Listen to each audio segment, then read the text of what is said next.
Hello! Hello, hello, hello, hello. Hello! Hello. Hello, hello, hello. Hello.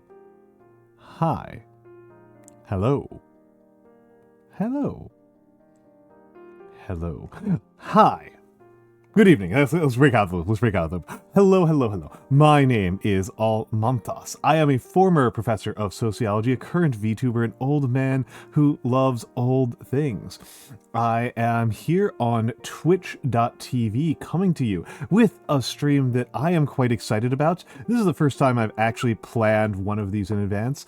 We are going to be stalling for a little bit, of course. You know, we got to do a little bit of a warm-up. But today's plan is something that I really like, which is we are doing actual sociology live on the air. We are going to do some actual sociology here.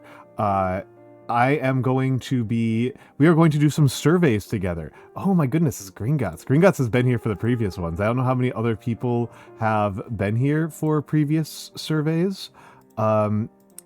I can think of a couple of people, but I don't think there's not nearly everyone.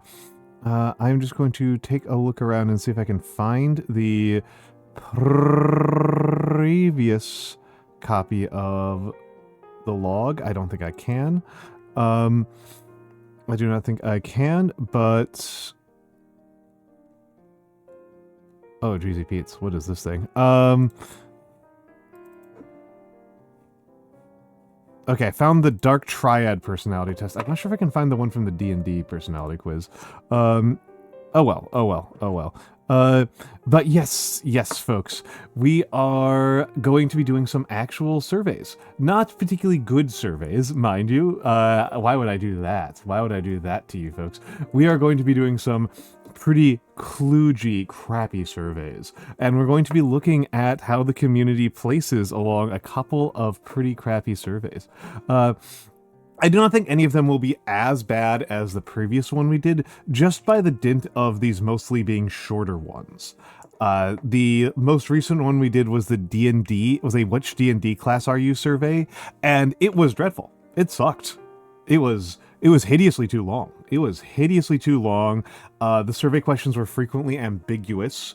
The answers were, I think, often incoherent in what they correlated to. I think it produced very bad results. It was mostly, I think, a abstract measure of the participants' self-esteem. Was what I mostly got out of it. It was mostly an abstract measure of people's self-esteem, which is in its own way a kind of interesting thing, but I think that a more focused self-esteem specific survey would have been more compelling overall. I think that would have overall have been the better way to do this. But instead it produced some pretty comical results. I am kind of curious about how some of the things were done on it. I will tell you that in terms of the types of personality quizzes that I like, I actually kind of have a real affection for some very bad ones, or at least some very opaque ones. I have a real affection for those U quizzes that are just like, I will assign you a Avatar: The Last Airbender element based off of your taste in music. Those often do amuse me. I get a kick out of those. But that isn't the same as them being well designed, right? That is not remotely the same thing as them being well designed. And so I am pretty comfortable with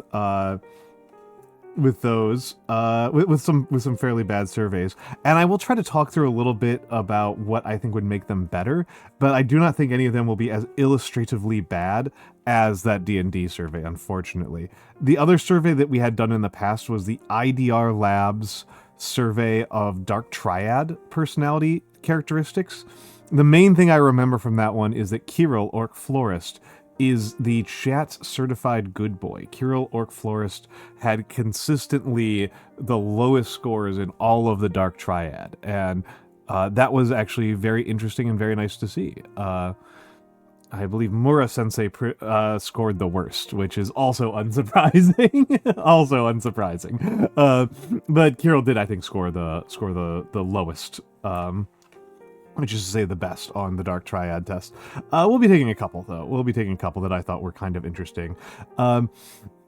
And, we'll look at means, medians, and try to get a handle on those things. How are folks doing tonight? How are folks doing tonight? To give people the Almantas emotional updates, I am clearly a little bit high energy. I am clearly a little bit high energy, which is odd. I should be very tired. That is strange. Maybe I should be thinking a little bit more carefully about my mood and my tone, because I am clearly a little bit high energy, and I should be very tired. I am mentally very tired. I am mentally quite out of it. I do not usually stream as hard as I have the last week and a half, and it is going to be continuing to stream pretty hard. And I have been practicing a new productivity technique that a chatter suggested, and I am really curious if that chatter happens to be here.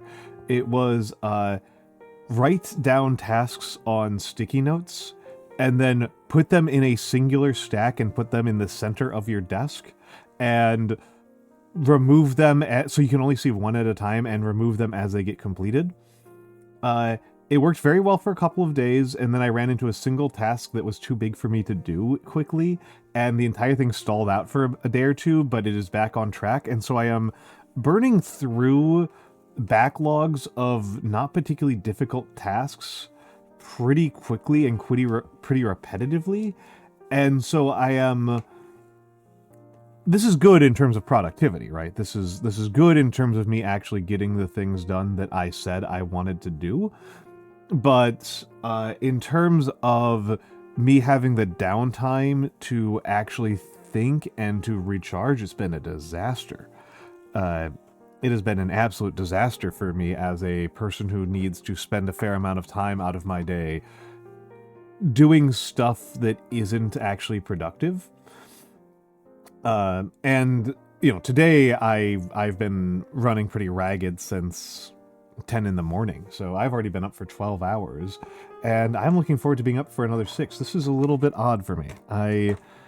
If I were prone to bipolarism, I would be really worried, but I am not, so I think I'm just a little bit energized. I think I'm just a little bit activated. Maybe perhaps from being tired, right? Perhaps it is I have gotten myself tired enough that I have looped back around to being high energy. Which is how I survived college, right? This is how I survived college. I was very much one of those people who went really hard during finals week and made up for otherwise bad grades. My grades typically went up by nearly 10 points, 10 percentage points per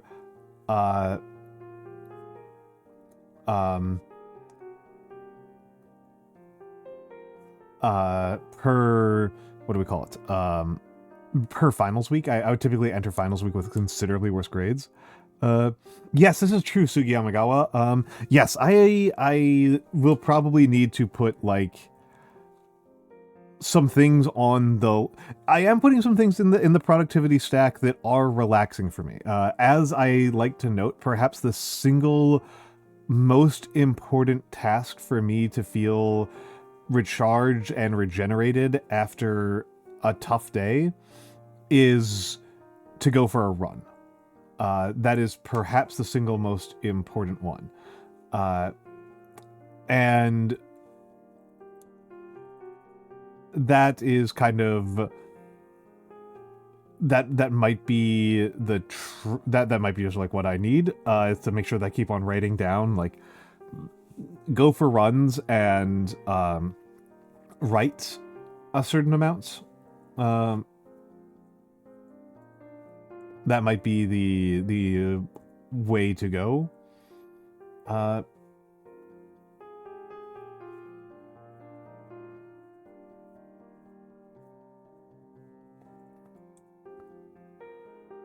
That might be the way to go. But we'll I don't know. Subathons tend to be things that drain people quite a bit. My previous subathons have not drained me particularly badly. I actually find subathons really fun as a rule. I like to have the excuse to mostly be going hard on just doing the content, and it gives me an excuse to ignore a fairly large percentage of things that I don't like doing about content creation. Uh, I don't like who's the fuzzy diva? Hey, hi, hello. I have not given this one a name. The actual anniversary, right? The actual anniversary that all of the subathon is leading up to is on October 20th. Right? We have a little bit under 20 days, and I think that might be part of what we do on that. That might be part of what we do on that, is that I will take the time. Oh my god, I just realized I did something horrible today. Holy crap. Holy crap, I just hit some I just was hitting the head with a horrible realization. Time to panic. I'll be okay. I just like, oh my god, I forgot to do some data capture that I needed to do. That I really needed to do.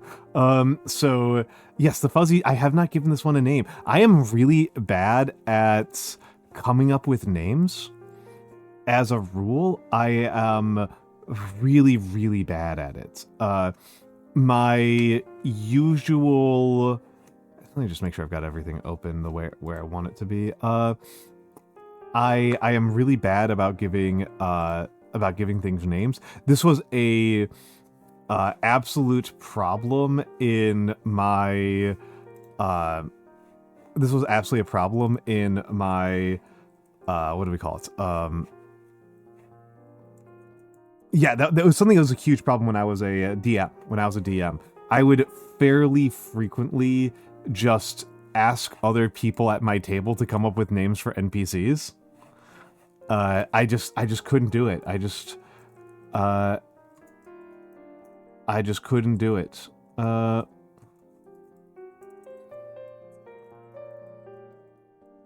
Sorry, I'm just going to lose my mind.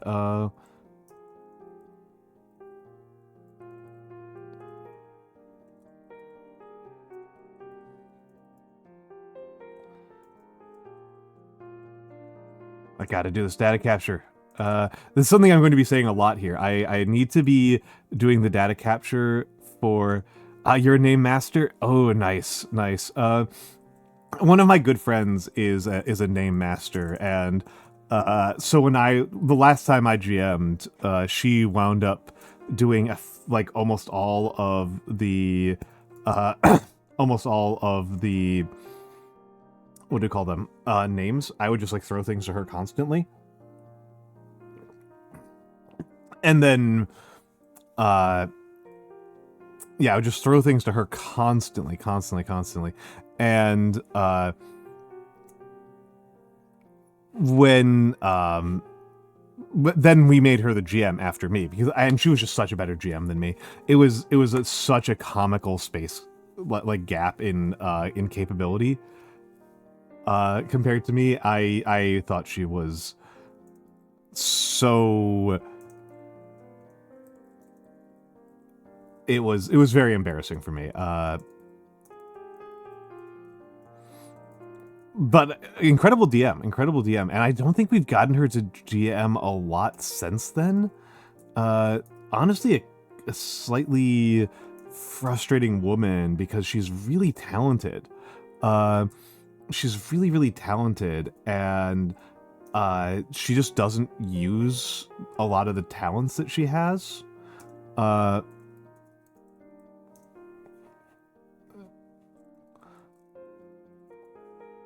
She just doesn't use them. And I think it's not like really like her fault, right? It's that she just feels very discouraged. She just feels very discouraged a lot of the time. And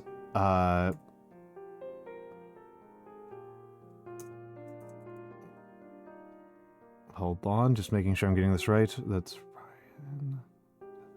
Ryan. Okay, and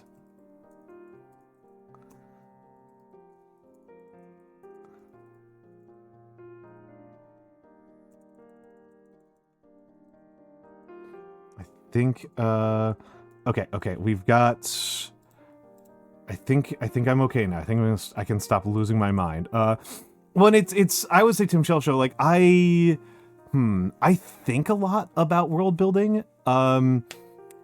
I don't I think a lot about world building, and there's a lot of parts of world building that I like to do, but I just kind of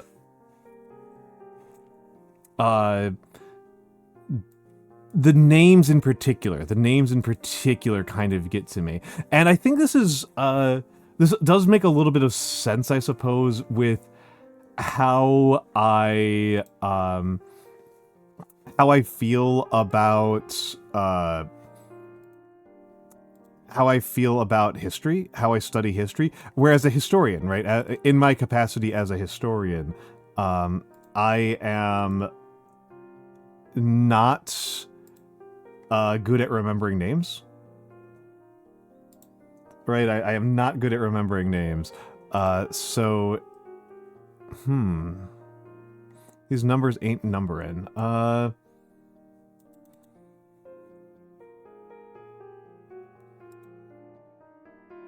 guess they are numbering.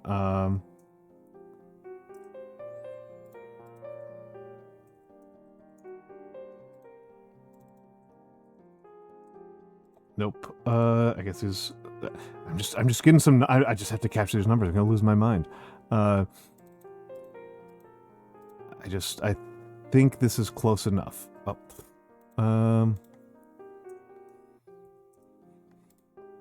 Let's go like that.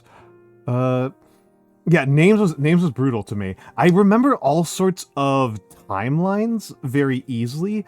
I did remember timelines and conceits and geographies pretty well, but names really tend to kind of swirl very badly. I have to really like roll with it.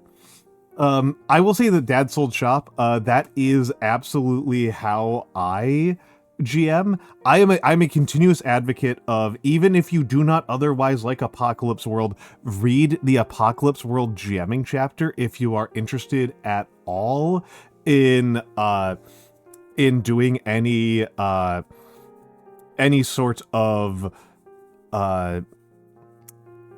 RPG content. The GMing chapter in Apocalypse World is almost entirely system agnostic, and it is all incredibly useful stuff. Anything that you can do as a GM in Apocalypse World is something you can do in D&D, or in Shadowrun, or in... well, you can't really do it in Fiasco. Or in Wanderhome, or in... definitely not in Firebrands. You can't do it in Firebrands, because Firebrands doesn't have a GM role. But any game that has a GM...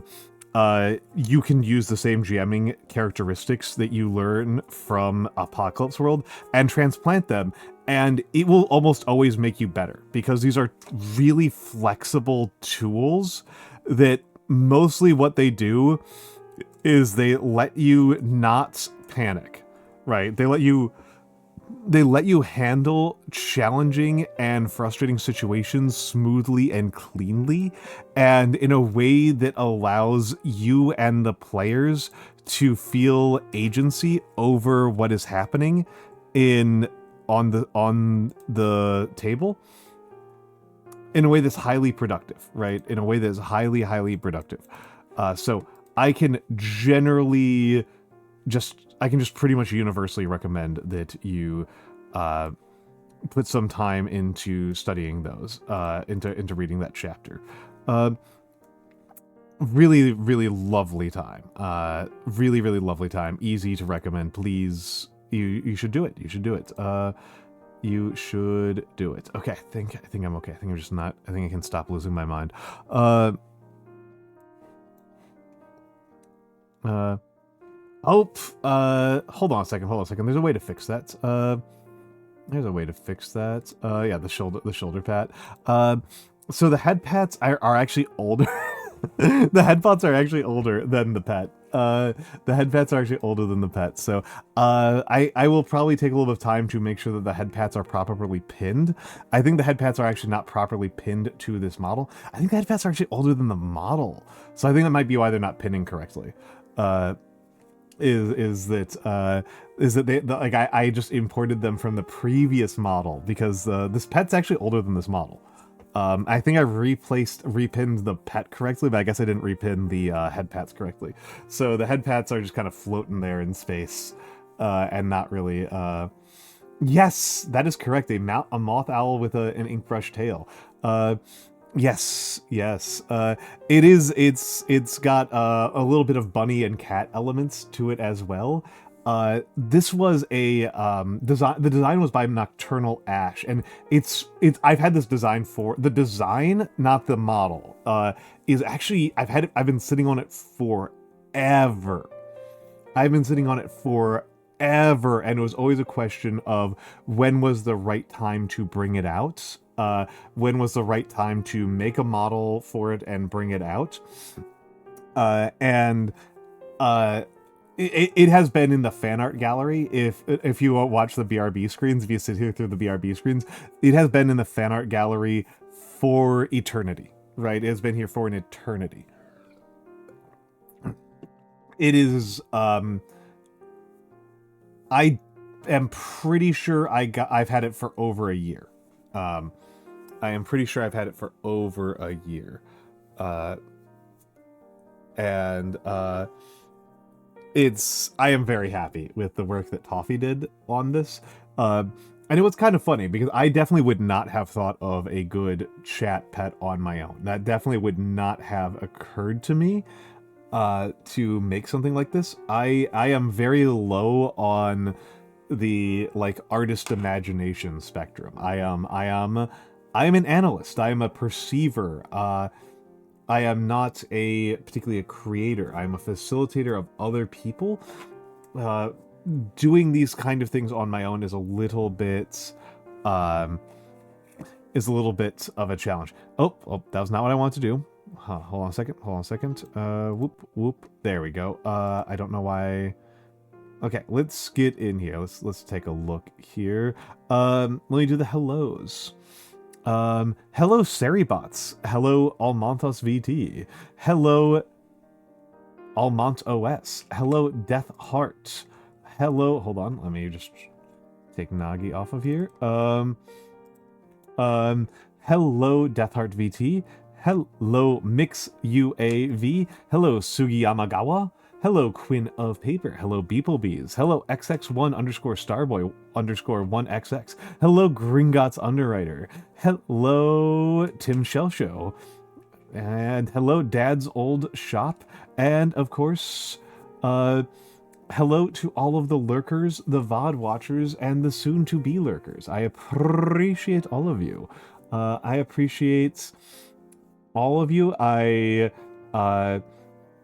am very grateful for you all being here. I am really this whole thing. Oh, hello Ryan the Space God. Hello. This stream is only possible through the support of viewers like you. I cannot do this without you. This is as much a thing that I do with you as at you. Tim Shell, so you know why the hydrate's that expensive. Come on, you've been here for a minute. If it's a newbie, I'm like, oh yeah, I can explain this, but you know. How do you do with the can you imagine an apple question? How well can you visualize in your head? Can you turn it, see details? Extremely detailed. I can think about how many dimples there are on the bottom of it. I can feel the texture under my thumb. I can smell it. I can smell the difference between. I'm imagining the smell of a gala. I'm imagining the smell of a red delicious. I'm imagining the smell of. I can smell the. I can smell a mother, not a mother, a Granny Smith. Trivial, not trivial, I should say, but easy, easy. If you ask me, like what is inside my head is highly accurate. Is highly accurate. It is Nanomancer. Everyone say hello to Nanomancer. How are you doing, Mr. Mancer? How is the cat that mances? How is the cat that mances? See, Tim Shellshow, I have actually heard conflicting things on that. I have actually heard very conflicting things on whether or not that helps.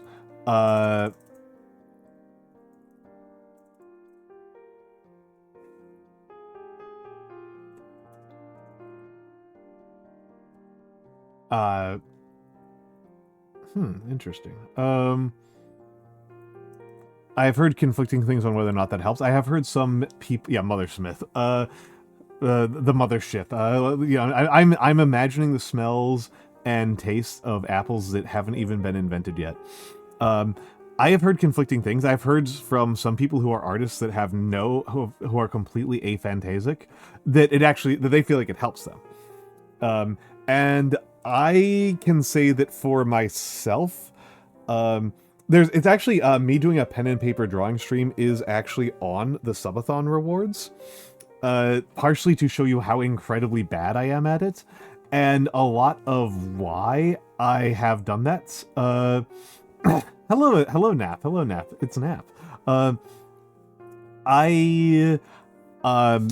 and for me, where I really get caught up, Tim Shellshow, and for anybody else, is I really struggle with the conversion from a three-dimensional object to a two-dimensional object.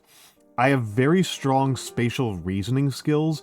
I know that how you do a drawing is that you are creating an illusion of reality of three dimensions through an assemblage of lines and curves. And I cannot figure out how artists do this. Like, I look at something in real life, and I don't see the code, right? I don't see the code. I'm not pulling off the Matrix thing.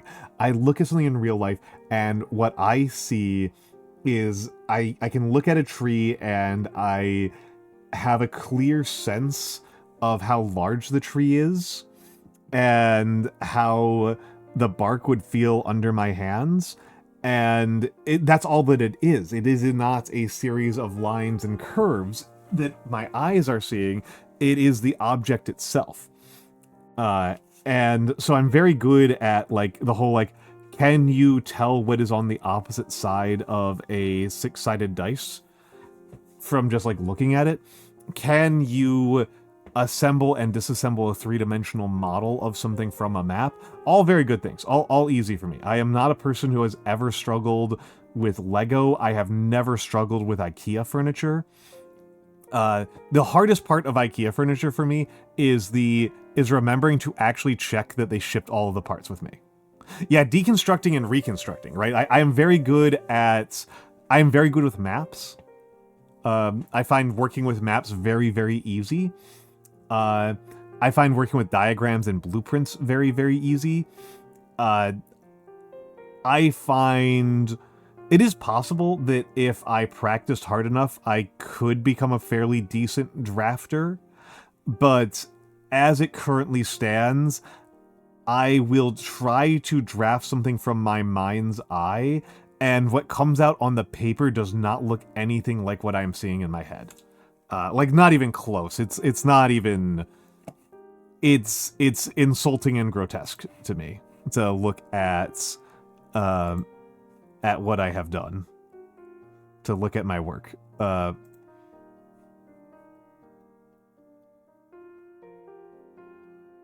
it's the vision thing. It's the vision thing. It is the vision thing. Yeah, Nap, I found my art classes to be the most frustrating. Of all of my classes that I took, when I got to the age where I started being able to choose which classes I was taking, the main thing I was looking forward to was getting out of art class. I found art class so frustrating. I found art class incredibly frustrating. Yeah, hand-mind coordination. My hand-eye coordination is apparently all right. My hand-eye coordination is not bad. Anyway, I'll see a loading wheel in the middle of Almantas. I have an emote for that. I have an emote for that. I should probably try to get it animated. But yeah.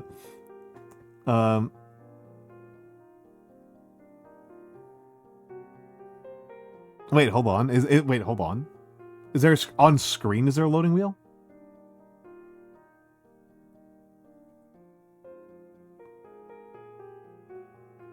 Huh. That's concerning. Hold on. There's nothing in VTS.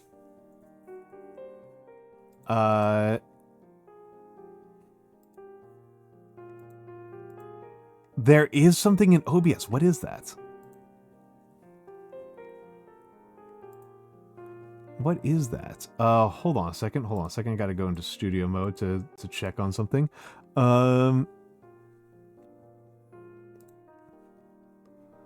What is that?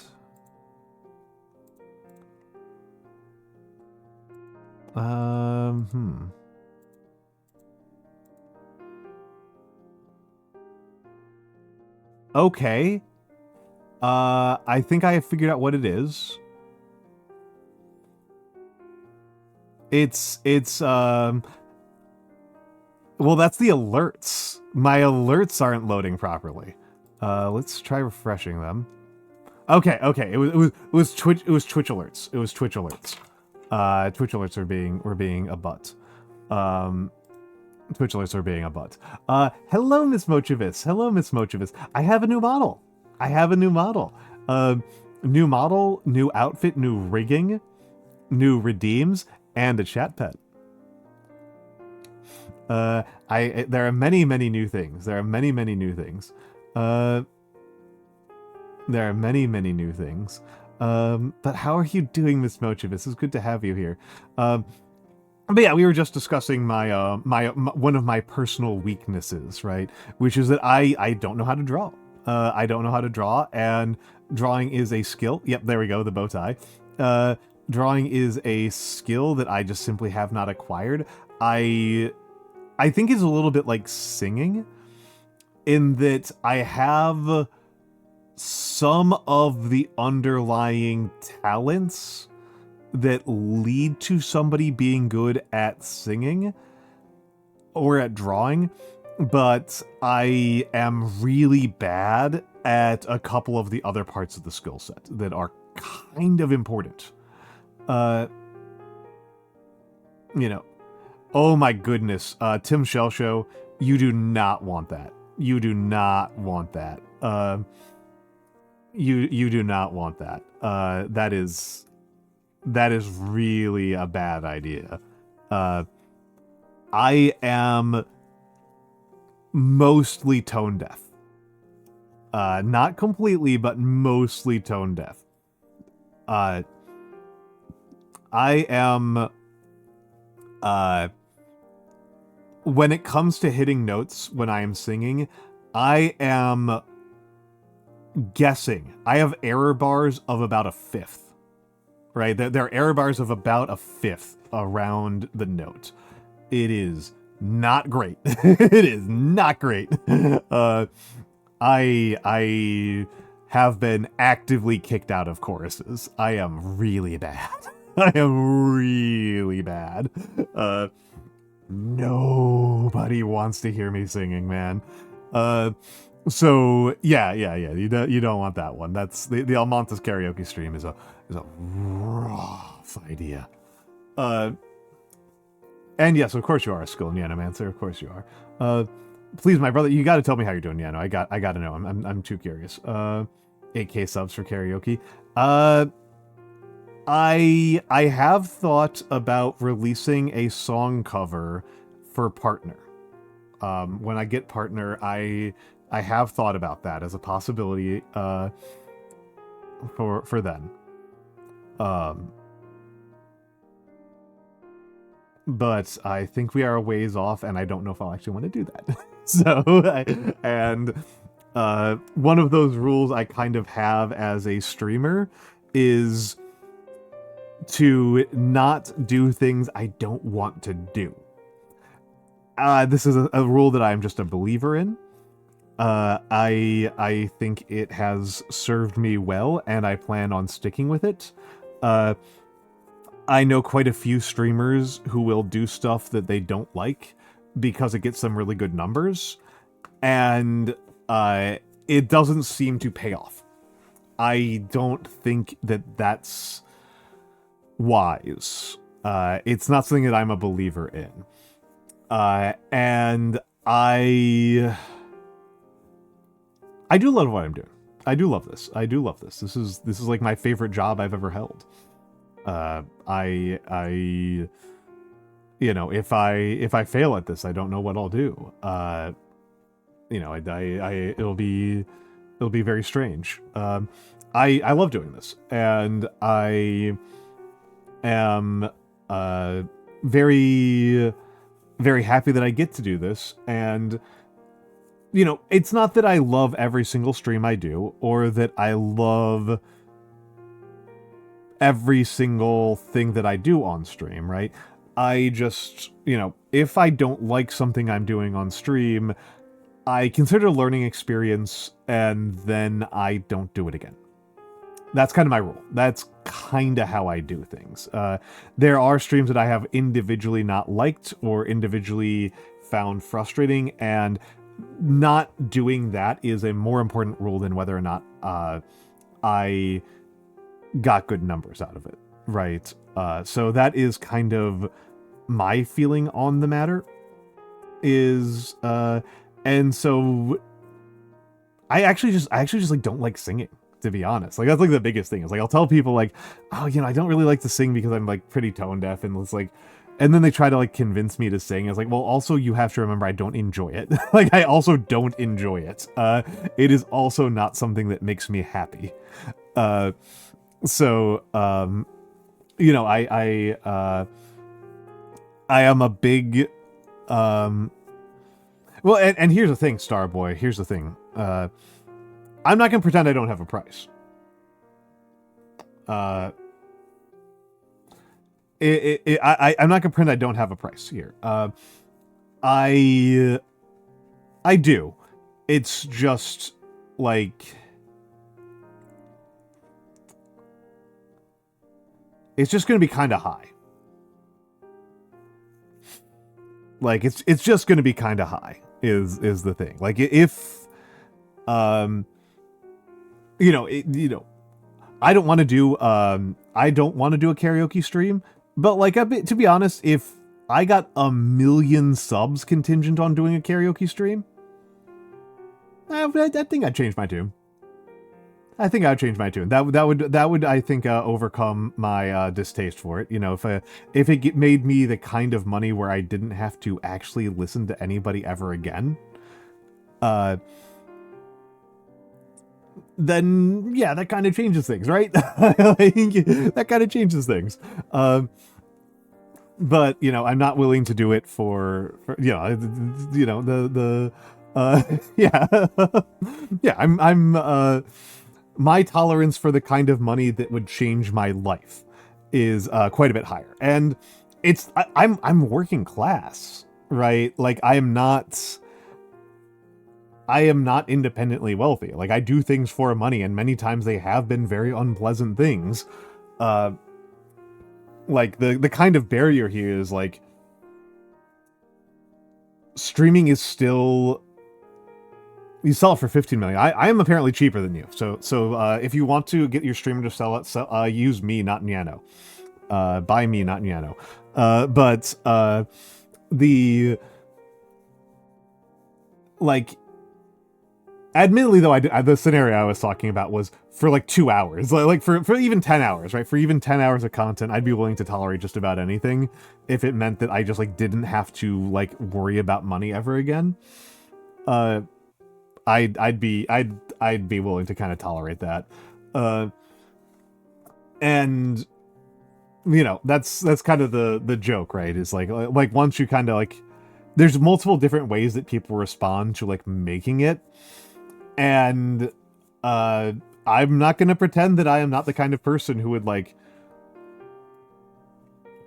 if I had like making it money, I would still probably stream and post schedules, but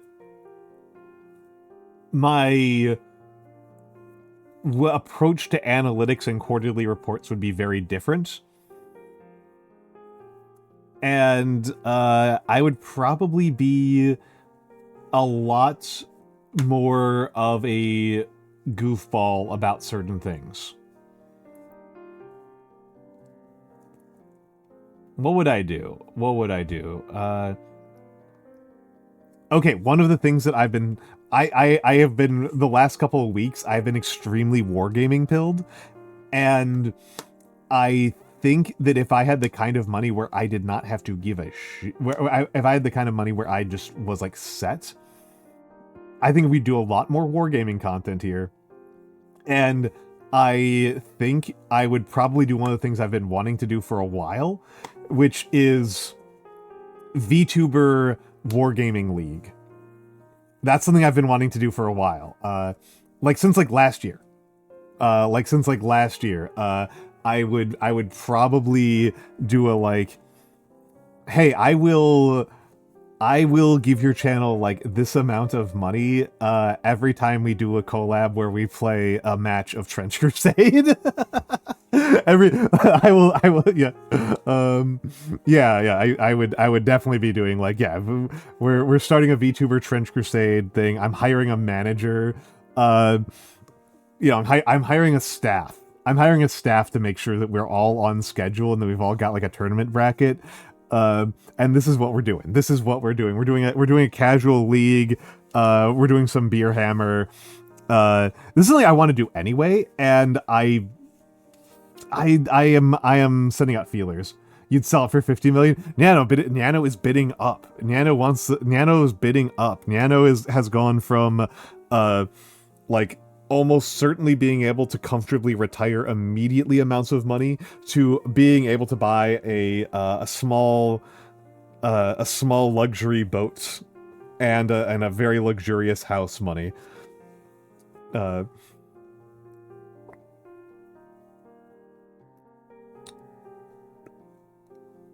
You're worth it, baby. Yeah.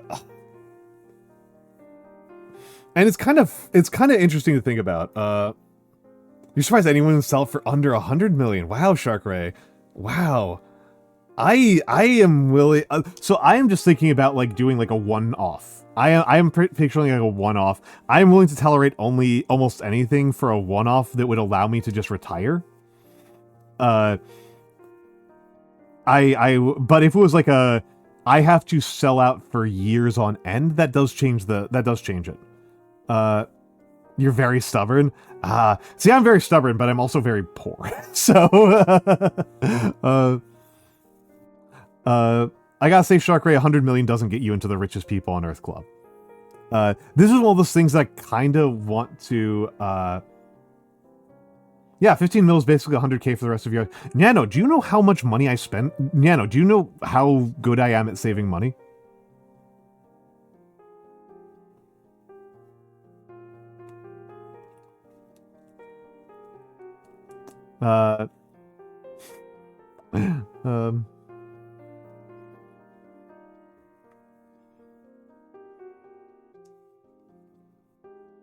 Yeah, 100k a year is more than I can even figure out how to spend. Yeah, no. We don't need to get too much into personal finances, but 100k is like that's an enormous amount of money from my perspective. Remember, professors make 15 to 20k a year. That was that was the kind of money I was making with the job I prepared for, for my life. So.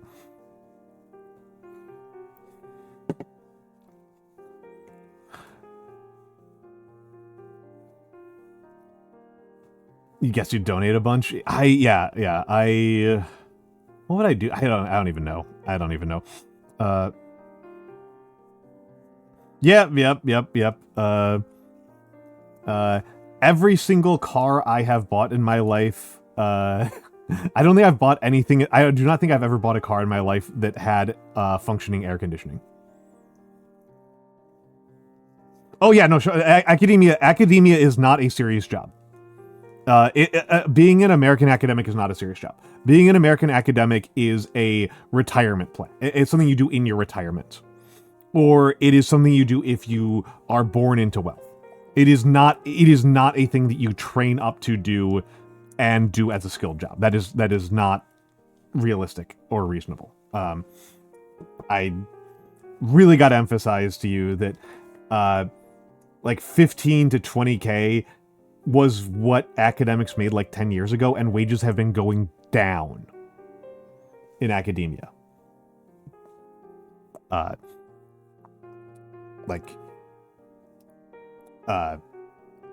It's actually quite realistic that we'll start seeing full-time academic positions that are sub-minimum wage. I think when they're going down. They're going down in absolute terms. No, the money is not in STEM research, Dad. Dad, you're working off of old data.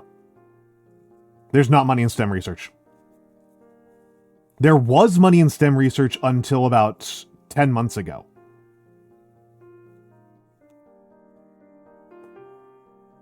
The spigot is gone. The industry is gone. There might be some parts of STEM research that are making money, but if you're in biology or chemistry, yeah, you're out. You're done. Yeah, you're cooked. If you do any chemistry, all chemistry research is just over in the US. Like it's if you were already paid out as of March of this year, he was probably already paid out. Dad's old shop. I know 30 biochemist researchers who had to take up jobs as Uber drivers this year. Like it is sub Uber driver money.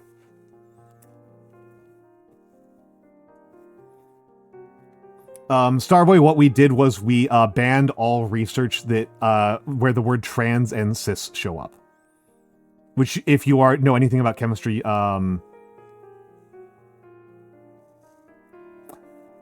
means all of biochem. So,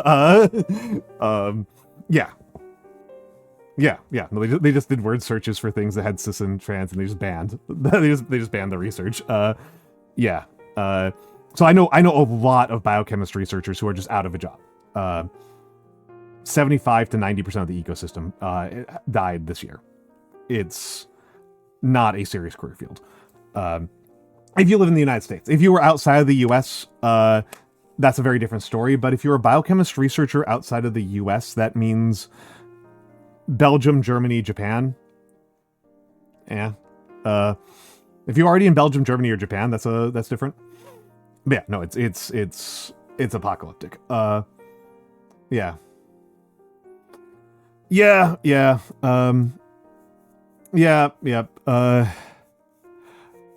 don't need to. This will just make me too mad.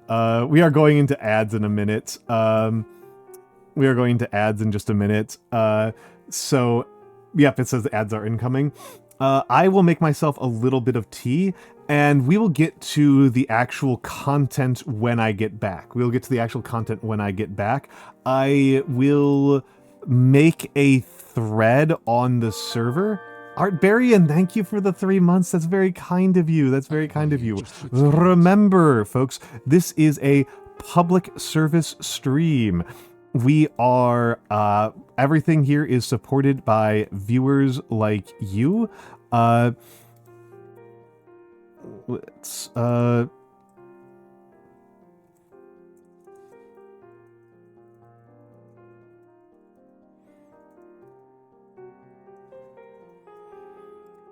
All right. So, I'm just making the survey thread. Oh, you have to dip? Okay, Tim Shell Show. I'm glad that you were able to stop by.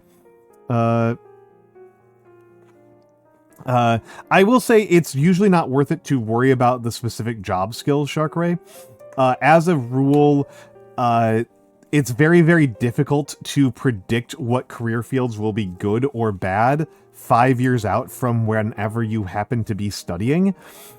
So the best skill set to have is always to have a diverse and critical skill set.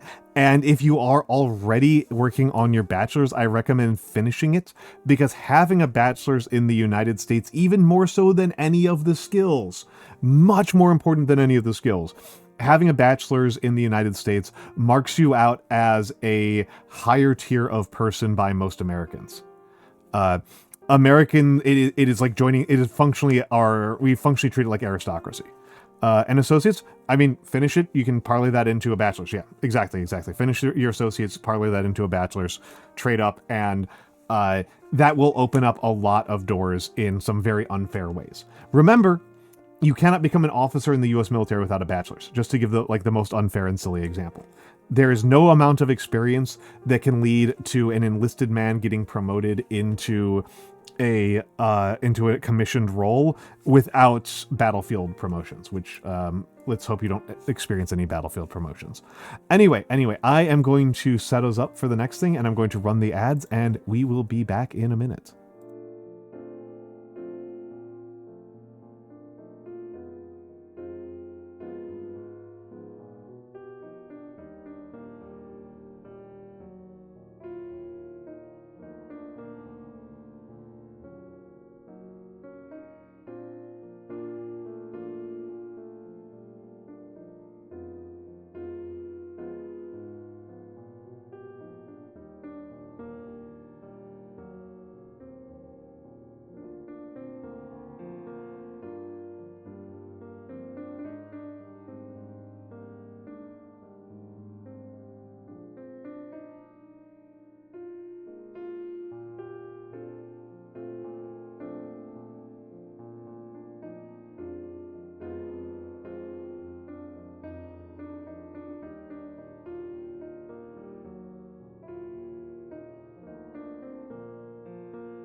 Hello! Welcome in, Raiders! Welcome in, Raiders! Oh, okay, wow, okay, I literally sat down just as you got here. Welcome in, Raiders! Hello, hello, hello. What were you up to, Teeny Nicks? What were you up to? You were doing some art. A wonderful choice, a wonderful choice. For the Raiders! Yes, incredible timing.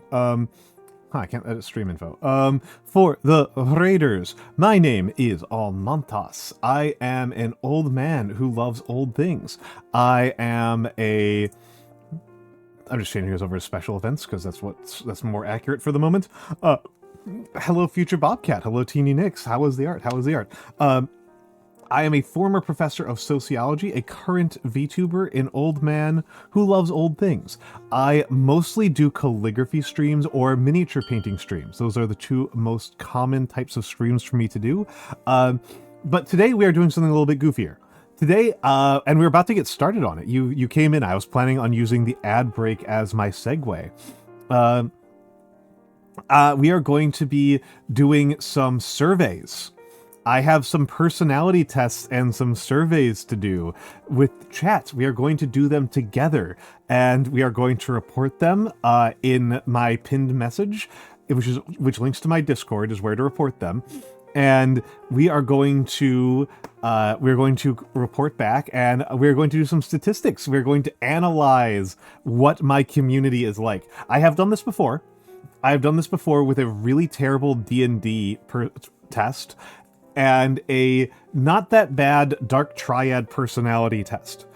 Today we're going to do some simpler ones, and I'm probably just going to try to do multiple of them as a change in format. And Mama Maya VT, thank you for the follow. You do a ref sheet. Excellent, excellent, excellent. I love to hear that. I love to hear that. I think I am due for a ref sheet update. I need to talk to my my model artist about it, because my ref sheet is older than any of my models, and we just got a new model, right? We just got a new model last week. I do not know what the full Holland means. I do not know what the full Holland means. You'll have to fill me in. But yes. Yes, we don't need to look at the schedule. So this is where we are at on Subathon. Thank you, Art Variant. I think it looks very good as well. I think we made some good changes to it. And I like the clothing we went with. The clothing was based on the clothing is based on some references we found from the 30s that suspenders. Hold on, I may as well show it off, right? Suspenders, checked pants. I love the checked pants. I like the break that we did down here. Some nice and shiny shoes. And of course the ties. I love these ties. Yeah. I have thought about... I should talk to Kari about getting a spin. Kari has my friend Kari has a spin redeem so that people can see feet. But yes, so far the redeems that we have hit from the affiliate anniversary subathon have released the forearms, a tier list stream that I have not done yet that we will do at some point. The Almantas, which I'm very proud of. That one I'm very, very proud of. And the pets. The pet unlock. That is where we are at right now. The big goal at 1,000. At 1,000 is I will go back to Dark Souls. I will play more Dark Souls. This is mostly a punishment for people dragging the subathon out to that extent. That is mostly a punishment for chat. That is, I am fine playing Dark Souls, but most people are not happy watching me play Dark Souls. It causes it is a bit of an SCP. The Almantas Dark Souls playthrough is a bit of an SCP. And oh yes, the new background. That was not part of the subathon. I just did it.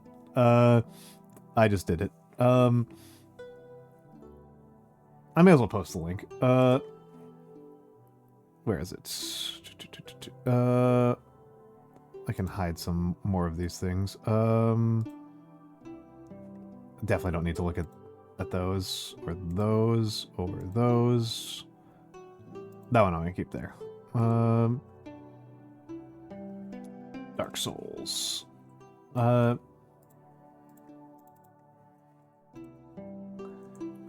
I swear to God, the later VODs are getting uploaded. I swear to God, they exist. We did not lose any. I think we lost one of the Dark Souls VODs, but that was from the 24th. The 2025 Dark Souls, I don't think we lost any of.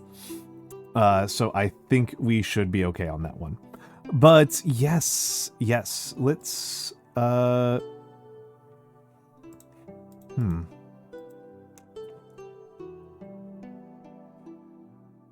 That's concerning. Hold on a second. Not that one. Is it? Okay. We don't need to dark try it again. Yeah, here's a goofball one. Okay, let's see if that allows us. Okay. So this is our first quiz that we're going to do. Let me move around things a little bit. So here's quiz number 1. Quiz number 1, folks. And so remember to post your results in the Discord server. Also, I forgot to say this, Teeny Nix and anybody else who rated in. If you need to raid and run, please feel free to do so. I apologize. I apologize for not saying so. I am sure that you are all adults and are capable of making that decision yourself, but it is still polite to tell you. It is still polite to forward that information directly. So our first one is the Jock, Nerd, and Prep Goth test. I think that this personality framework has become less popular in the last couple of years, but it is still a pretty fun one. Hey, it's Vovern. Hello, Vovern. How you doing, man? Love you, buddy. Yes, we are going to be doing a Jock, Nerd, Prep Goth test. Let me link it again, even though I linked it like 2 seconds ago. Go take that, and if you look at the pinned message for chat, that is where results are going to get posted. And I need to make a new spreadsheet for that. New spreadsheet. So person, Jock, Nerd, Rep, Goth. All right. So let's take a look here. Gaming offers great opportunities for learning, problem solving, and socialization. Absolutely. Fully agree on that one. No question in my mind. I often find myself absorbed in hobbies such as video games, coding, or model building. In a demonstrably nerd way, absolutely. I think I do. Mental and physical toughness are necessary for overcoming challenges and achieving success. 100%. Hard agree on this one, buddy. Fantasy, science fiction, and comic books offer unique perspectives on the world and humanity. No, they don't. They offer. I don't think that they're unique at all in that standpoint. I think that they may be useful or valuable or even good, but they're not unique.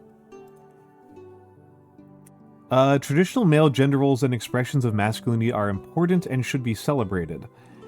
I don't know how to parse this one. I think I'm gonna have to put it at neutral. Because the thing is, like, I kind of agree, but I think reading into the question is not so much should they be celebrated, so much as should they be enforced.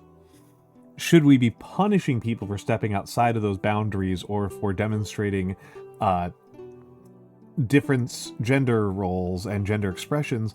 And I don't think so at all. And I think that is kind of subtextually in this question. So I'm going to put myself at neutral on this one. Death, the supernatural, and the macabre hold a certain allure and beauty. Absolutely, ephemerality is beautiful. I feel a strong connection to online communities and forums where I can engage with like-minded individuals and share my passions and interests. Yeah, I live a pretty online life, that's fair. Luxury is a core principle when it comes to my material possessions. Absolutely not. Not even close. Are you kidding me? I am a absolute scrub on these things. No way in hell. Life is often unpredictable, chaotic, and that is part of what makes it interesting. 100%. Connecting with others online couldn't be me.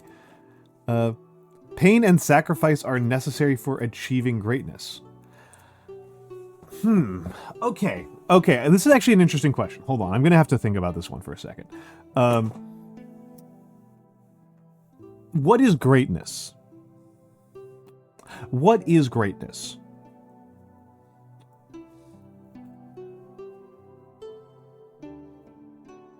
And so I think the most obvious way to think about what we mean by greatness is to think about the person who is the most unambiguously the great, right? Like there is a person in Western history and Western civ who is the most unambiguous, most obvious, most inarguably the great, that kind of sets our standards for what the great means and becomes our kind of standard reference of greatness.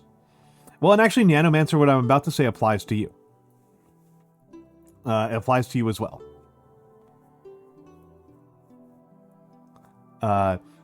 And that character would be Alexander the Great. So, Alexander the Great is the person who I think most clearly achieved greatness in the Western canon. And I don't think Alexander the Great made any meaningful sacrifices. I don't think he suffered more than any average person. I think he had a completely average amount of suffering and a less than average amount of sacrifice.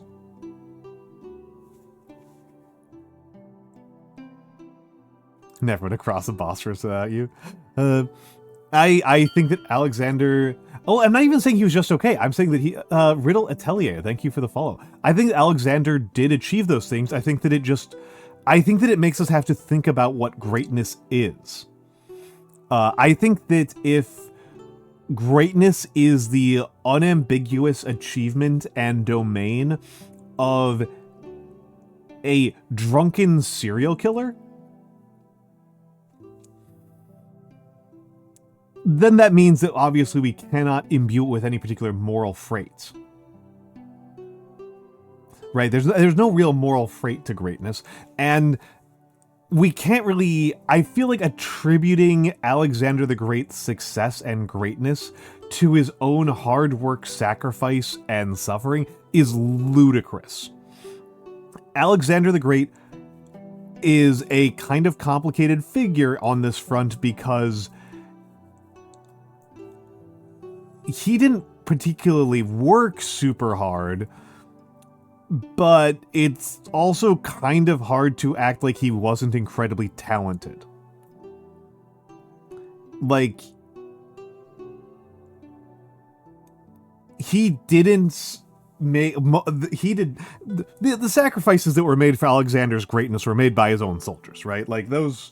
The poor bastard infantry were the people who suffered for Alexander's greatness. And, frankly, if we're being really honest about it, the people of Persia and Egypt that he conquered are the ones who made the actual sacrifices that led to his greatness. His greatness is built on the gravestones of thousands and thousands of men and women.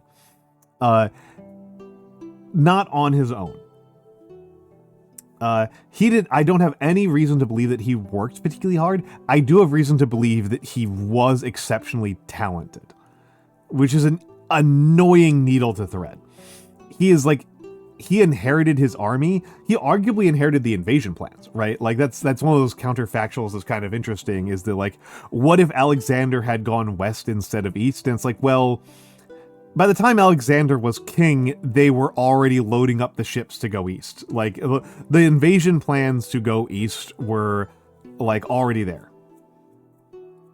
Yeah. Those invasion plans were decades in work. Those invasion plans had been being developed for years and years and years. Most of the military reforms were already done by the time he took over, but at the same time, he didn't, like, one, he didn't make the army. Two, he definitely did not make the state. He absolutely did not make the state of Macedonia. He didn't make the state. He didn't make the army. He didn't really make the initial invasion plans. But he was still a preternaturally talented battlefield commander. I think that's really, really hard to deny, in no small part because we have seen other commanders who were in charge of similar types of armies as his, put into similar situations as him, and fail. So we have a fair amount of control over the variables involved, and Alexander the Great did, in fact, kind of rock at getting people killed on the battlefield. And that's what gets him to be the Great. And it was not hard work, pain, and sacrifice on his part. The pain and sacrifice were all inflicted by him on others. Rejecting societal norms is a key aspect of personal freedom. Kind of? I would say the ability to reject those things is a key aspect of personal freedom. The ability to choose them. But I don't think that just being reactive to them is the same thing as personal freedom. I don't think that just reacting like a little easily guided puppet is personal freedom. I think personal freedom involves the ability to reject social norms, but also the ability to engage with them critically and accept them when you like them. It would be kind of insane for me to say otherwise, looking as how I was given all of the freedom in the world into what kind of VTuber to be, and I chose to be like this, right? I chose to be like this. I had all the options in the world, and I chose to be this. Emotional intensity and introspection are important aspects of personal growth. 1,000%. 1,000%. That is the key of it, if you ask me. I don't even know about particularly intensity, but introspection. Introspection is the key. I think it's spending an enormous amount of time introspecting and thinking about yourself and thinking about why you react the way you do is critical. Absolutely critical. No question in my mind. Family is a source of pride and support and should be respected and cherished. XX1_Starboy_1XX. Thank you for the... Thank you for the tier 1. Thank you so much. Thank you so much. I am so grateful. Again, all of this support is what keeps me on the airwaves and what keeps me going, and your support allows me to buy brushes and paints and inks and paper and whiskey and crackers and bok choy and rent, and allows me to keep doing this and not have to go and get a horrible wage job. Riddle Atelier, thank you for the 1 month. Thank you for the 1 month. I'm so grateful. I'm so grateful. This puts us up to 213 subs towards our 250 subs, which will be another one that will be a delayed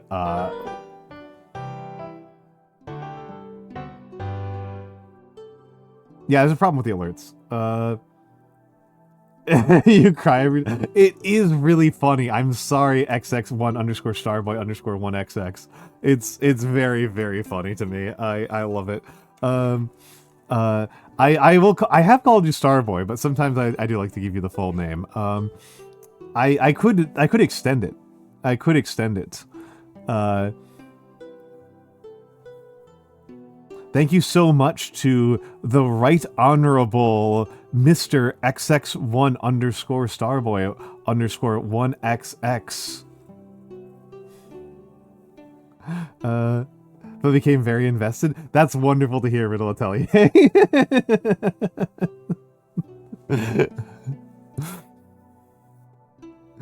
The Right Honorable Mr. XX1 underscore Starboy underscore 1XX, resident of the Almantas VT Twitch.tv chats, chatter of a few weeks, subscriber of 1 month, bearer of a single book, first of his name.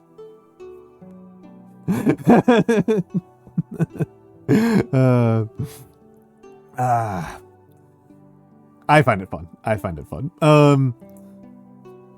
Family is a source of pride and support and should be respected and cherished.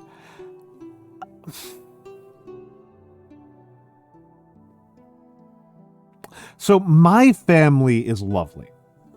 My family is lovely. I get along excellently with my parents and my brothers and my cousins and my aunts and uncles, and I miss my grandparents and I miss my great-grandparents, and I love them dearly, and I think very hard about how to do right by them and to honor what they taught me.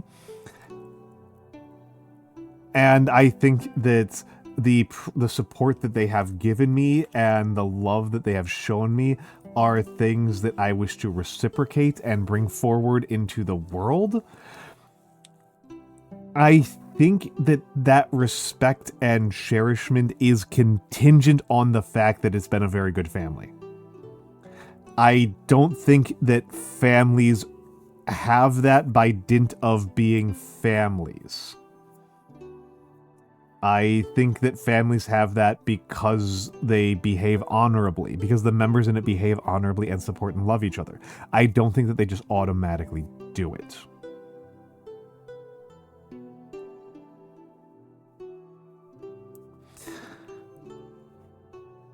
Yeah, they say is. They say is. I think that there's a reciprocity to it, right? Like, oddly, this is a Confucian norm, right? Oddly, this is a Confucian norm that in Confucianism, you are supposed to respect you're supposed to respect and obey your father, but your father has obligations to you. There's obligations that go both ways. The darker and more mysterious aspects of life are fascinating and worthy of exploration. I have given entire lectures on the Spanish conquest of the New World. That was a genocide. I thought that was extremely worth exploring and talking about and understanding. I would be a hypocrite to say otherwise. High-quality, understated luxury goods are a tasteful way of signaling one's success.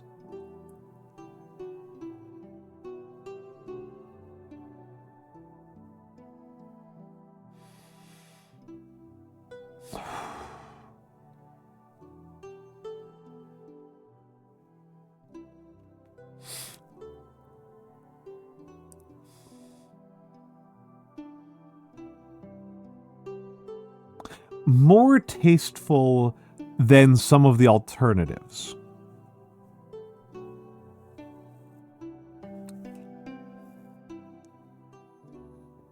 But it's still gauche.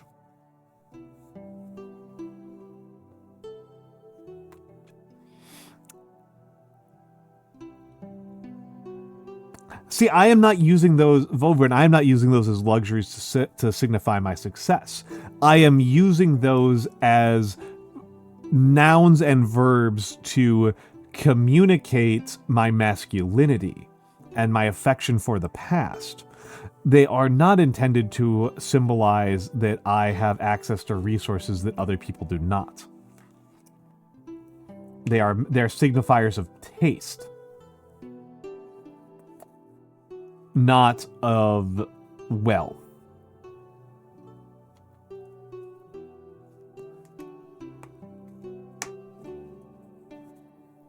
Yeah. I think it's still gauche. I think it's still crass. I think it's still crass.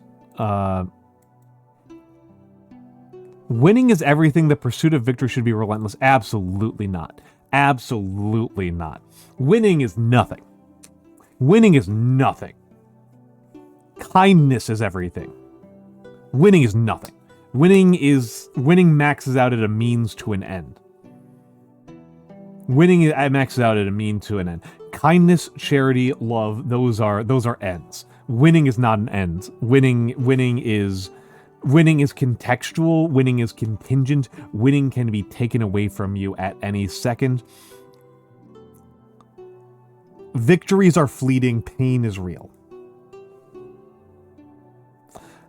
Participating in fandom communities and conventions is a great way to connect with like-minded individuals. So here's the thing, right?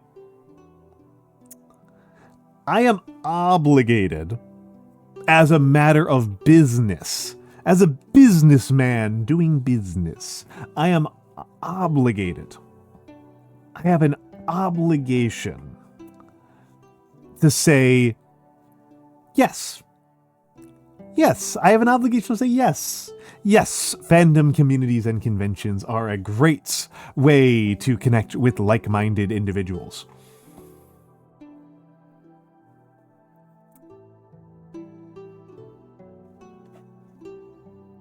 I am not enough of a sellout. I am not enough of a sellout. I am not enough of a sellout for that. I am not enough of a sellout to go out here and say that something that personally benefits me economically is something that I actually believe is good for meeting like-minded individuals. I have fandom meetups and communities.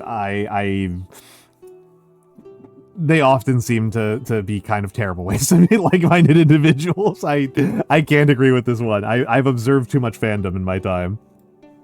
I can't agree. Even if it would personally benefit me as a VTuber. Even if it's good for me monetarily, I can't do it. Hello, Lost Notebooks. Hello, Lost Notebooks. How are you doing? How are you doing? Good cleaning and clean-cut appearances are crucial for making a good impression. No. Come on, man. No. No. Debating and discussing complex ideas and theories is a valuable form of intellectual exercise. Absolutely. Absolutely. You learn so much more by teaching than you do by just studying. Teaching is critical. Tradition and etiquette are important to uphold.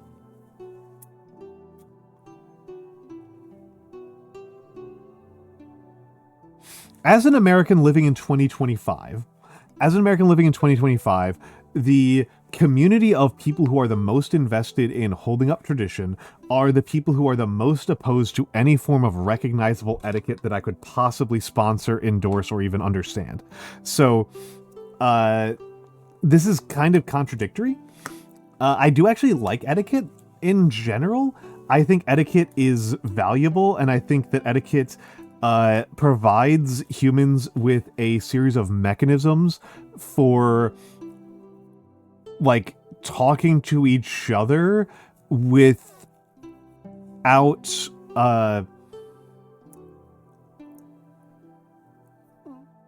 with a certain level of emotional comfort, right? Etiquette provides you with a series of openings, so to speak, right? It provides you with a bit of a vocabulary upon which you can do twists, right? Without etiquette, you can't actually insult people who need to be insulted. And etiquette is, I think, not something that you can remove. I sometimes run into this in lefty spaces, the idea that we can just like do away with the concept of etiquette. And I don't think this is true at all. I don't even think this is true. I think there's a bit of a conservation of etiquette thing. The fight is not over whether or not to have etiquette at all. The fight is over which things are rude and which things are not.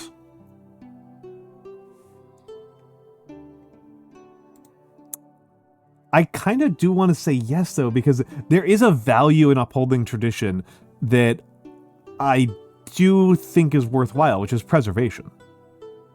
Living preservation is a worthwhile thing to do. I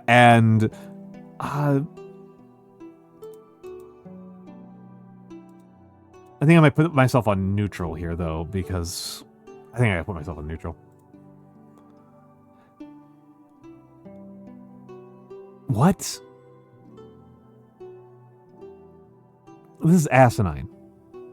I hate this question. I hate this question. I'm neutraling this question. I hate this question. I hate this question. Here we go. Here we go. Here we go, folks. This is a question that I hate. I didn't know that we would hit any questions that I hated, but we have hit one here. I hate this question. I hate this question. This question sucks. This question sucks. Total disgust for this question. Classic, timeless fashion is always in style. What are you talking about? What are you talking about? What are you talking about? What are you talking about? Like, I think this is a thing that people can only feels sensible to us, to people in the 21st century, when American men's fashion has only moved very subtly over the last 70 years. When the business suit, the post-war business suit, became the uniform of formality in a way that completely displaced many, many other fashion styles. And allowed us to develop an idea that there might even be classic fashion. I am way too much of a historian for this. That's 70 years. 70 years is nothing. 70 years is nothing. I know people who are old enough to remember the business suit being considered pretty casual. This is ridiculous. This is ridiculous. I mean, feel free to tally him, Art Barian. It is Nagi. It is thine. It is thine. How are you doing, Nagi? Nagi's been not feeling great. How is the serpent that streams? Is she going to stream and serp? I think you didn't stream today, did you? I'd feel kind of dumb because I'm gonna have to check. You did not. It looks like you did not stream today. No, I have no snack warnings. You are no longer dying. That's perfect. That is better than streaming. Okay, excellent. I look forward to it. Yeah, classic timeless fashion is always in style. This is asinine. The entire culture that I am a part of, my language, okay? My language has existed for less time than togas were in fashion.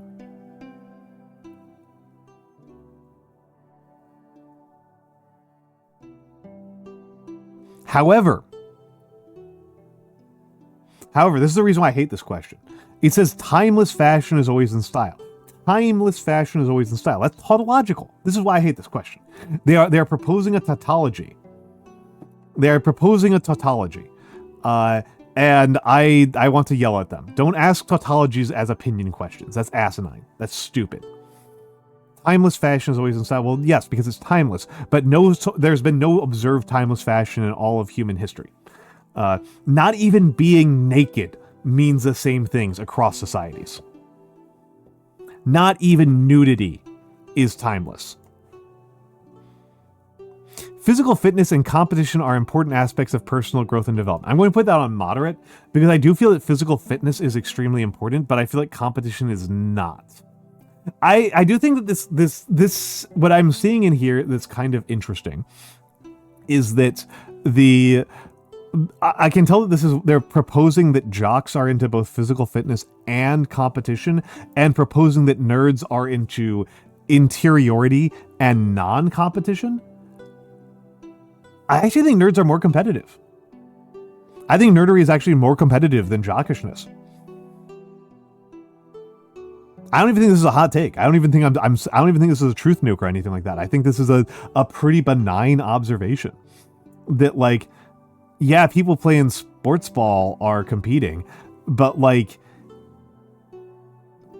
my running group is not. And it's not even like deep nerd spaces. It's not even deep nerd spaces, Vover. And it's just like go to twitch.tv and go to the category section and just start clicking on random Marvel Rivals. Just click on the Marvel Rivals tab and just go around randomly. Just go around random Marvel's Rivals and League of Legends streams, and those people are those people are turbo competitive. Oh my god, I got rated in on a stream and I don't know where it is. Oh my goodness.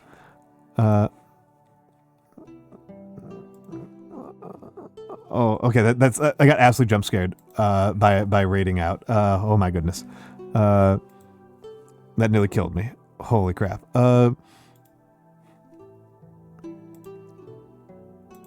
Good lord, that spooked me. I do think physical fitness is very important.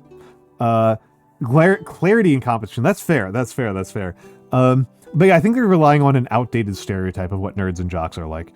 Especially even in 2017. Okay. I am true goth. That's actually not super surprising to me. A little bit surprising to me. A little bit surprising to me, but I am true goth.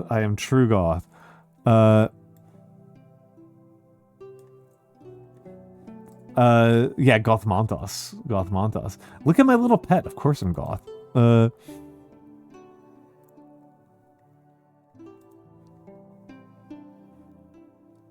course I am goth. Sorry, I just got a funny alert on Discord.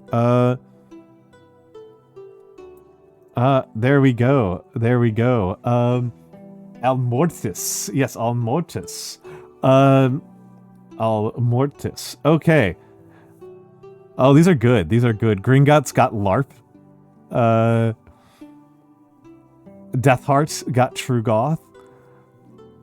Hold on, I'm gonna disable that. Sharkray got True Nerd. Nekomaster got True LARP. Murfern got LARP. Vovern got True Goth. Almortis. I need to. Thank you for that. We're writing it down. We're writing that one down.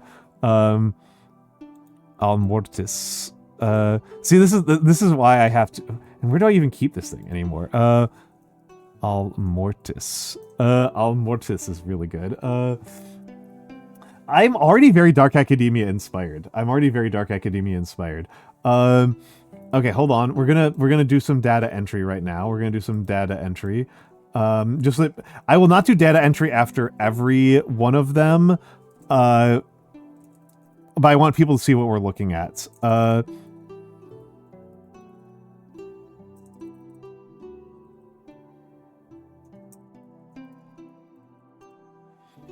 Okay, so here is the let me spreadsheet. Also, I need to Liberation Seraph. Okay. Actually, no, hold on. Is there Garamond in this thing? There's not. Is there Georgia in it? There is Georgia. I love Georgia. Okay. Let's... and I can already feel Nagi's True Goth. Mix, what are you posting here? What is this? Oh, hold up. We need to not... Oh, okay. Hold on a second. Let's grab the game audio for that one.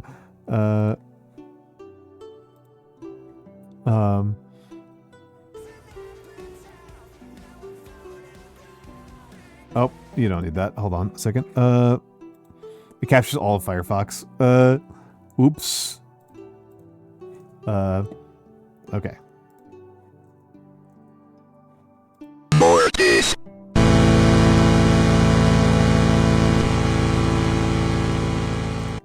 I like that a lot. Thank you for that. Let's close that one. Okay, hold on. What I was trying to do was switch our window grab to the stream survey results. Okay. So how do I want to format this? Have a good night, Mix. Have a good night. Shout out to Mix at Mix UAV. Have a good night. I will see you at Mirabelle stream when I go to bed. the traditional passing of the torch at the Mirabelle stream. Okay. So, let's get in here. How should I be formatting this? Now we have an actual question. All 4 categories with percentages for each. Well, so the thing is one of the polls is, each poll is linear, so we can actually simplify one poll into a negative. I'm sorry, not one poll. We can simplify each poll into a straight scale, right? And just treat left and down scores as negatives. So jock is positive and nerd is negative, and goth is positive and prep is negative. So I will do it jock, goth, and then just Almantas. Well, hold on. Let's do this in order. Let's be orderly. I am partially doing this just to like kind of save space a little bit, but also because I think it's a little bit easier to read. It'll be easier for me to do later analysis on. Vovern 8. Jock. It is really funny for me and Vovern not to get jock for us to be on the nerd category. So jock. Oh wait, no, they're doing it the other direction.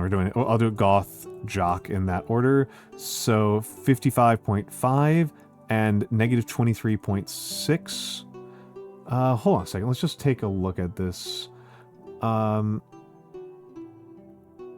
just do it that way. It would be kind of easier for me to do it. You know what? Actually, I'm going to do my traditional thing. Negative 0.236. I am going to ignore the. I'm gonna represent it as fractions because I am like that.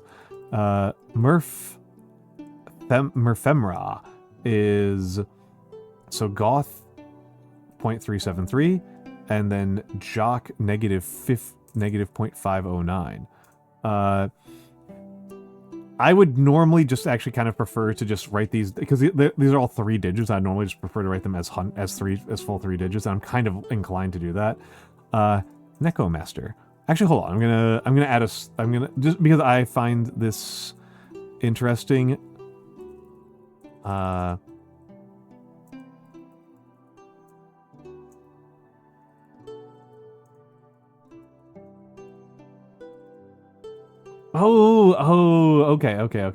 Okay. Thank you, XX1 underscore Starboy1XX. Yeah, I'm functionally using the coordinates. True goth, and then XX1 underscore Starboy X underscore 1XX got LARP, and Necom Master is 8. I'm actually fuck this. Negative 236, 373, negative 509. This is just easier. 827, negative 873, LARP. Shark Ray. And Shark Ray. Got 282 and then negative 464, which is true nerd. We have a true nerd here. Death Heart. Death Heart got 418 and we got an actual jock here. We got someone with positive jock score. True Goth. And then we got this is Gringotts. Gringotts Underwriter. Gringotts Sundere is 418 and negative 373, which is LARP. Hello, Bull Moonshine. We are doing surveys today. Let me grab this survey link. Actually, I'm going to post this in the Discord. So I'll post it here as well. This was the survey we just completed. I am doing the data collation for it at the moment. And then we've got Al. And I got 827 and negative 282, which is True Goth. Okay. So preliminary results. We might get more results as the night wears on. Uh, pretty uniform on this one. Pretty tight spread. Uh, there is some exceptions on the nerdery, but every single person got positive goth score. Uh, every single person got positive goth score. Do not worry about if I don't do the data entry right now, Bowl Moonshine. I will collect the data again later. It is not a big deal because we will be doing more surveys and we'll be going over them as over the course of the night. We have quite a few more surveys to do. Frankly, we started off with a warm-up one. So yeah, we have one true nerd. But yeah, the Shark Ray was the least goth person here at 282. No preps. It's kind of funny. I kind of think of myself as relatively preppy. But I also kind of don't know what that means. Just honestly, I kind of don't know what that means.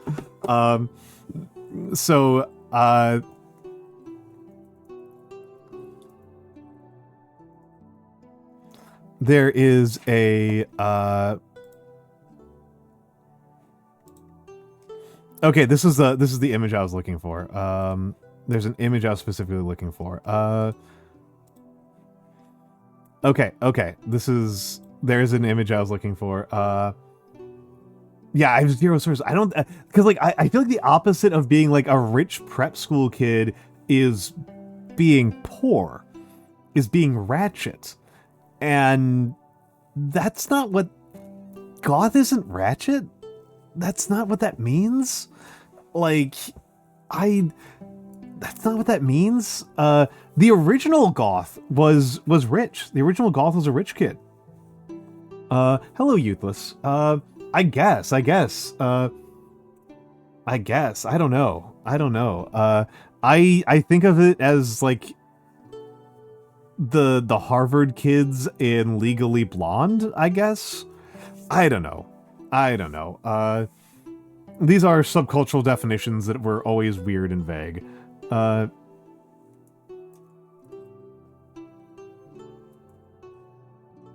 Opposite of the greasers and the outsiders, I guess. I don't know. I don't love any of these. Oh,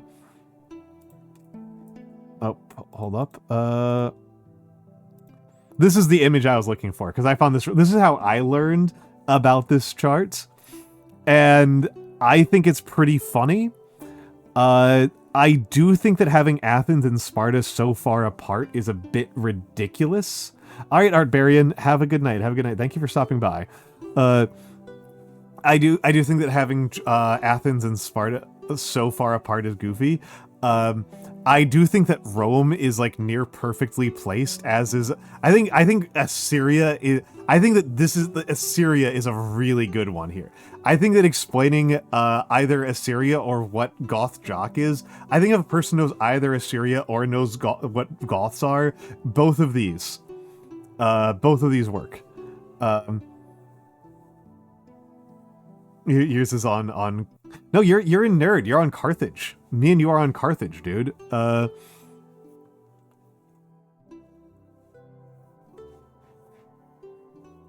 You're lower right. You're lower right. Yep. All right, I found this one really funny. I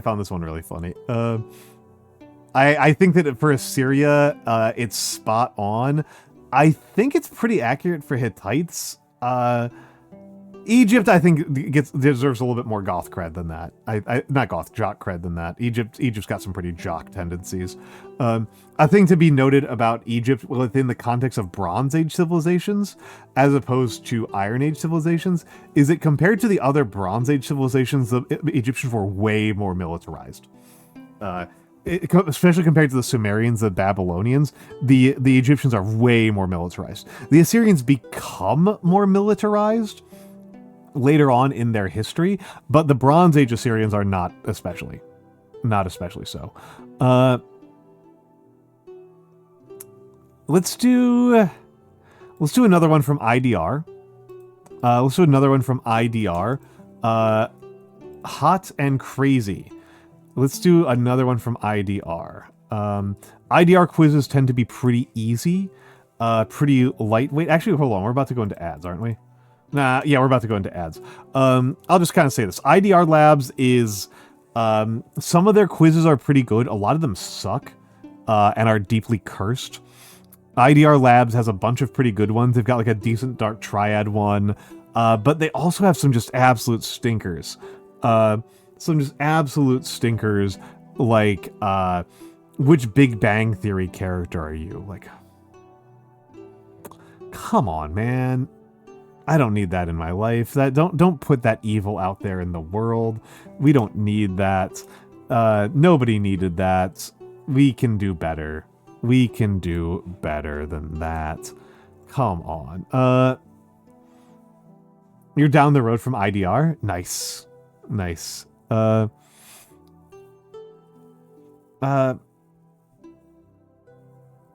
Oh, they're bringing up Big Bang Theory. I hate Big Bang Theory. Not Big Bang Theory. How I Met Your Mother. I hate How I Met Your Mother.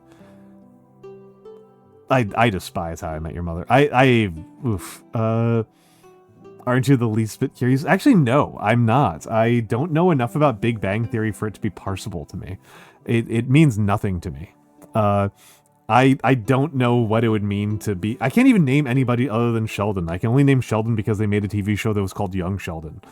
Like, I don't know. I can't help you here.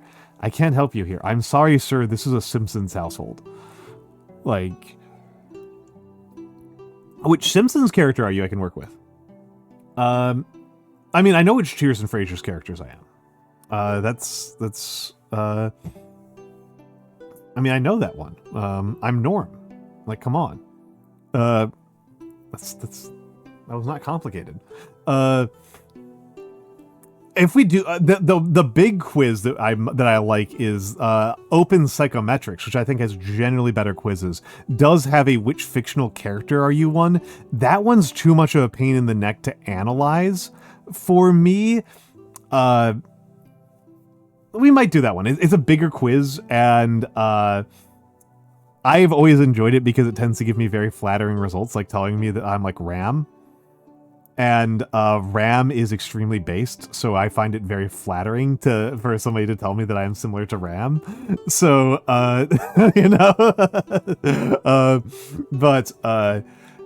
yeah, yeah, no, that one's actually pretty robust, or at least useful, because it goes through a lot of different fictional universes. And so if you, again, like the problem with doing specific ones like, you know, Big Bang Theory or even Cheers is relying on people knowing the characters from Cheers. Like what does it tell you if, like, I can't do that with this community because I don't know that everybody here has seen Cheers. I'm assuming that everyone here has seen Cheers because you're my audience, right? I'm assuming that you've all seen Cheers. That being told that you're a Carla or a Sam is something that's meaningful to you. But I don't actually really know that, right? I don't actually know that. So I'm kind of inclined to not really use that one. I'm just assuming you're messing with me, Echo Master. It's Cheers. Of course you've seen Cheers. All right. We are going into ads. I'm going to refill the waters, and we will be right back.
Ah, and I'm back. And I'm back. You know, I've been wondering if I should change my ad timer to 5 minutes.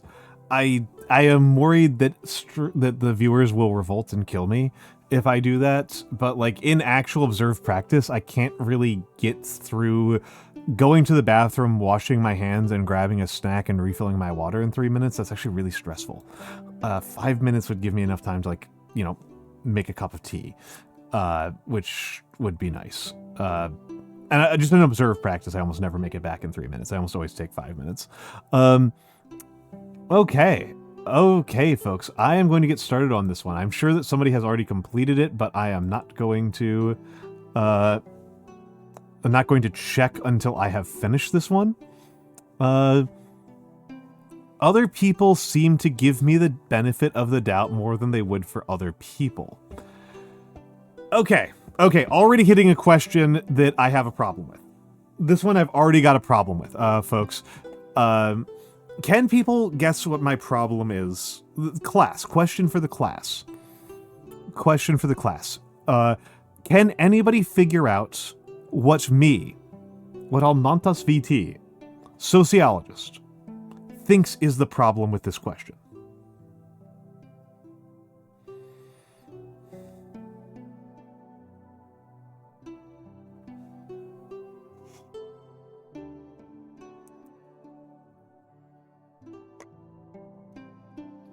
No, it's not a narcissism issue.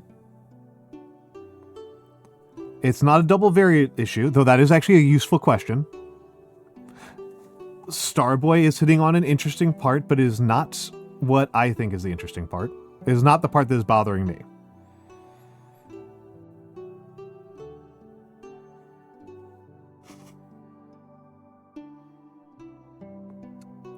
Vovern's getting close. Vovern's getting quite warm.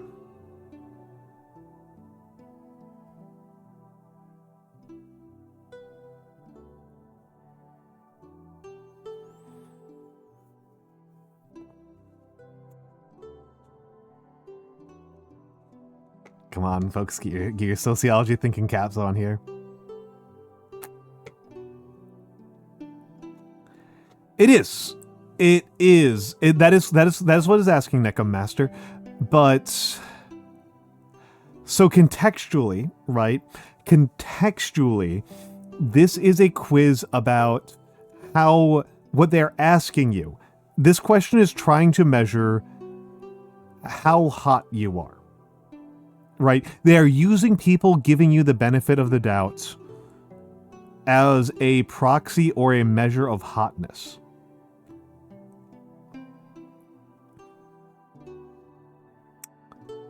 I do think people give me the benefit of the doubt more than they would for other people, for a reason that has nothing, or at least I would not associate with attractiveness. But some people do associate this trait with attractiveness.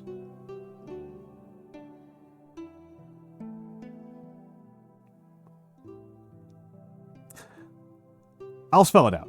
Let's go.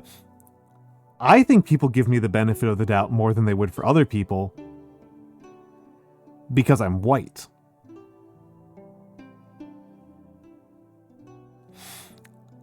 I think that the really important factor here, I do think people give me the benefit of the doubt more than they do for other people, but I think it's because of race. Which I don't think is what they're trying to isolate for at all. I think that's an extremely confounding variable, and unless they are willing to go to the goddamn mat and say that they are just white supremacists about attractiveness, which I don't think they are, this question has entered confounding variables. So I'm going to put it down a slight degree. Gender also does contribute. Gender also absolutely does contribute. Gender is absolutely contributing here. I really think that people have historically and even presently give me a lot of benefit of the doubt because I'm a white man. And I live in America, which is a society that views white men as intrinsically more trustworthy than other people. I constantly seek out activities or social feedback in the hope that these will get me to feel better. No. I do constantly seek out activities and social feedback, but it's not so much in the hopes that they'll make me feel better. Well, actually, I'll leave that as neutral. I do it because I enjoy them, and it kind of does make me feel better, but I don't think in the way that they're looking for. It seems like people often find reasons to talk to me or keep conversations with me going. I'm on twitch.tv, man.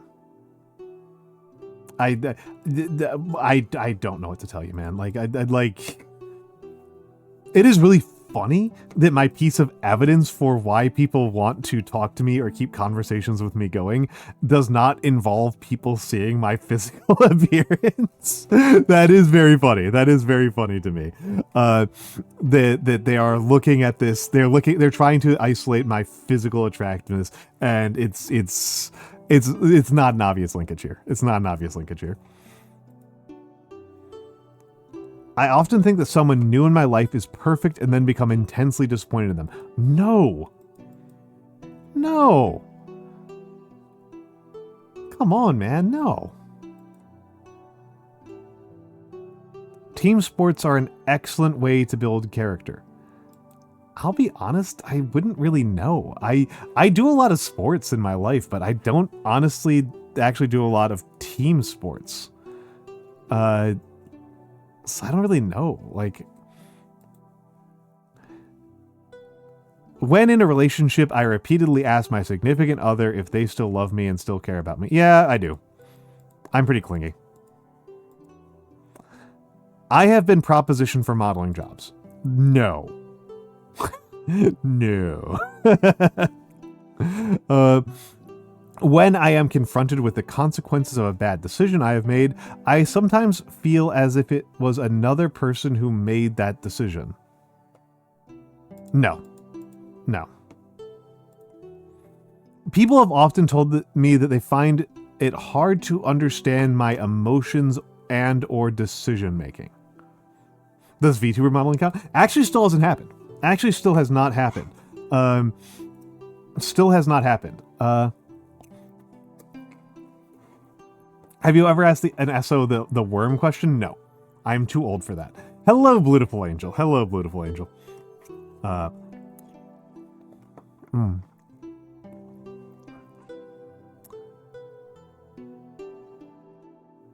This one's tricky. The load-bearing word here is often. I've definitely gotten people confused, right? I have absolutely had people tell me that they find either my decisions making or emotions difficult. I think actually the most obvious example of this happening is relatively recent, or at least it's recent to my mind, which is when I was streaming Talos Principle,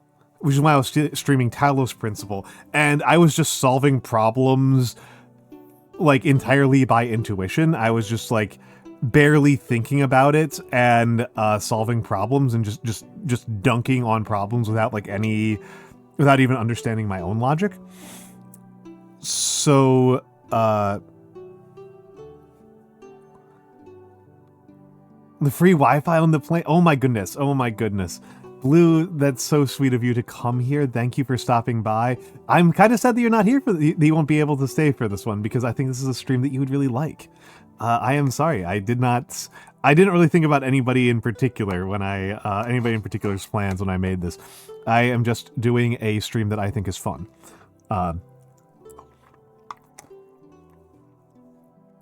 I don't think people have often told me that. People do sometimes, but not often. I think I'm pretty good at explaining myself. I have problems with shopping sprees and or my spending habits. No. I have money problems in the other direction. I have tried online dating or mobile app dating without getting many matches. Yeah. Yeah, of course. I engage in frantic efforts to avoid real or imagined abandonment by people who are close to me. No. Sometimes it takes only the mildest of triggers to elevate me to a state of bliss or throw me into a state of rage. No. Well, okay, the things that make me really mad tend to be really minor, to be honest. Like, I don't know if I'd say a state of rage. I have brief flashes of incredible irritation at small things. Yes, Blue, I have, I made a thread on the Discord. I made a thread on the Discord for it. Let's, I will copy the link for you. Oh, not what I meant to do. That's what I meant to do.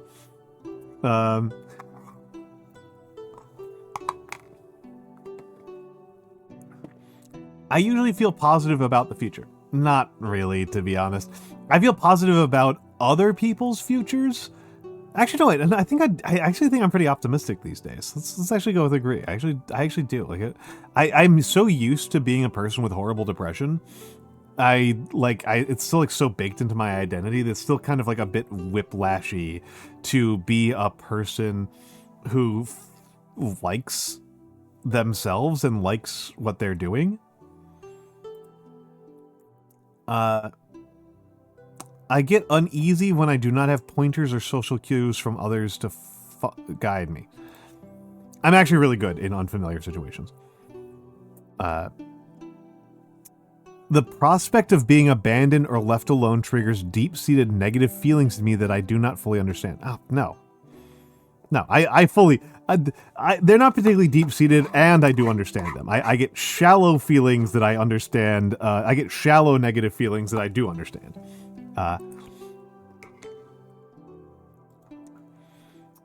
There is too much emphasis on athletics in high school these days. No.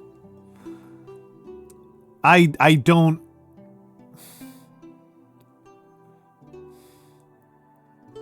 There's too much emphasis on... I'm not in high school, and I'm not a high school teacher, and I'm not around high schoolers very often, so I don't really know entirely what the kids are going through. But also what I can see of what the kids are going through indicates to me that we do not have a problem of, like, too much sports in school, but a problem of, like, too much criminalization and,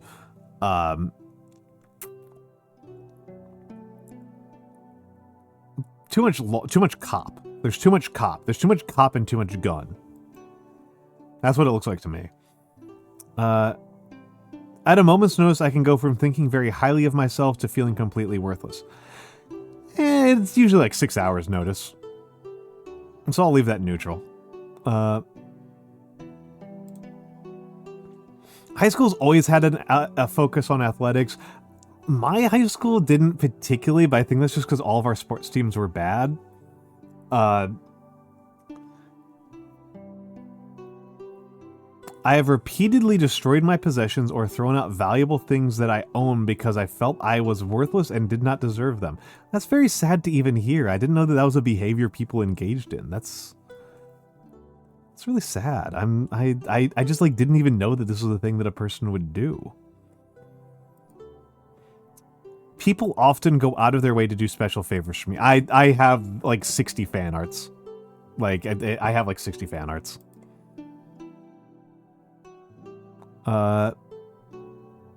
Okay. I'm in the fun zone. Nice. Congratulations to me. Congratulations to me. I'm fun. Well, in Bull Moonshine, I don't know where you are, but in the US, there's a lot of division between different types of high schools in terms of what they emphasize and what they are capable of doing. My high school is pretty academically oriented. A lot of the high schools that like appear in the news and that I see are like really like the concern is about school shootings and drugs. Like there's very little concern about either athletics or academics. It's a concern about drugs and guns. So let's You know what? I'm just going to do the data entry. I said I wasn't going to before, but why not?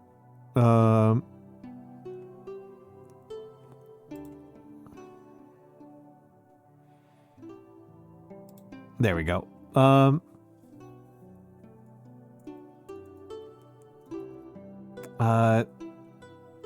Hello, Sheik. Hello, Sheik. So hot, crazy. Let me make sure I'm looking at it right.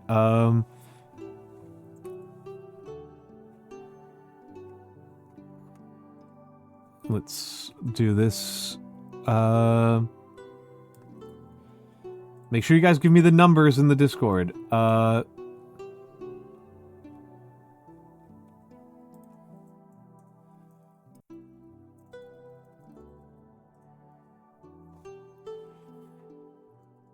want the numbers, you slatterns.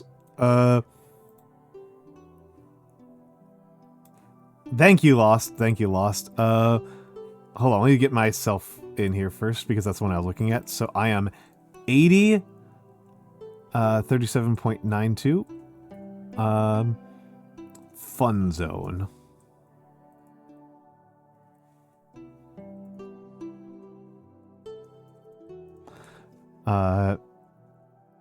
Okay, I am in the fun zone.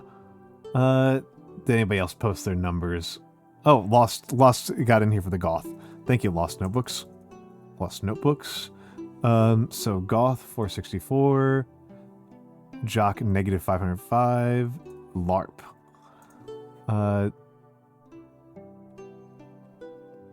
And let's get in here. Who else? Lost gave me the numbers for this one. Lost! I will be reporting this to Mabel. Sharkray. Sharkray is 65 and 73.33. Danger! Sharkray is dangerous. Hell yeah. Good for you.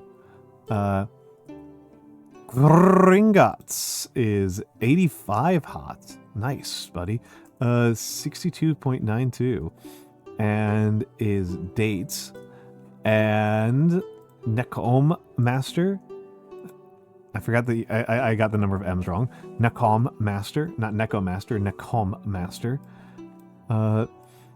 Is 60, 71.25. Danger. Nice. I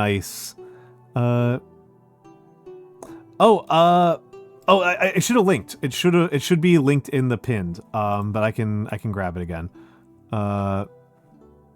There's a thread. There's a thread.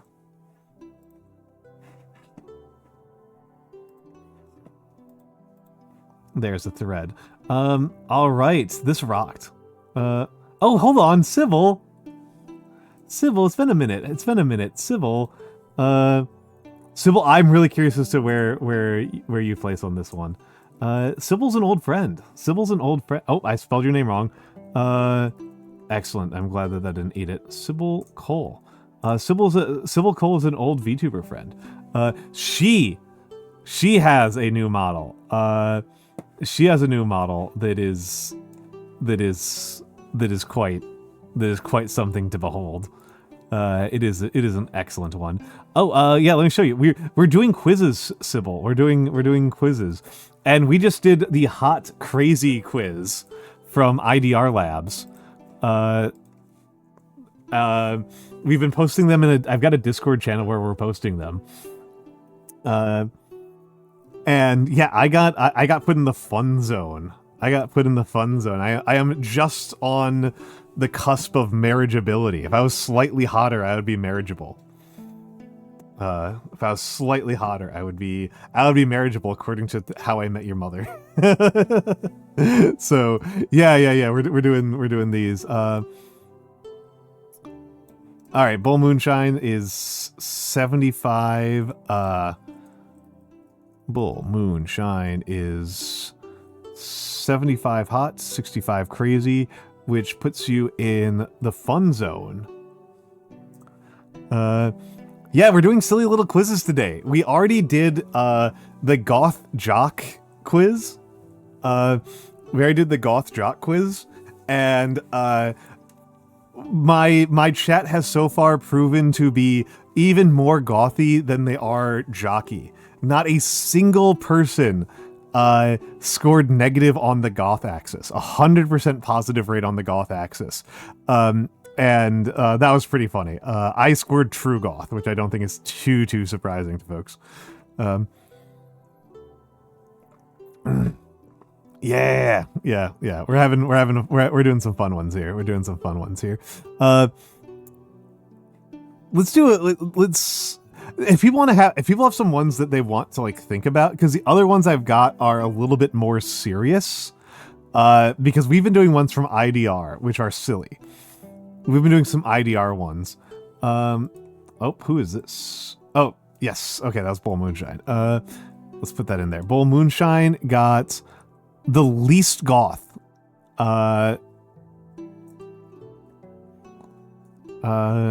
Neutral.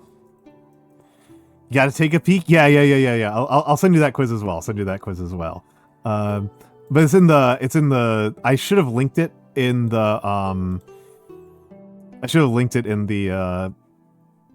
This was my results on the goth jock nerd test. I was over here. Oh wait, no, hold on. The normie. Bull Moonshine is normie. But how are you doing, Sybil? It's been a minute since I've seen you here. I like Sybil a lot. Sybil was indirectly responsible for one of my funniest streaming experiences of all time, where she was playing Elden Ring, and I was wasted, and I strong-armed my way onto her stream and tried to narrate what she was doing on stream while being very drunk and having never played Elden Ring and having no idea what she was doing. Hello, Asusul. Good to see you here. I was extremely unhelpful. I was profoundly unhelpful. It's one of my favorite streaming moments. I hope you've got the VOD somewhere. I really hope you've got the VOD somewhere. It's like one of my favorite collabs I've ever done. One of my favorite collabs. Oh, Riddle has given us some data. Let me swap us over to the data. Riddle Atelier. I don't remember what you were doing on stream, but I do remember me trying to describe what you were doing, and you died. And I remember watching your model just fall over because you were laughing so hard. I do remember that very distinctly. I do remember watching you just kind of like fold over to your side and, while wheezing. Definitely one of my favorites. All right. Let's do the next one. Let's do the next one. I will stop looking at. I will stop looking at Discord. I'll stop looking at Discord. And we will. I might have. Hold on. Oh yeah, I did. The data matters to you. Hold on. Let me put you down to Starboy. XX1 _ Starboy _ 1XX. 80, 52.5. Fun zone. I am grateful that our team appears to mostly be in the fun zone. That makes me happy. We're gonna do.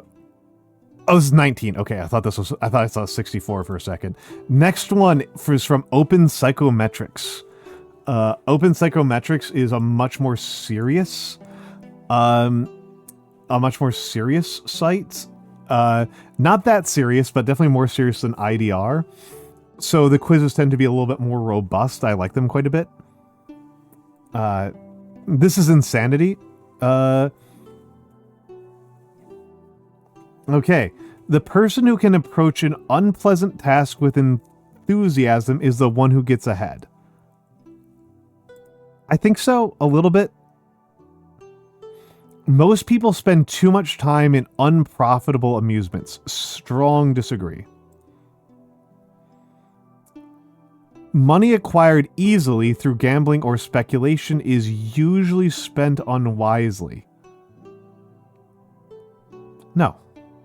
I mean, yes, but also no. Like, it's usually spent unwisely, but I don't think any more so than money spent from other means. Like, my understanding is that people spend their money unwisely when they get it.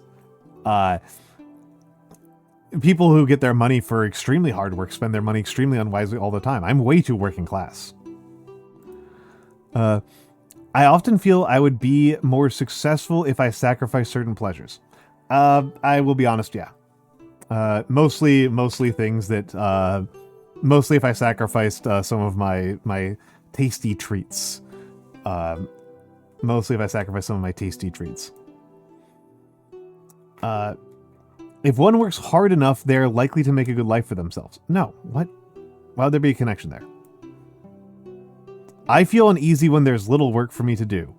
Yeah, I do. I am, yeah, absolutely. Absolutely, 100%. 100%. The most difficult college courses usually turn out to be the most rewarding.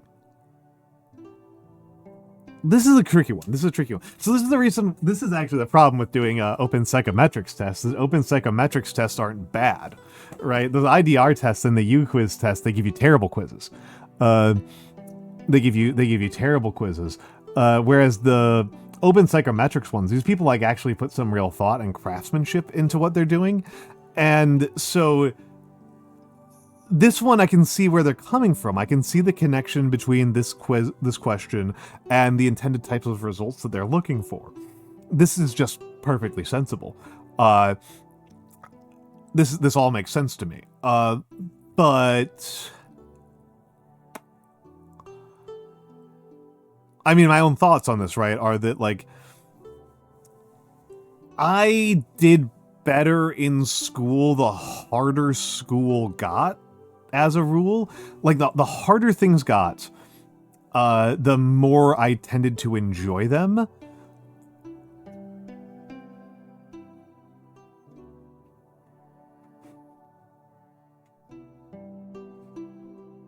But that wasn't because of the difficulty. That was, I don't think it worked that way, right? I don't think it like worked in that direction. I think it was more difficult. I think that more difficult tests, college courses became more valuable for me, not because they were more difficult, but because I kind of needed the challenge, right? I kind of felt like I needed the challenge, and they tend to be more in-depth subjects. Whereas the biggest thing that like really escalated college courses into being really, really difficult was disorganized teachers. Not necessarily mean teachers. I didn't really have any particularly mean teachers, but I did have disorganized teachers who made things substantially more challenging than they needed to be. And I think actually the hardest course I had in Yeah, Gringotts. Yeah, yep. Well, this is a question about how much you agree with the Protestant work ethic. Hello, Vale. The course that I found the hardest was actually one of the courses I got the least out of. So I'm going to slight disagree. People should have more leisure time to spend in relaxation, 100,000%. And you know what would happen if people had more leisure time to spend in relaxation? You know what would happen, folks? They'd watch more of my streams. There's an assumption that speculation is easy, I guess. Yep, true. Most people who don't succeed in life are just plain lazy. Ridiculous. Obscene statement. Grotesque. This is a different type of question. Life would have very little meaning if we never had to suffer. This is an interesting question, right? Like this one's throwing me for a loop. I don't entirely know how to respond to this one, because here's the thing, right? Is I what how I feel like suffering is one of those things. There's a lot of semantics involved in the question of suffering. Uh, there's a lot of difficulty in defining suffering and understanding suffering. I am used to Buddhists' notions of suffering, where suffering is a output of the nature of desire. The shape of desire itself is what causes suffering. And so suffering isn't a matter of things happening to you, or even it is a matter of hello Bunbanaiko. Yes, Moth. The Moth. I love this little guy. We gotta come up with a name for him one of these days. But today is not that day.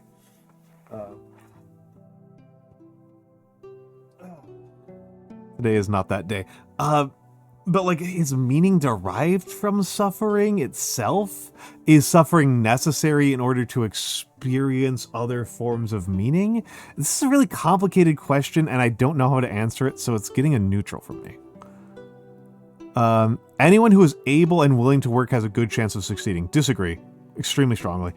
There are few satisfactions equal to the realization that one has done one's best at a job. Strong disagree. Oh my goodness. Oh my goodness. No.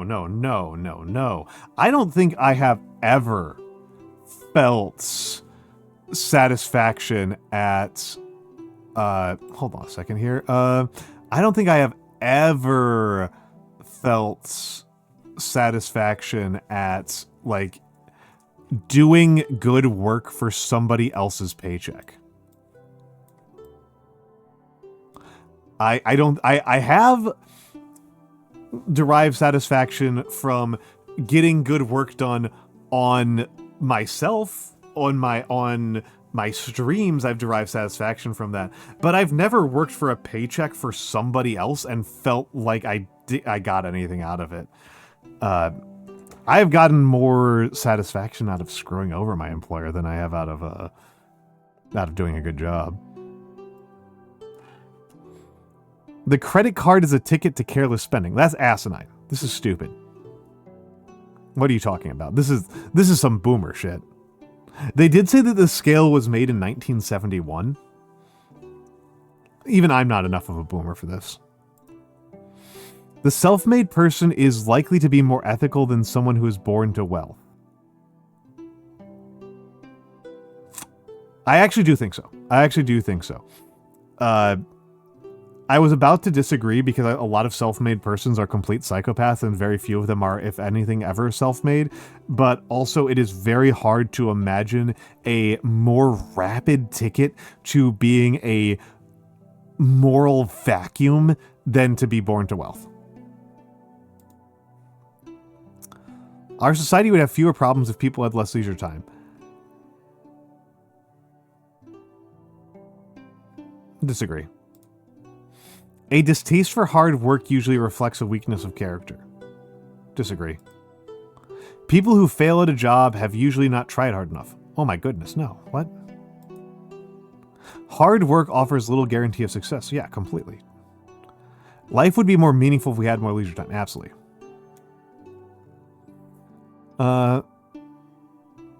Did you try your best, and can we store your data and use for research? Yes. I am not going to answer more of the questions for them. I normally would, because I like open psychometrics, and I like the work that they do, but also I think that they'd be looking for demographic data, and I'm not going to dox myself on stream.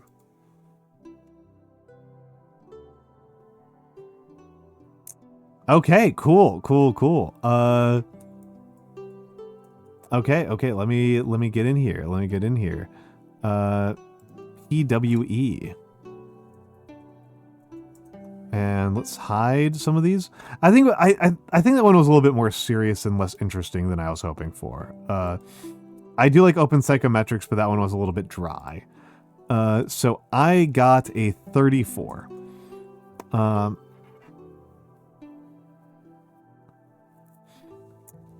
average score of college students was 61. The scores of people who have taken this test here on this website are somewhat higher. Okay.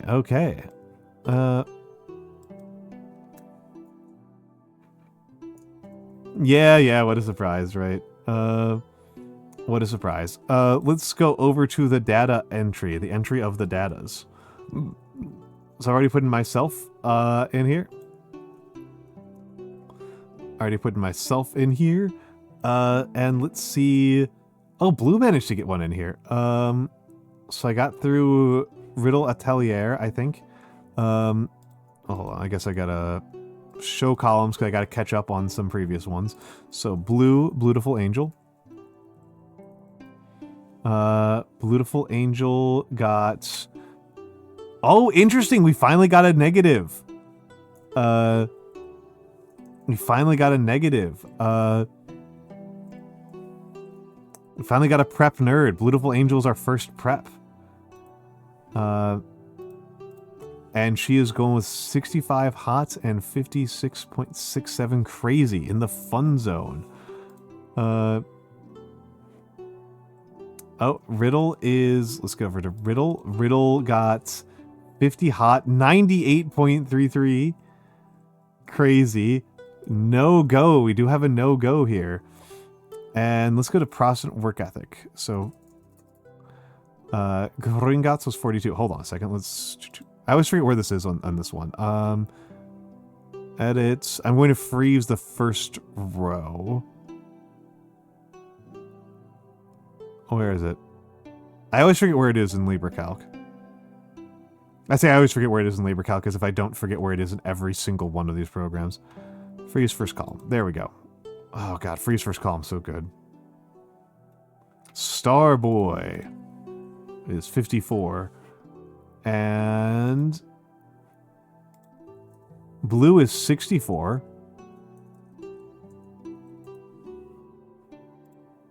Lost is 58. Nakom is 41, so... and Deathheart is 67. Bull Moonshine was 79. And Riddle Atelier was 34. I'm still the undefeated laziest person. I'm still undefeated laziest for the chat. Hell yeah. Hell yeah. Hell yeah. I am the king. I am the king lazy. Oh. Nope, not that one. There we go. There we go. I'm King Lazy. I feel like the test aligns a lot with Asian work ethic. Yep, that's fair. That's fair, Blue. That's fair. I mean, it's an oft-noted thing in cultural commentators that the Asian American experience is in many ways a heightened version of the WASP experience. That like this convergence is noted and known. Give myself a nice little shake out there. I'm gonna do another one from Open Psychometrics. Artistic Preferences Scale. The Artistic Preferences Scale was developed to measure individual differences in what's... why have you never seen the Asian American WASP thing before? Oh, no, it's pretty well known. It's... If you're a white person who hangs out with Asian people a lot, it becomes really obvious to you because I remember my Asian friends would discuss the differences between white families and Asian families, and it was very similar to how white families talk about non-white families. It was very similar. It was very, very similar. The white families, and particularly the very racist white families that I knew, tended to think the Asian families were much more similar to the white families than they were to the other non-whites, to the Black and Hispanic families. But yes, The artistic preferences scale. And I will post this in... oh, Sybil has posted. Hell yeah, we got Sybil. We got Sybil. Sybil's a LARPer. Hell yeah, Sybil.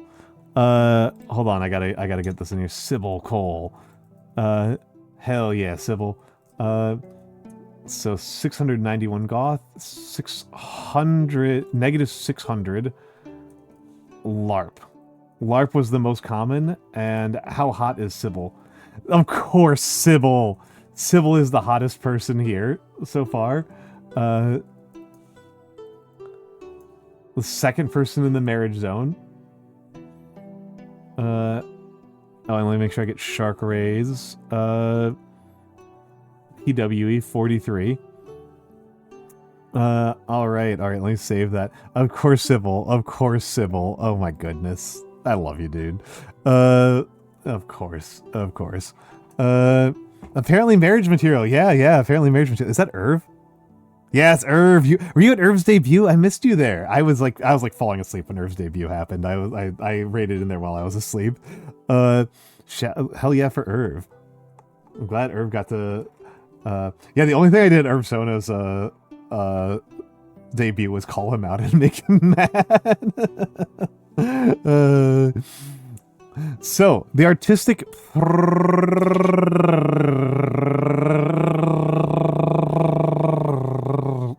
references scale. Why did I do that? The artistic preferences scale is developed to measure individual differences in what people enjoy about visual art. It measures 3 scales. 2 that are applicable to the style of the work, and 1 that's applicable to the content of the work.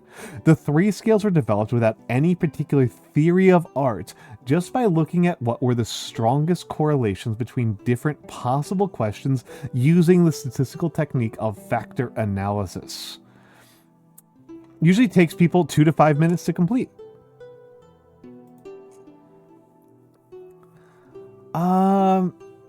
I prefer left out of these 2. Strongly prefer left out of these 2. Strongly prefer left out of these 2. Slightly prefer right, I think. Definitely prefer right here. But not about strongly. I like the left one as well. Oh, I like left a lot. I think I prefer right.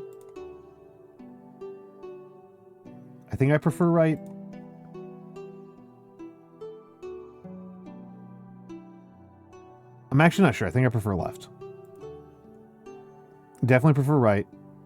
I do like this. I do like both of these. They're posting a lot of things that I like quite a bit. I prefer right. I prefer left. I do like this one a lot, actually. This actually rules a lot. Do you like this one? Actually, I don't know about that. I don't know about that. The romanticism of this one's kind of grating.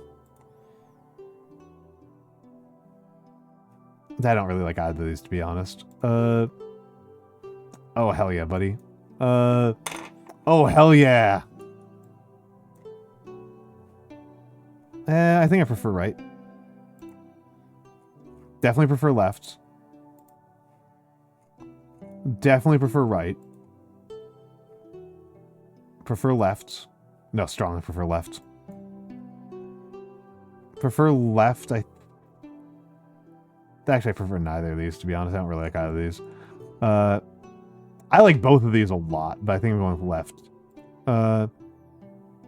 Going left again. Strong right. Strong right. Left. Right. This is an interesting one. Am I going with neither? I'm going with neither. Oh, I love the way the sand looks on this one. That rules.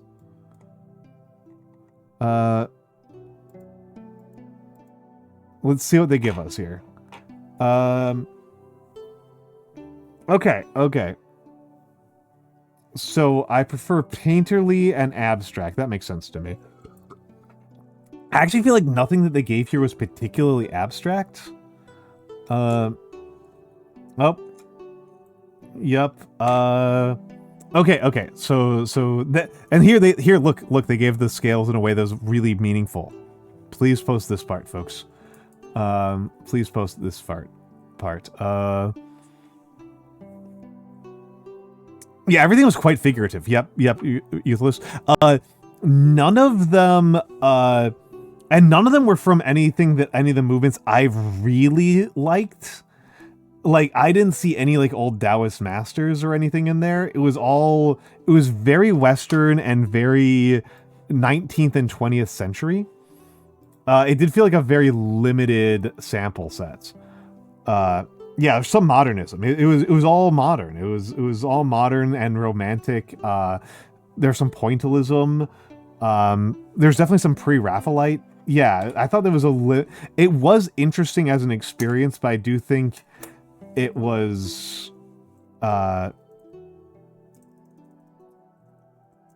painterly, abstract, femme. Yeah, I do feel like they didn't really give us a lot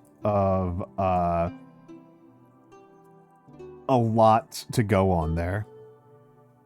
There was no abstract expressionism. You're right, Youthless. Like, yeah.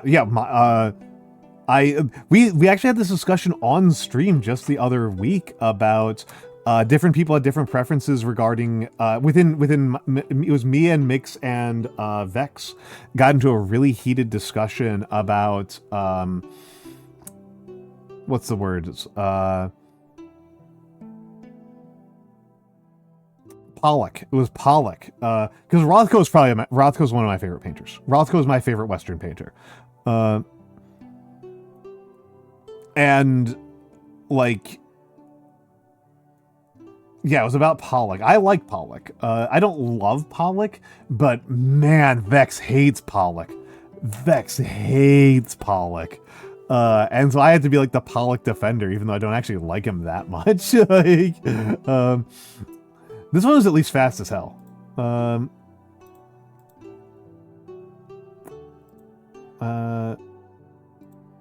Okay, so there's Gringotts. So Gringotts is getting a 3, a 7, and a 1. Okay. And Deathheart is getting a -6 and a 1 and a 4. Okay. This is interesting. Sib is -11. -11. 0 and 1. This is interesting. This is actually genuinely really interesting to me.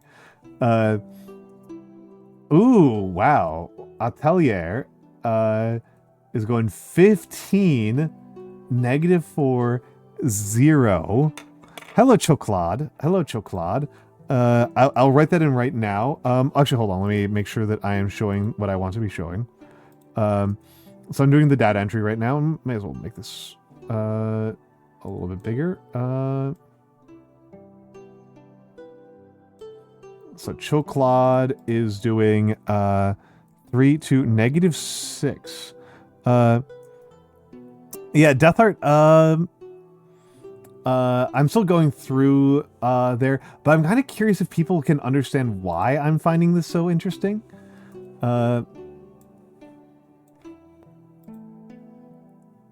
So this is Shark Ray. Shark Ray is 14, -9. That's not surprising. -1. I am wondering if people are seeing what I am thinking is surprising in all of this. Lost. -4 to 0.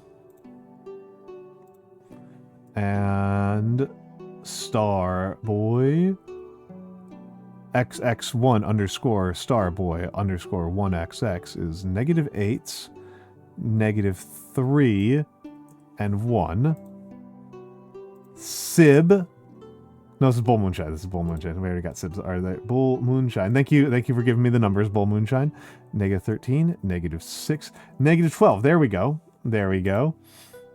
Necom Master is giving us 0, 3, -9.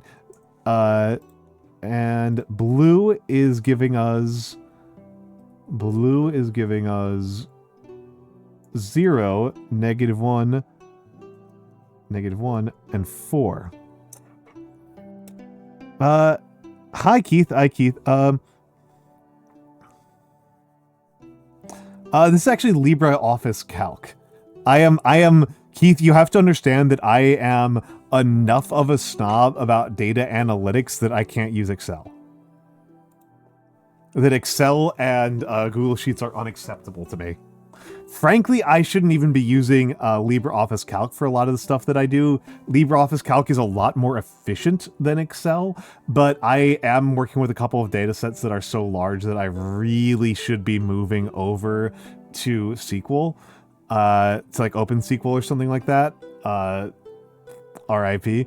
But no, what I am surprised by is that so many of the people here, the modal, not the mean, but it looks like the modal response or the median response is like 1 on the mask fem scale. I was expecting negative. I was expecting much stronger negatives.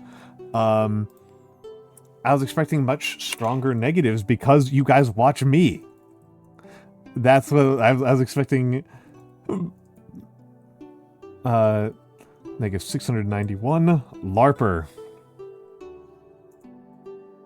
Oh, excellent. I'm glad. I am glad. But yeah, I was expecting people who watch me to prefer more masculine art styles on account of me having pushed for my own art being turbo masculine, right? My own artistic and gendered performance as a streamer is like turbo masculine. Like it's like a -14 on this scale. So I was expecting people who watched me to generally trend towards more masculine preferences. Yeah, that's a good point, Choclad. That's a good point.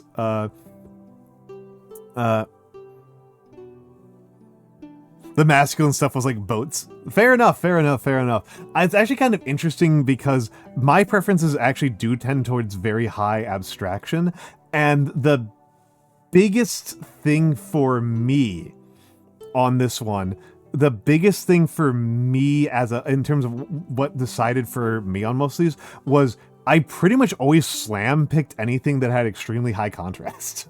I pretty much just slam pick. If there was a black and white versus a color thing, I almost always chose the black and white.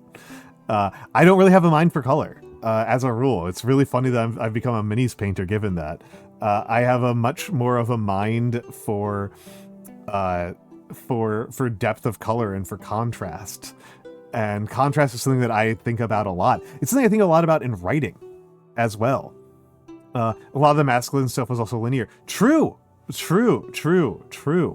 You are so true for that. Choclad, do you want to take the other quizzes? Because your perspective here has been really interesting. I've enjoyed it, Choclad. That said, we are about to go into commercial. You're working on the process and work ethic one. Excellent.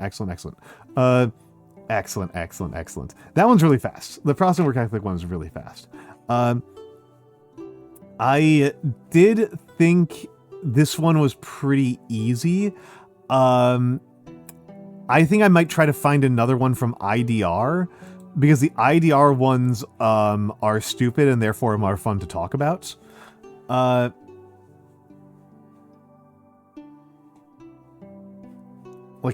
Like Stacy and Becky ratings. Like this is some goofball stuff.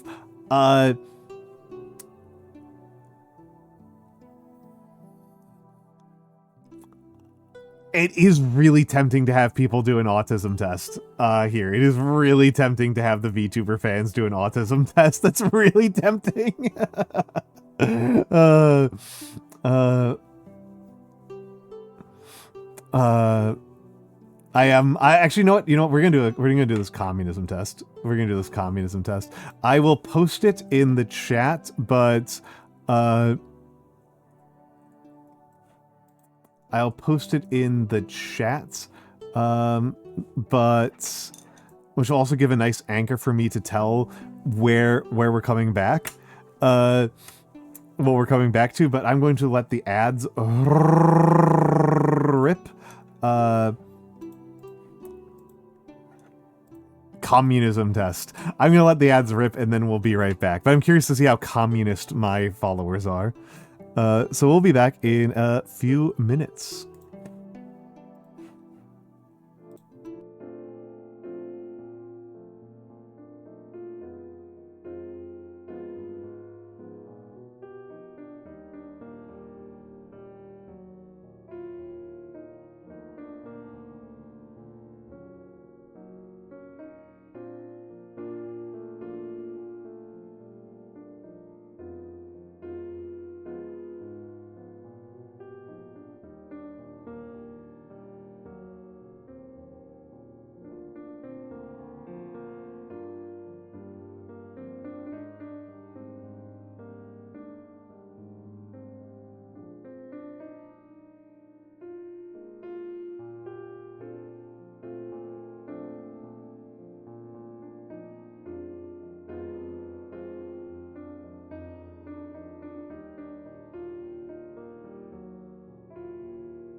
Oh, right. All right. All right. All right. This is gonna be a fun one. Let's zoom in a little bit here.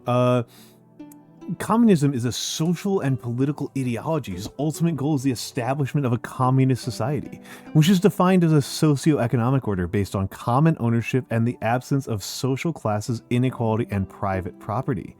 While communism encompasses several schools of thought, this test uses the classical Marxist texts and history as its foundations to determine whether you qualify as a Marxian communist. All right. The individual's best interests are indistinguishable from society's best interest. I disagree. I don't think that that's true. Artists should have no private ownership or copyright over the works that they create.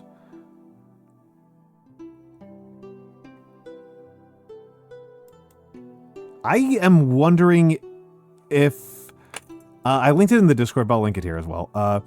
I am genuinely wondering already. I'm actually flat out wondering if we are already encountering splitters. I think we've already got a schism going because I know some people in here are pretty knowledgeable about Marx and about communism. The implication here, I think, is that they want you to say you are more of a communist if you say that artists should have no right over the work that they create. I don't think that's in Marx or Engels. I don't think that's in Marx or Engels. Like, I don't think that's there. I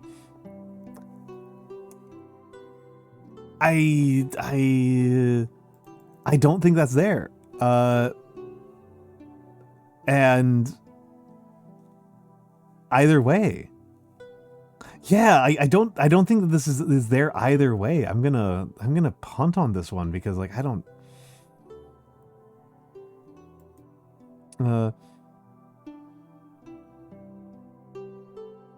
what? Yeah, like, I think I don't know because I think that they're just, like, interpreting Marx in insane ways. I think this test might not understand Marx very well. An even-handed distribution of the population across the nation's territory.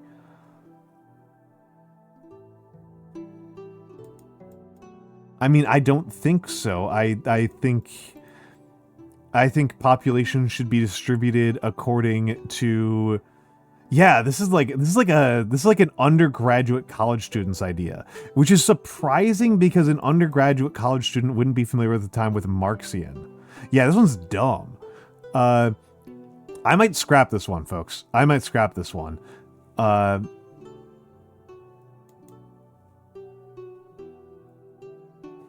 just gonna keep on going.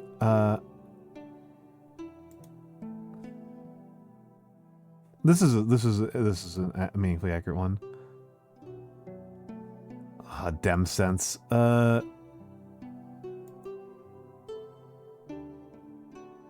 I'm gonna scrap this one, folks. I don't like this one. I don't like this test. We're scrapping this. Sorry. We're scrapping this.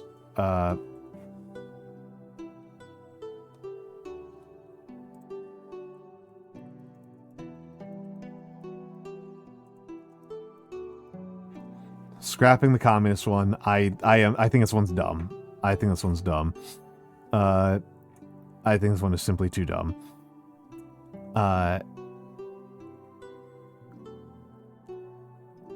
No, not the Enneagram one. Not the Enneagram. We definitely don't need any of the multiple Harry Potter ones. I'm scrapping it. The hot crazy one was more rigorous. The hot crazy one wasn't more rigorous. This is what I mean by, like, this site tends to be a little bit insane. Here's a chance to make a better communism test. I will be honest, I am going to, not today, every Christmas I do run a survey, which is more of a customer research survey for my own benefit, but I do run a survey that I make. And I have already been thinking about which questions I want to put on there. I do want to figure out which ones we want to put on there.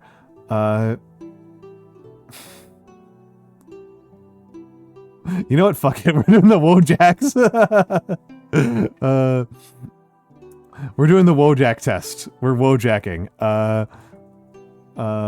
We're Wojacking instead.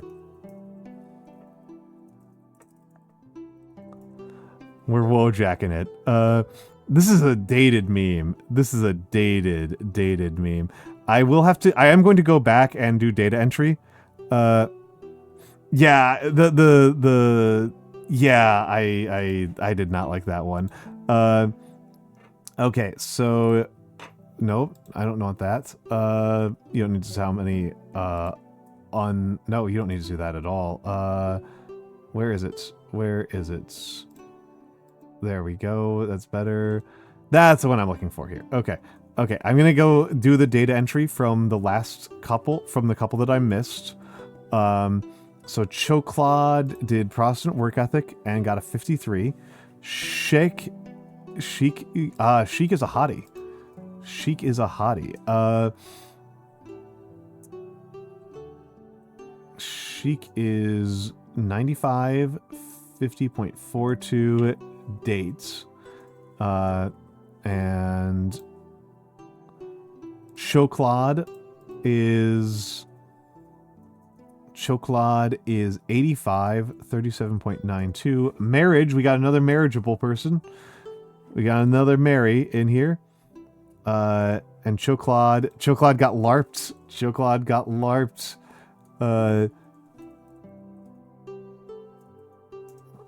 We got LARP and Choklad. Don't worry about it. So many people got that one. So many people got that one. And did I get in Sheik's Protestant work ethic? I did not. Sheik's Protestant work ethic was 45. Okay, I'm gonna Wojak it. It's Wojak time. Let's see if the Wojak one's fun. But yeah, the hot crazy one was actually a good one. I think the hot crazy one was like kind of good for what we're looking for. I think that one was actually pretty good for what we are looking for. The communism one sucked. I would like to know my people's political alignments, but that one sucked. I think a lot about the inevitability of death and the cruelty of the world. Absolutely. Absolutely. I get excited about things like board games, Dungeons and Dragons, or sci-fi conventions. I do. I've resigned myself to the fact that the world is a messed up place. Yeah. It always feels like I'm going through a dark period. Nope. People think my views are offensive. Not as a rule, no. Some people do, but I don't respect their ideas very much. Sitcoms and reality shows are a great way to unwind. Not really. I find them kind of boring and annoying. My research has unearthed startling conclusions about a major world topic that would startle most people. Are you kidding me? Yeah, the startling realization that poor people are suffering. Incredible. Actually, you know what? I have learned that the research that I have seen about heterosexuality does tend to shock people. So I might actually, I'm going to leave this one neutral. Eclecticist? I don't know what that would mean politically. Hold on. What are you trying to... Keith, what are you trying to use as the base for political title? Because you might be looking for the political title of ecclesiarch. Hello, Noir. Hello, Noir. It's my friend Noir. Noir, we're doing personality quizzes. We are doing personality quizzes. It turns out that everybody here is a goth. It turns out that you're in a high goth environment. High probability of goths in your vicinity. We are goth maxing over here. It's been the most robust result so far. Everybody is goth maxing. Very few people were unmarriageable. We're unfun. Everybody was in the fun zone on the hot crazy scale. Real preponderance of the fun, real strong preponderance towards fun, real strong preponderance towards goths. I strive to embody compassion, empathy, and intuition 100,000%. Many of my romantic partners have thought that they could fix me. Nope. I follow current trends and recommendations. Nope. On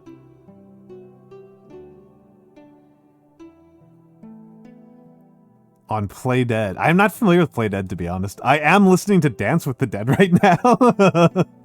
I struggle to overcome setbacks in my life. Nope. I can easily soothe myself when I'm feeling down. I'm gonna say neutral on that one. I do have clinical depression, so it's not easy, but I do tend to know how to manage it pretty well at this point in my life. I want a partner who is a strong protector and a stable provider. Nope. Fake goths. Sorry, buddy.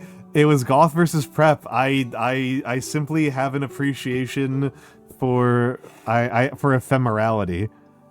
I often doubt myself. Never ending. I doubt myself 1,000,000,000,000%. I do love RG Noir. I love Noir going so fast from we're so back to it's so over. I believe the only limits are the ones you set for yourself.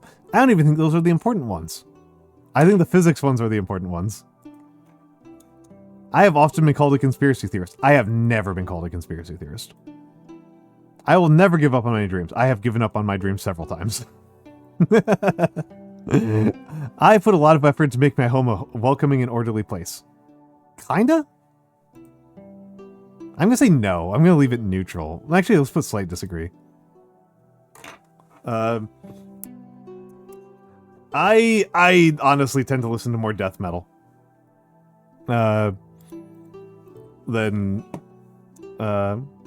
I mean, it's not, like, super hard. It's just, like, I like really, strong music, and I tend to find most goth music a little bit too, pleasant and accessible.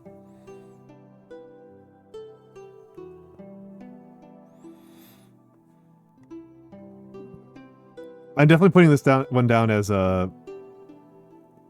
slight disagree because I'm lazy. I prefer sticking to mainstream news sources. They are more reliable. Ha! Throwing a barbecue with friends is one of my favorite activities. 1,000%. Noir, my favorites are... I really like... Opeth. I like Victory Over the Sun. I like Perturbator, which is, I think, actually pretty upbeat. I do like Nine Inch Nails. I must confess, I do like Nine Inch Nails. Bathory's okay. Bathory's okay. I'm really like a mellow death guy. Mellow death is like a mellow death, and is like the main genre for my life. I tend to find most like industrial and black metal a little bit too like predictable. Such Mercy's fine. They're fine.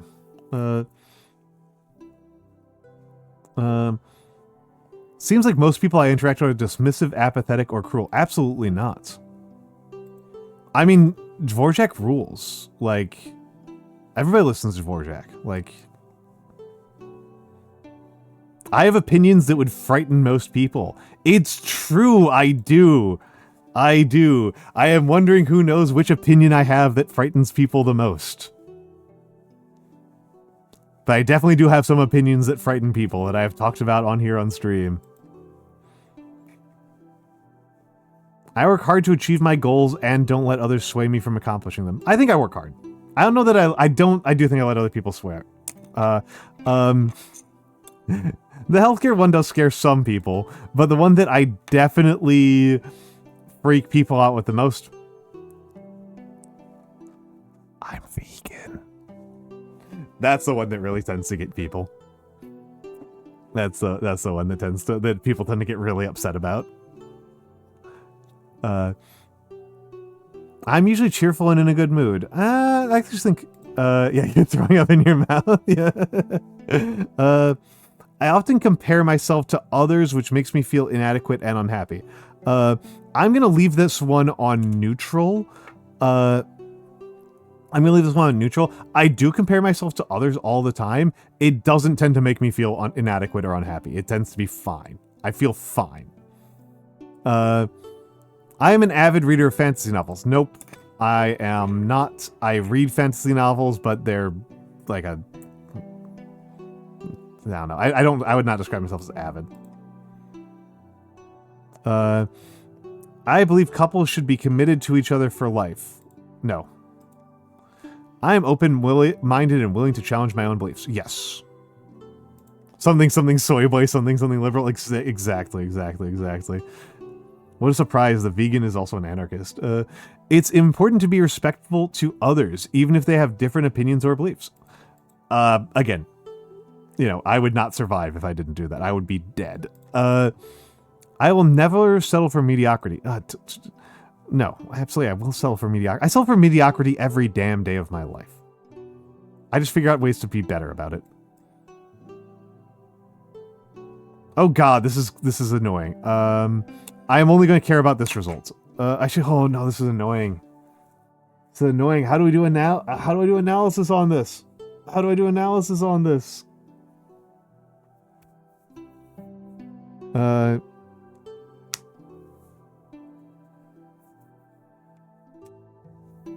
How do I do analysis on this? Hold on. Yes, RG Noir. Yeah, Noir is the bottom right girl T-posing and over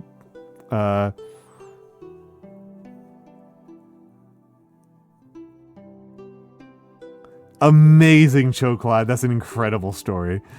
That's an insane story. It's an insane story.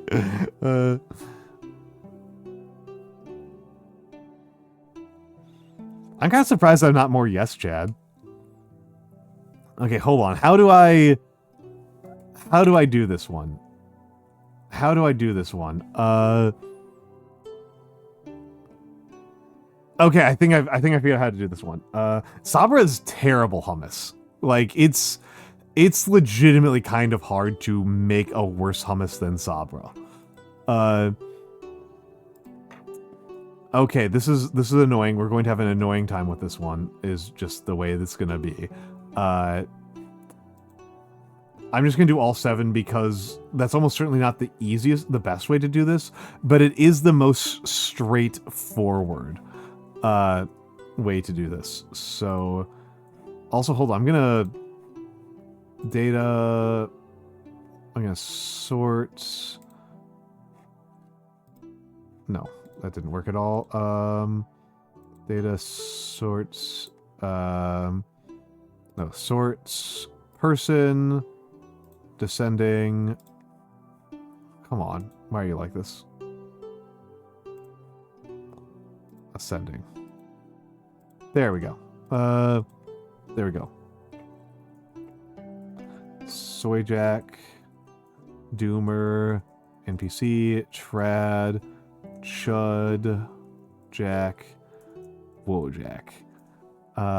Okay, so 15, 69, nice. 50, 30, 50, 38, 45. Okay, that's not actually that bad to do as entry. Sorry.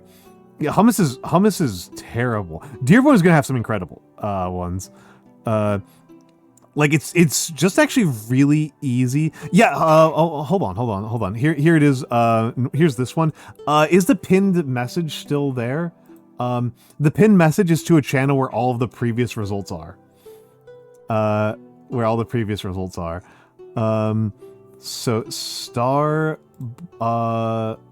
Starboy is down here. 50, 88, 45, 75. This is so funny. This rocks. I actually love this one. I actually like this one a lot. Sybil, what are these scores? Sybil, what did you do?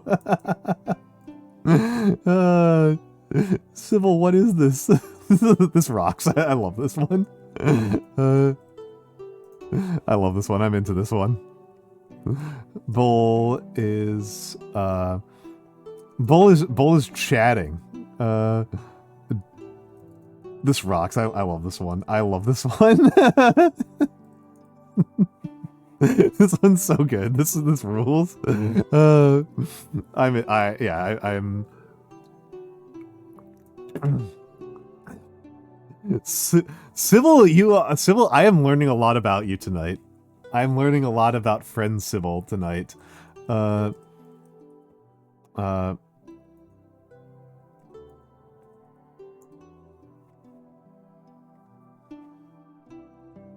And here's Gringotts, 60, 56. Gringotts here is very balanced. Gringotts has a very balanced Wojak. Oh, blues are chaos. Poor blue, yours are chaos. This one I like a lot. This one I like a lot. This one I feel like I'm learning a lot about people from this one. Oh,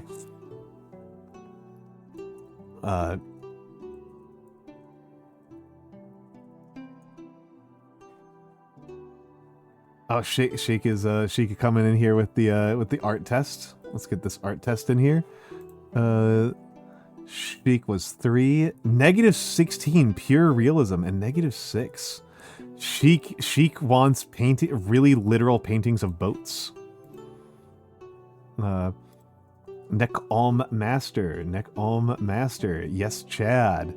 45, 100 soy jacking. The only thing that anybody's 100%ing is the soy jackers. This is a soy jack household. We are a soy jack household here.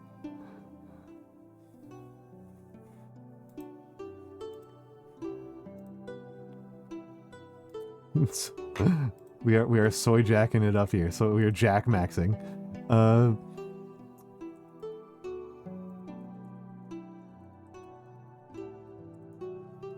This rocks. I'm sorry. It's I'm just laughing about this one. This one's making me smile so much. This is so good.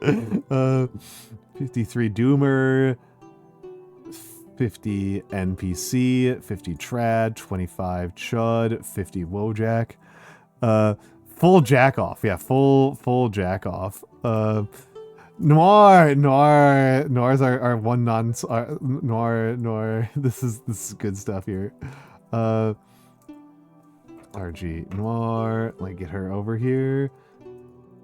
Noir is 60, 53, 48. Only 15% NPC, 75 Trad wife. Of course I knew she was going to be Trad wife. 100% Wojak. I hate this.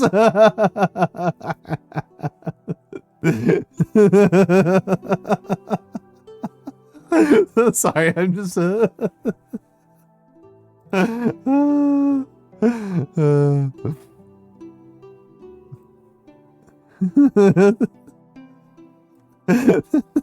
sorry, I just have to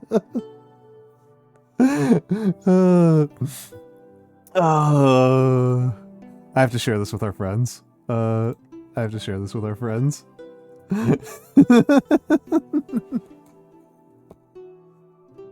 Oh, this one's so good. This one's so good. Okay, who was on? Shark Ray.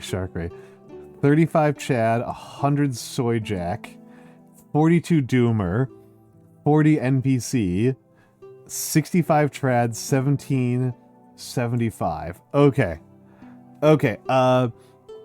I am going to do some very basic level analyses here. We're so soy here. We all just have zest for life, Noir.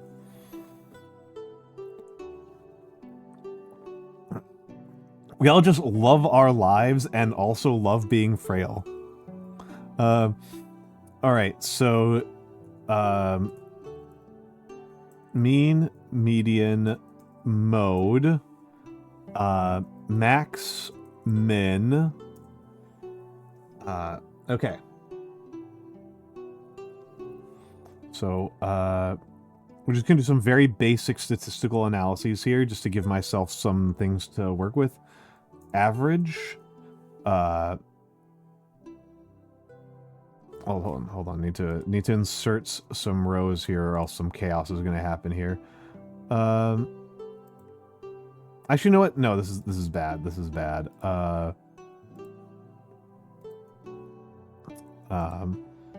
Here we go. Here we go. We'll just the stats sheet here. Equal average. Let's see if that works. Yes, it does. Okay. and then equals median, and then equals mode. Thank God they've got a mode. Equal max. Thank you. Equal min. Sorry. Equal min. Simple enough. Just some simple statistical tests. Also, give me Georgia. Give me Georgia. Georgia pretty. I think the funniest other one. Do the goth one. The hot one and the crazy hot one are good. The PWE one kind of sucks. I would say the Protestant work ethic one is the most skippable. I am proud that I am the laziest person here. Okay, and let's oh, interesting. The mode one. I expected mean and median to break, but I'm surprised that mode broke. I'm surprised that mode broke. Whatever. I'll just hide this and worry about it later. And these guys... yeah, let's do that. Alright. So, yeah, we were generally quite a bit hotter than we were crazy so far. Not particularly lazy.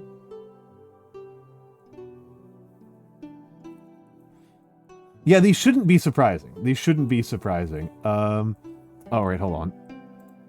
Gotta freeze. Gotta freeze that first column. The Wojak one might be the most interesting one so far. The Wojak one might be the most interesting. The Wojak, I think, is kind of the most interesting. I do like that Sybil is the hottest person here. That's cute. My friend Siv is the hottest one here. That's yeah, I'll get... I'll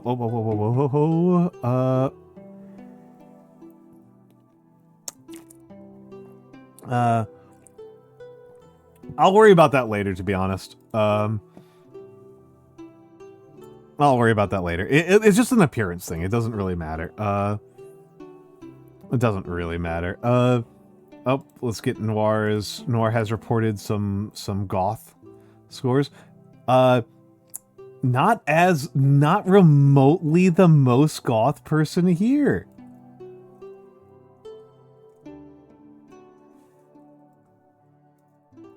Not even close. Me and Nekom have killed you.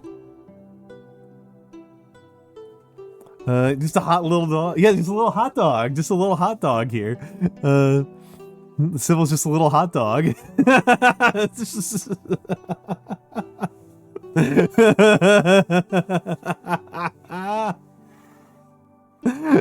wasn't that. It wasn't that.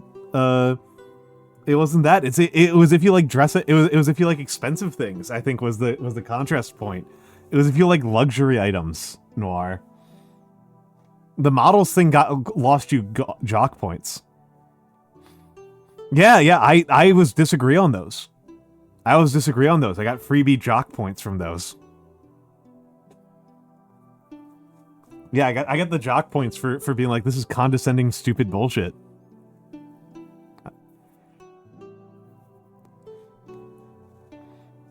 You need to be more of a communist.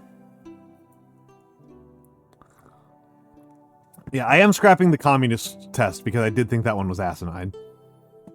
The Wojak test is my favorite one so far. Do folks want to do a long one? Yeah, sorry, Sharkray, you reminded me. Do folks want to do a really a difficult one, a long and hard one? Because this one's tough.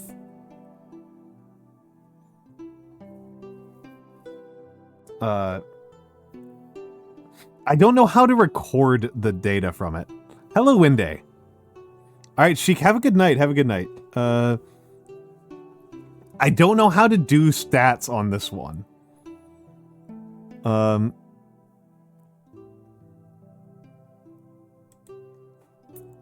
Okay, this one's a big one.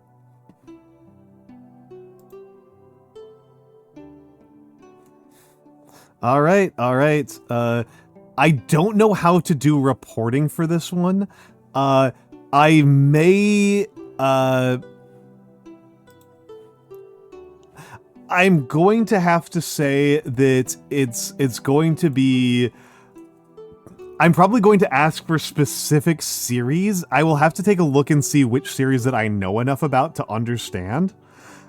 Simpsons is going to be one of them. Simpsons is going to be one of them.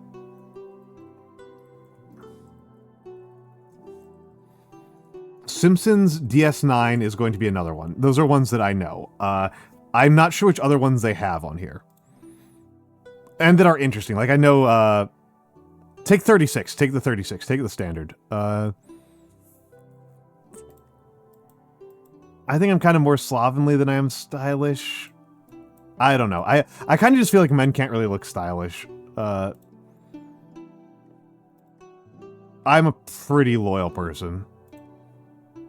Charming or awkward? I think I'm pretty charming, right? I think I'm pretty charming. Indulgent or sober?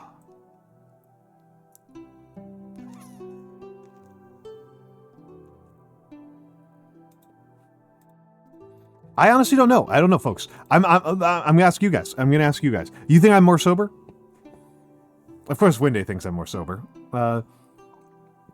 Let's get a couple more. Let's get a couple more.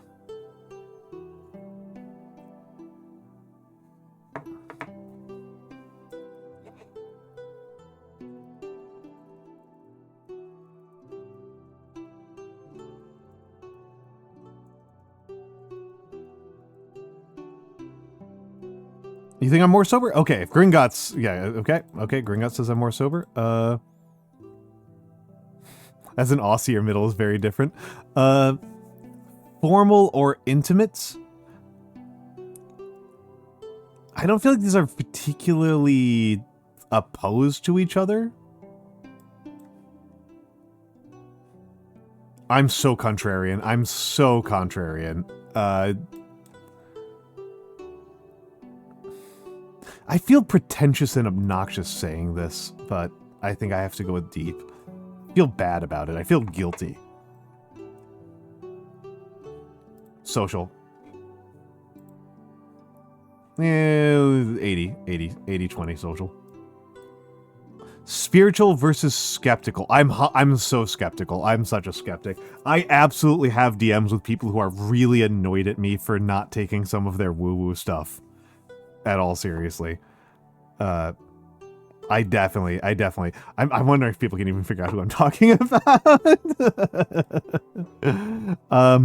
Orderly or chaotic? I'm genuinely curious. So this is another one where I'm not sure about my own self-assessment. I don't trust my own self-assessment on this one. Orderly versus chaotic.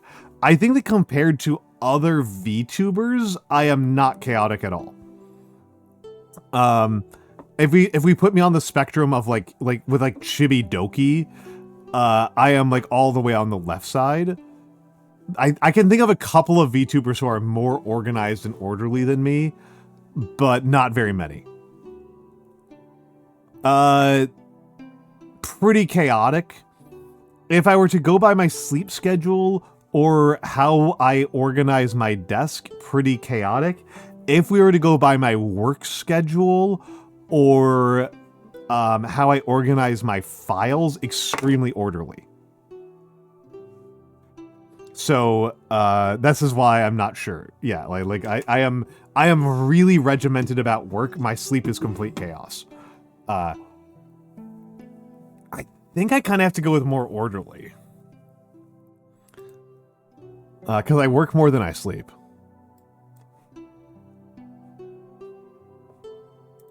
I don't think I'm very cop. I don't think I break that many laws, but I don't think I'm very copy. Angelic or demon? Sorry. Sorry, I know that demon Almantas would be hot, but...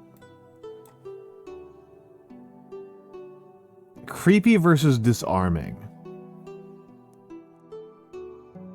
I don't think I'm particularly creepy. I don't know that I'm particularly disarming either. I don't feel like either of these really speak to me.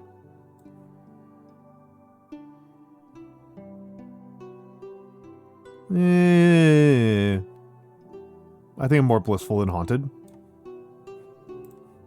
I think I'm much more masculine than I am feminine. Reason must be slave to the passions, but I don't think that's what they're talking about here. I think the fact that I'm even saying reason must be slave to the passions is kind of its own indictment.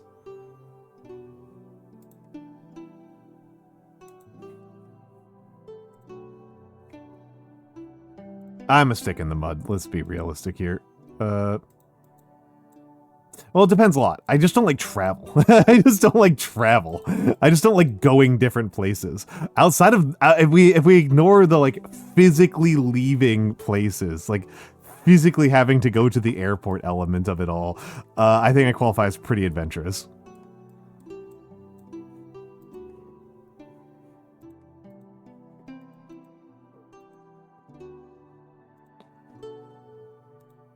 Amusingly, I can't put myself too high on low tech as a VTuber, but outside of the VTubing thing, I'm pretty low tech. I think I'm pretty tame. Let's be realistic here. I'm super genuine. I'm really bad at sarcasm. Do not give me full match list. The full match list is like 2,000 things. I've got to figure out. I don't do illuminated. I don't know how to do illumination. I don't know how to do illumination. Illumination is very difficult. I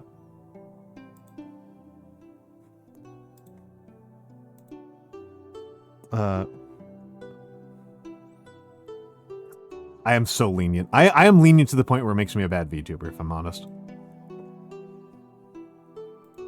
Yeah. I guess we did kind of... Actually, hold on. This is one where we've got an answer. We already have an answer from another test. I can literally reuse an answer from another test. I was negative 28 over.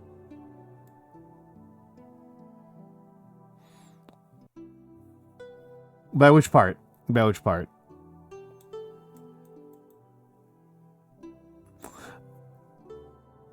Oh, hold on. What was even the question? I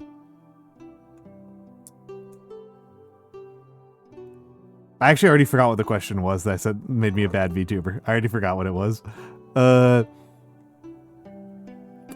Yeah, so Nor, that's where I'm getting tripped up. Literally forgot which was the one where I said it makes me a bad VTuber. Was it the low-tech, high-tech thing? Or it couldn't have been that one, because that's not really, like, important. Oh, lenient. Yeah. No, I tend to let people kind of... I tend to let, like, problems... Yeah, I tend to... I'm not a good, I'm not good at, like, disciplining people.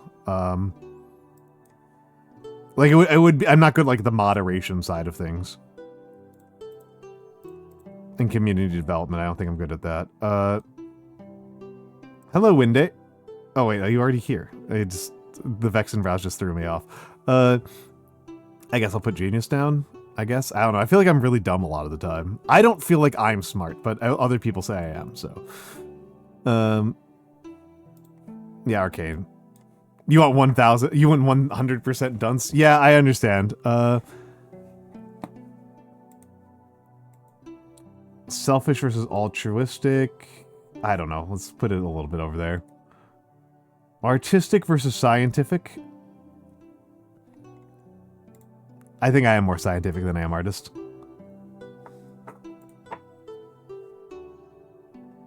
I think I'm more beta than alpha. I think I'm much more beta than alpha. I don't think I'm very alpha at all, to be honest. I think I'm very reasonable. I I think I'm pretty meek. I don't think I'm very bossy. If other people, like, if I feel the need to be bossy towards somebody, I just, like... Oh, Sense8 rocks, Starboy. Sense8 rocks. That's a pretty recent show. It's by the Wachowskis.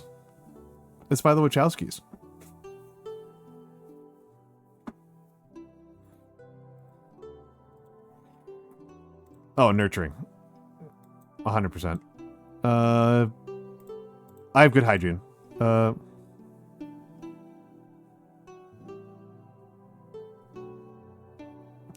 People who self-identify as alpha will be like, no, dude, you're alpha. I don't know. Yeah, I don't know what the hell they're talking about. Yeah, I'm pretty mature. Not 100%. Let's bump it down a little bit. I'm definitely more conventional than I am creative.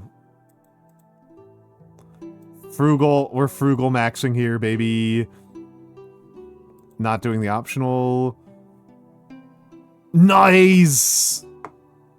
Nice! That's a good one. That's a good one. Hey! Yo! Number 2! Hell yeah. See, this one, I like this one. It's flattering. It's very flattering to me. It's very flattering to me. Nice. Chris Washington, nice. Okay. I gotta think about this one. Yeah, Lincoln rocks. I haven't watched that one in a long time. Okay, I have to think about this one. Because there's a lot of these where I just don't know what they're talking about. Like, I've never watched The Bear. Or Full Metal Alchemist. Okay, One Punch, this is very flattering. That's very sweet of them to say. That's very, very sweet of them to say. Oh, no, there's so many series in this. There's over 2,000 characters. Look, Noir, look at how long this goes. Look at how long this goes. Look at how long this goes. It's still going. You got Neo at 83, that rocks. That rocks. Okay. I gotta figure out how we're doing this, because I want to restrict it on the universe, and I want to restrict it to ones that I know what the hell they're talking about.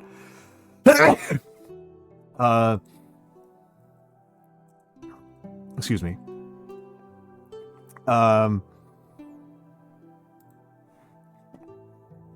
Okay. Okay, I gotta figure out this one.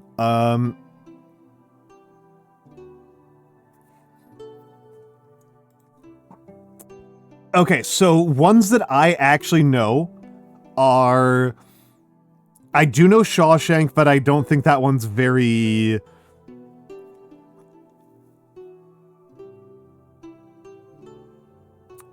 spread? Andy Dufresne rocks. I think a lot of people know Harry Potter, but I just hate it. And I don't give a shit. I think we've got to do Avatar. We've got to do Avatar, Simpsons. I think Avatar, Simpsons... I'm kind of inclined to do Deep Space Nine and One Punch. Oh, that's actually a good one. That's still a lot. That's a lot of things to report. I think I don't actually. I can't figure out how to analyze with highest and lowest, because then, like, I don't know what the hell anybody's talking about. I think we got to filter. What was the other one I said? One Punch Man and is 4 too many? I'm actually kind of curious if they have lower decks on here.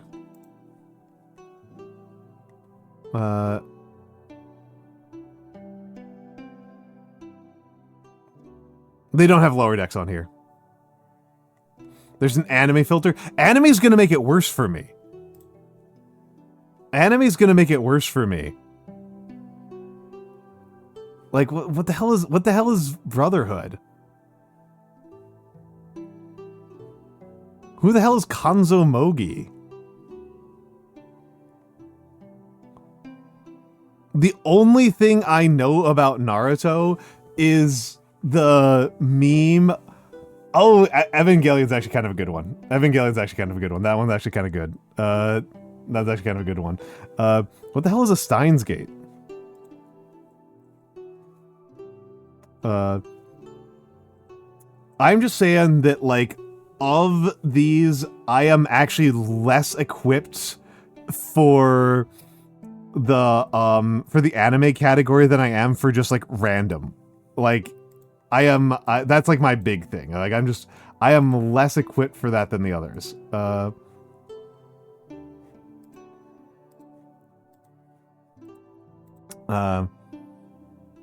Got Amane.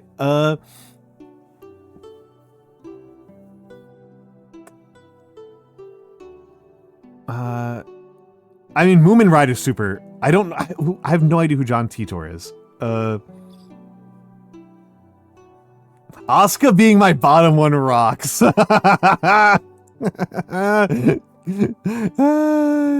fucked, nerd.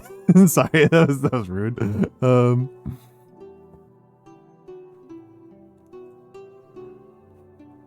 Yeah, Moomin Ride is super flattering to me.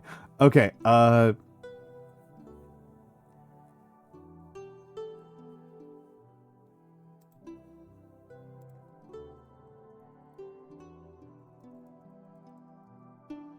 that one I do know. That one I do know about. Okay, that John Titor. Now you reminded me.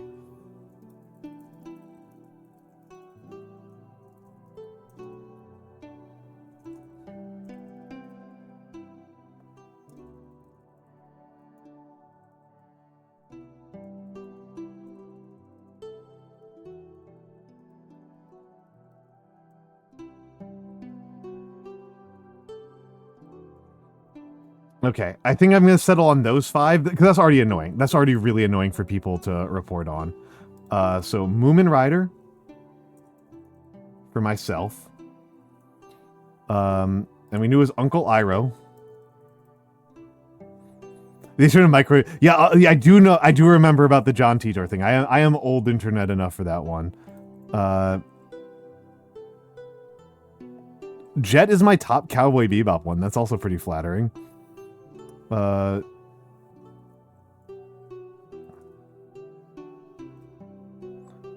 Really, it's Ray. Okay. Whatever. Narrowly beating out Fuyutsuki. Narrowly beating out Fuyutsuki. Gendo's not on here. Gendo didn't make the cut at all. Gendo, they just gave up on. Only 50 with Shinji. Alright. Simpsons. Really? Marge was my number 1?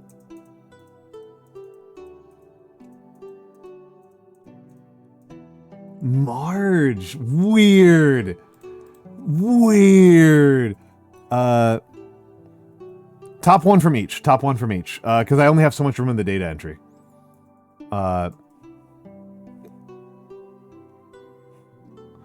Weird. I was not expecting Marge.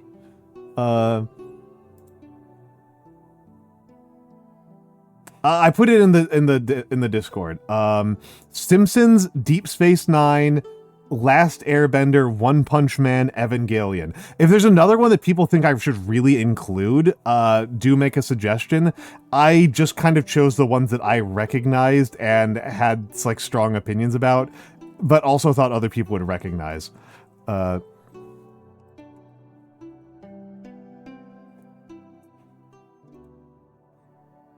Cisco! That's so flattering. That's so flattering. Oh my goodness. They're so kind to me. They are so kind to me here.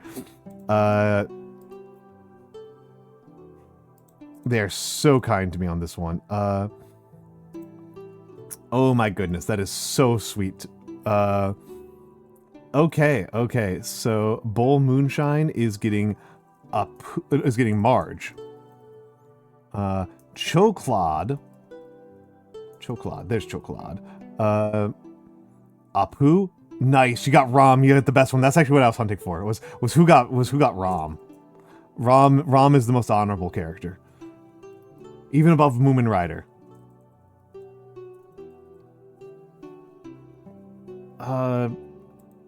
Should I include the percents?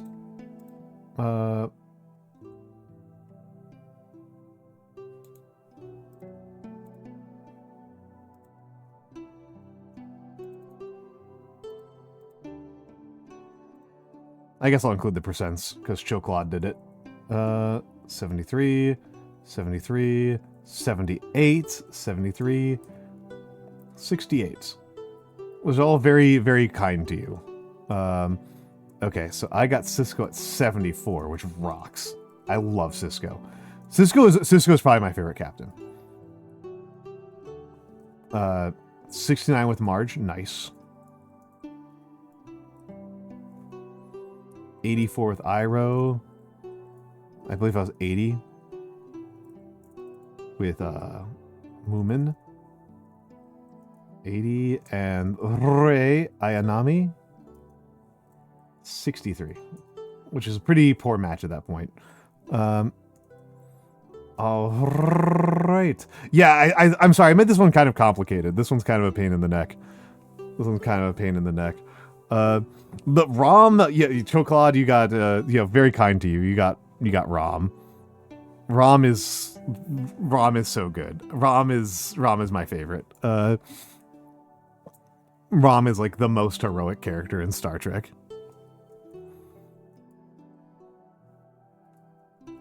Okay, let's see. Noir got owned. These quizzes are coming for you, Noir. You're getting owned here.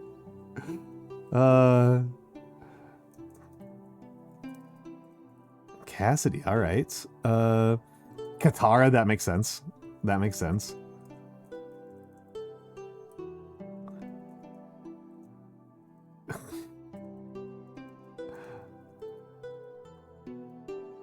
Miss Sato.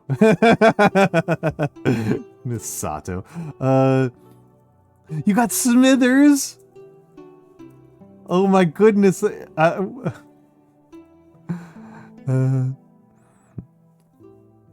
Oh my goodness, you got Smithers. 58. Oh, and Jake. Nice.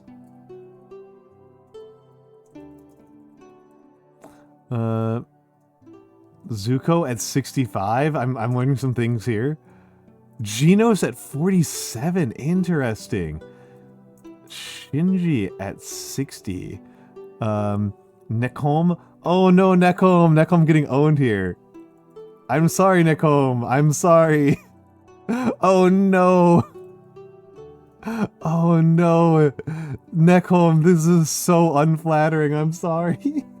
I'm sorry. Oh my goodness. Nekom, this is brutal. Oh, you don't know. Oh my goodness, you don't know The Simpsons. I'm sorry, Nekom. I'm sorry. Getting Millhouse and Nog. Okay, Sybil's Lisa. 69. Odo, hell yeah. Oh, Noctis. Hold on, Noctis. I'm doing some data entry. Toph, that's so sexy. Moomin. We are caring for Moomin Rider here so strong. 65. Nock. Hello, Vertebrae. Hold on. I'm going to snooze the ads here for a second. Hello, Noctis. Hello, Raw Paper Sea. Hello, Vertebrae. Hello, hello. What were you up to, Vert? Sorry, Knock. What were you up to? I shouted out Vertebrae. That was not who I was meant to shout out. I was looking and I shouted out the wrong person. What were you doing, Noctis? Sea of Thieves! Sea of Thieves! Hell yeah, hell yeah. Noctis, I met Noctis at Offkai and Vertebrae as well. And they're both very sweet. They are both very sweet. Noctis is like S tier gothing it up. S tier, truly S tier gothing it up. Incredible makeup all weekend. For the Raiders, my name is Almantas. I am a former professor of sociology, a current VTuber. I am an old man who loves old things. I am running a subathon. I have just had a new model. This little guy here is new. This little guy here is new. And my makeup game was not on S tier because I wasn't doing any makeup. We are doing surveys. We are doing silly little quizzes, and I am doing statistical analyses of my people. I'm doing statistical analyses of the people here. Raw Papers 37, thank you for the follow. And we have been doing surveys. I have made a if you look at the the pinned message, that will link to a Discord thread that will include all the quizzes, and I can talk about what we've been doing with them. And this is the data table right in front of you. This is the data. I'm going to put this at raw anal. And so the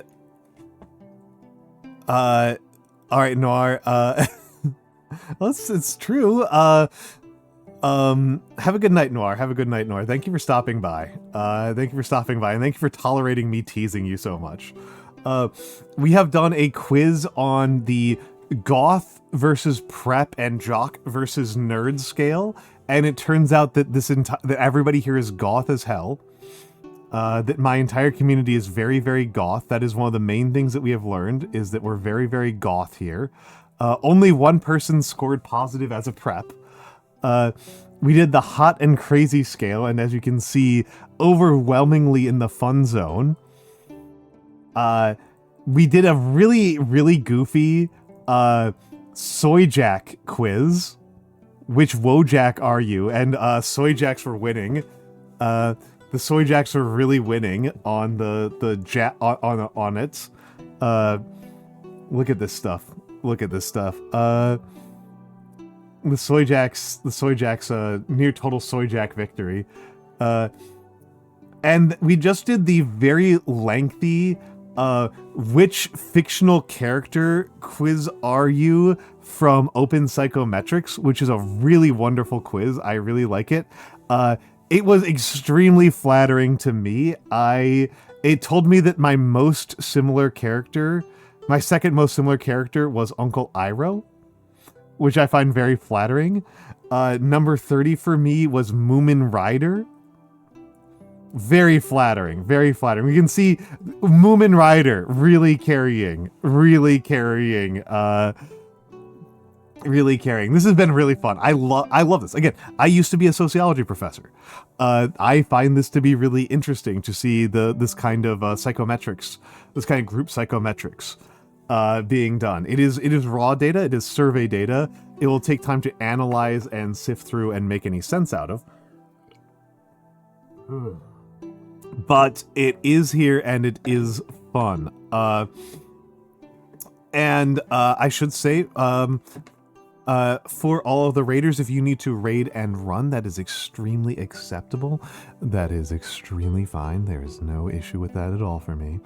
And if you want to just simply stay here and chill out, I do tend to have a pretty chill time. I think I am more excited than usual because I'm getting to play with numbers and tables, and that always makes me happy. and I don't get to do it very often, and I maybe should do this more often as stream content because it's making me very happy. But it is, yeah, this is a very goofy stream. This is a very goofy stream. God, I'm so happy they told me I'm Benjamin Sisko. What a hot man. These are some, these are super good.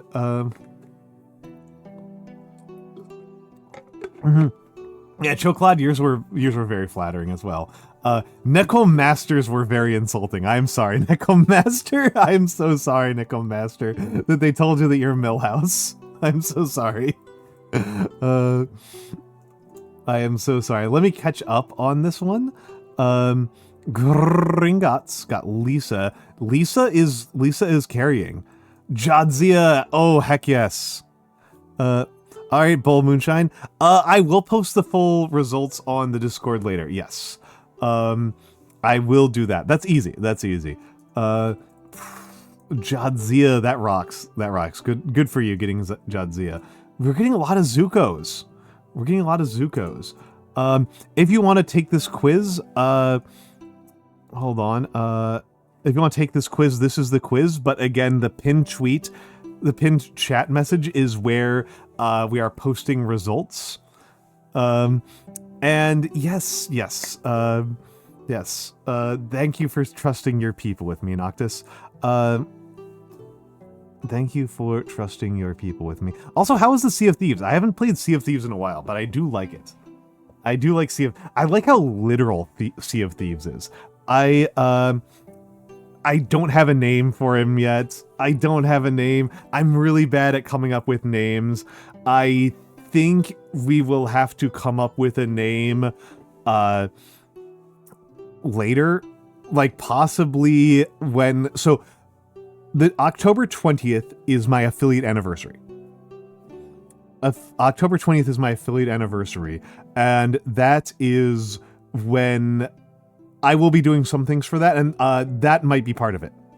Yes, the subathon is for the affiliate anniversary. I may as well pull that up. So this has been our subathon progress so far. We have unleashed the forearms, and we have unleashed the Almantas, and we have unleashed the little guy. Mwah. The little guy. We are very far away, but I am actually kind of still optimistic that we will reach the true goal. The true goal of Dark Souls. Where I will revisit Dark Souls. We will go back to get me playing Dark Souls again. I am the worst Dark Souls player. This is not me just like... I am not just saying this. I am so much worse at Dark Souls than you can imagine. You are not prepared for how bad I am at Dark Souls. I am a truly atrocious Dark Souls player. I died 123 times in the tutorial. My death count right now is in like the 1400s.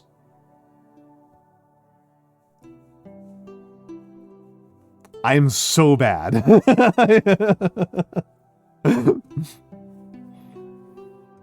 Art Barian, if you watch that, hold on, I'm gonna snooze again. If you watch the VODs of me playing Dark Souls, you will watch my own chat tilt out before I do. One of my mods had a nervous breakdown watching me play. I died 123 times in the tutorial, and I never tilted. I was happy as a clam playing Dark Souls. I was having a great time. I was having a great time. I enjoyed Blighttown.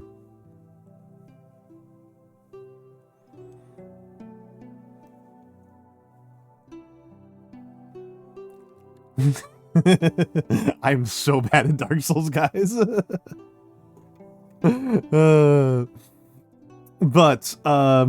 Yes, that's the maximum one. Is as I will play Dark Souls again.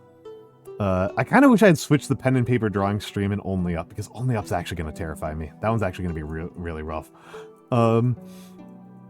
But yes, folks, we are going into ads. I need to use the bathroom. If you need to raid and run, if you need to go to bed, please take advantage of the facilities. If you want to stay here and watch, I don't know how many more surveys. Necom Master, the plan is that if I want to play through the Dark Souls series in order, but I want to beat them. I will play Dark Souls 2 if I beat Dark Souls 1. After I beat Dark Souls 1, I should say. After I beat Dark Souls 1. I shouldn't use if. I'll beat Dark Souls 1 one of these days. It might take a while, because I think I'm averaging 3 bosses per year. I think is the current rate. Alright. We'll be back in a few minutes. Because the ad break is coming and I need to use the bathroom really badly. So we'll be back.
Okay, I'm back. I am back. Thank you for your patience.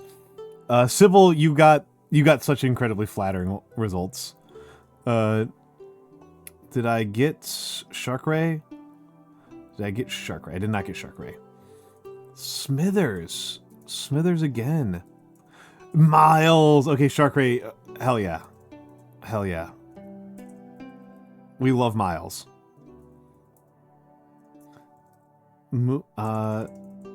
Avatar was Hakoda. Hakoda's a good one. Our first Hakoda. Moomin Rider carrying. Moomin Rider carrying. Ray Ayanami, 80%. Okay. Okay.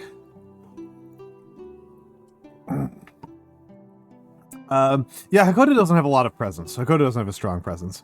Thank you, Noctis. Thank you, Noctis. Which quiz should we do next? I don't want to be up like enormously too much later. I was kind of aiming for like 5 or 6 hours, unless I don't know. I don't. This is annoying. This is annoying. I was like, I could like swap over to gaming and like be up for forever, but I have work in the morning. So I shouldn't wreck my sleep schedule by staying up past like more than like 2 or 3 more hours. So what quiz next? This one's the most demanding one, I think. I think this was the most demanding one. I'm actually kind of curious. This is one that I didn't ask for people, even though it is meaningful to me. It's meaningful to me. Mad Men.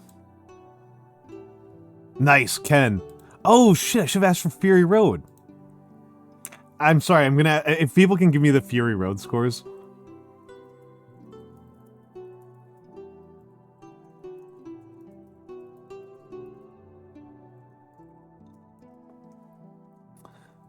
Fury Road.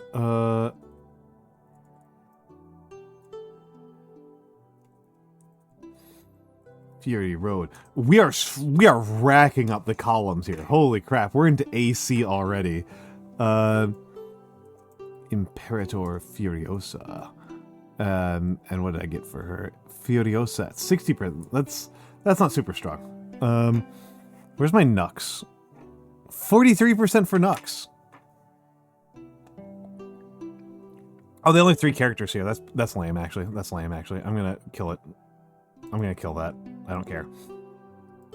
There's only 3 characters. That doesn't matter. That doesn't matter. That doesn't give us anything. That gives nothing. That gives us nothing. That gives us nothing. What are they giving me for Rick and Morty? Morty, 55%. That's pathetic. Only 3 characters for Rick and Morty. Pathetic. Useless. Pointless. Hernando. Nice. Sensei's pretty cool. Oh, One Punch Man is also only 3 characters? Boo! I thought there was more than that.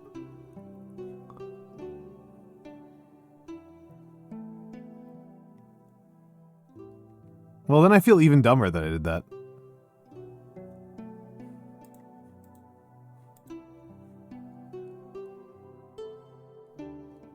I like One Punch Man a lot, and I got fascinated by the fact that I got...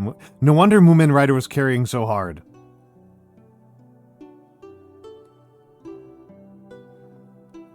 No wonder it was carrying so hard.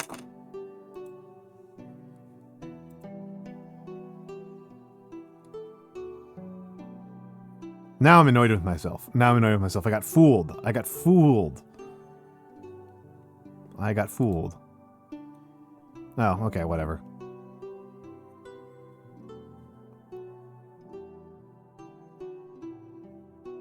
Don't worry about it. Evangelion's only 3? No. No, Evangelion's not 3. You're messing with me, Neko Master. No. We have more than 3 different results here. Rei, Fuyutsuki, Ryutsuko, that's 3. Shinji, 4. Katsuragi, 5. Asuka, 6. There's six. There's six. There's six. There is six. Yeah, you almost fooled me. Dr_monitor_PhD. Thank you for the follow.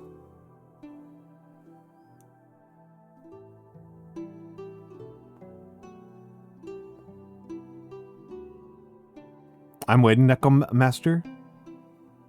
Yeah, because I find six. I counted six from Evangelion. Genos, Moomin, Saitama. Yeah, there's only three for One Punch. You're correct. You're correct about that one. No wonder Moomin carried so hard. Boo. Okay. Boo. All right. The Wojak test was definitely the best one so far. I did love the Wojak one. That one was really good.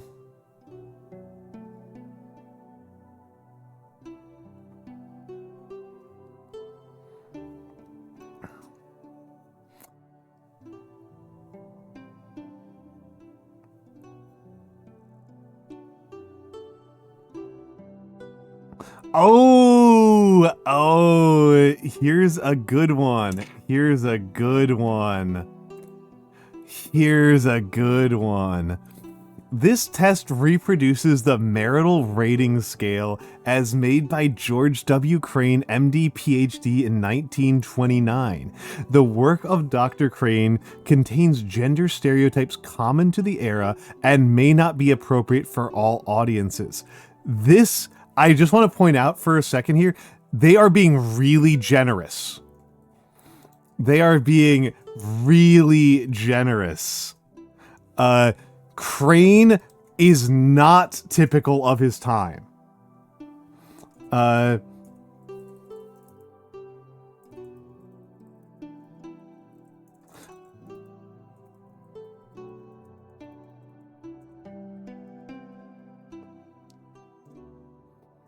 He was considered misogynistic by other people of his time. Other men in 1929 thought he was a misogynist.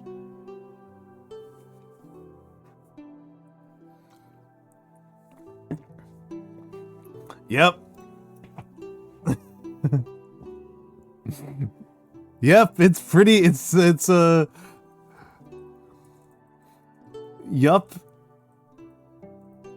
Yup, which is why it's interesting to me. Which is why it is interesting. Rate yourself.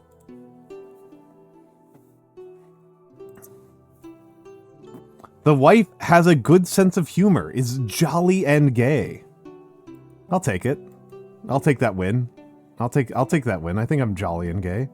I think I have certain morose tendencies, but I think I'm a pretty cheerful guy a lot of the time. Wears red nail polish? Never. Is suspicious and jealous? Never. Can play a musical instrument? Nope. Goes to bed with curlers in her hair or with lots of face cream? Nope, I don't give a shit. Is slow in coming to bed? Absolutely. I am staying up all night, baby. Often has crooked seams in her hose. Nope, so far, I have not done that. Personally puts the children to bed. Yeah, I do that. Never goes to bed angry. Always makes up first. Oh, no. No. I'm a baby. I go to bed when I'm tired. If I am tired, I'm going to bed. It does not matter. Sleep is such a problem for me that if I can fall asleep, that's such a higher priority. Is religious? Nope. I do not. I don't go to church. Fails to set on buttons or darn socks regularly. I actually think I keep. I actually think I keep up with that stuff. I never darn socks because it's like you don't darn socks at this day and age. Like it's socks are so cheap. I don't know anybody who darns socks. Flirts with other men at parties or in restaurants. Hell yeah, you bet I do. Ask husband's opinions regarding important decisions and purchases. Absolutely. I am so indecisive. Is often late for appointments. No. I am on time. I'm timely. Wear soiled or ragged dresses and aprons around the house. No, that's gross. That's nasty. Can carry an interesting conversation. I think so. I'm a streamer. I think my streaming conversations are interesting. I don't know. Sometimes, I don't know. Puts their cold feet on the husband at night to warm them. You bet I do. Is a backseat driver. No. Lets the husband sleep late on Sundays and holidays. Sure, why not? Dresses for breakfast. I actually do that. I actually do that. Has meals ready on time. Actually, no. I'm actually really bad at this one. I do love cooking, but I am really bad at my time estimates. Is a good hostess, even to unexpected guests. Yes, I think I'm a very good host. Doesn't like children. Yeah, I'd put myself moderate on there. I'm kind of mid on kids.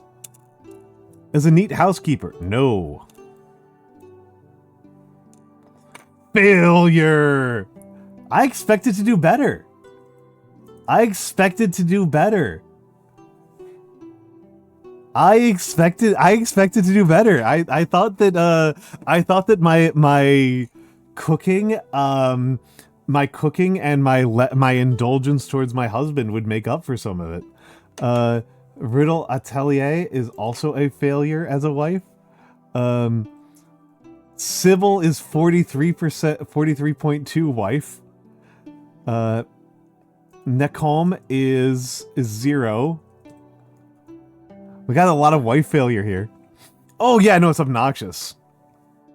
It's obnoxious. It's super obnoxious. This one's a dick move, as they say it. Shark Ray is also a 0%. We are racking up the zeros. Yeah, I think this is bullshit. I think this is the most petty test. I like this one. I like this one. Hello, Comboy. Yeah.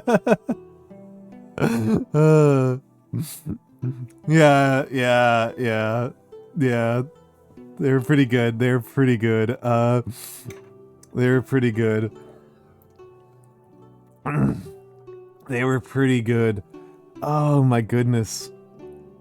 Oh my goodness. Oh my goodness. That was fun. That was cute. That was cute. You know what? Let's do a D&D test. We've done a Oh, this is 60? Oh, no, I'm not doing that. I don't need 60 questions.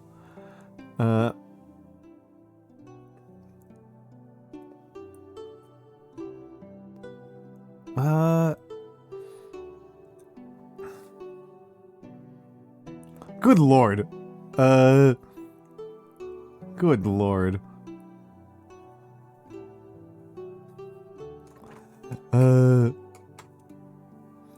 Good lord. We don't need a World War II. Actually, I don't know. The World War II Generals test is actually kind of interesting. I'm actually, you know what? No, I don't kind of want to do that one because it's gonna add 6 columns. It's gonna add a ton of columns. That's the reason why I don't want to do it. That's the reason why I don't want to do it. Let's think about this.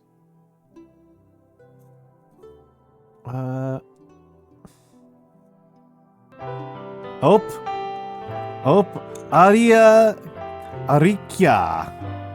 And hello, Enigmas. Hold on. Let's get the shout out. Arikia. Arikia VT. Is it Arikia or Arikia? VT. What were you up to, Arikia? My name is Almantas. I am a former professor of sociology. I am a current VTuber. I am an old man who loves old things. I usually do calligraphy, but today I am actually taking advantage of my sociology degree to do some sociology midstream. We are taking a bunch of personality tests, and I am collating the data from a bunch of different personality tests, many of which are very silly. Many of which are quite silly. How was the Minecraft?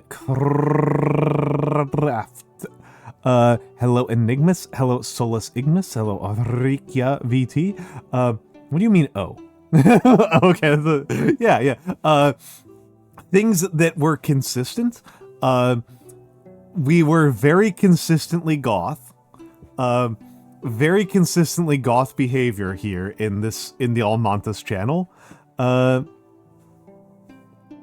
You're one of the few people who gets it right? Oh, come on, folks. VTubers, please put some effort into saying people's names correctly. Please put a little bit of effort into it. It's not that hard. If I can say XX1 underscore starboy underscore at 1XX every time. What is it supposed to be then? I thought it was Chooklad. I apologize. XXX Crispy XXX. Thank you for the follow.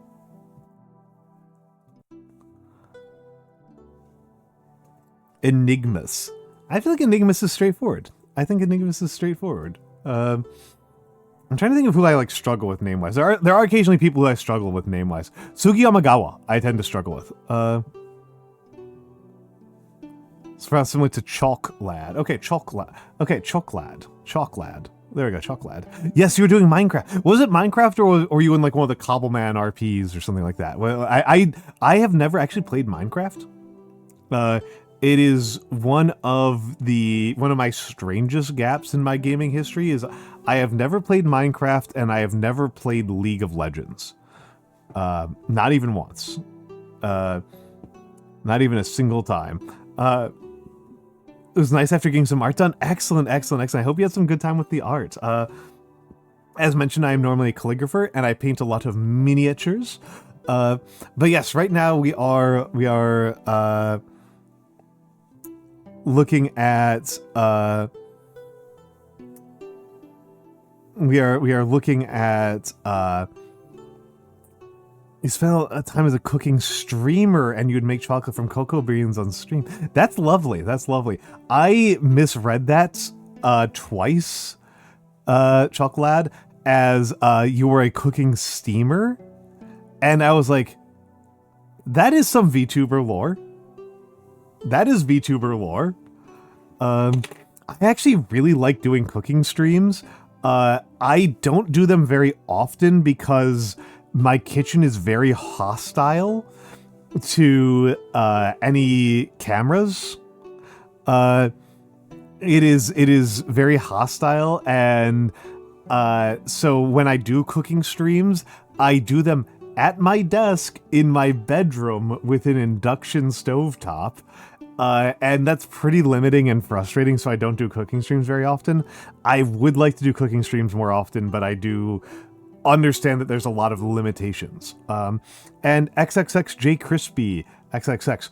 This is a spreadsheet of results from various personality tests. That we have been doing on stream.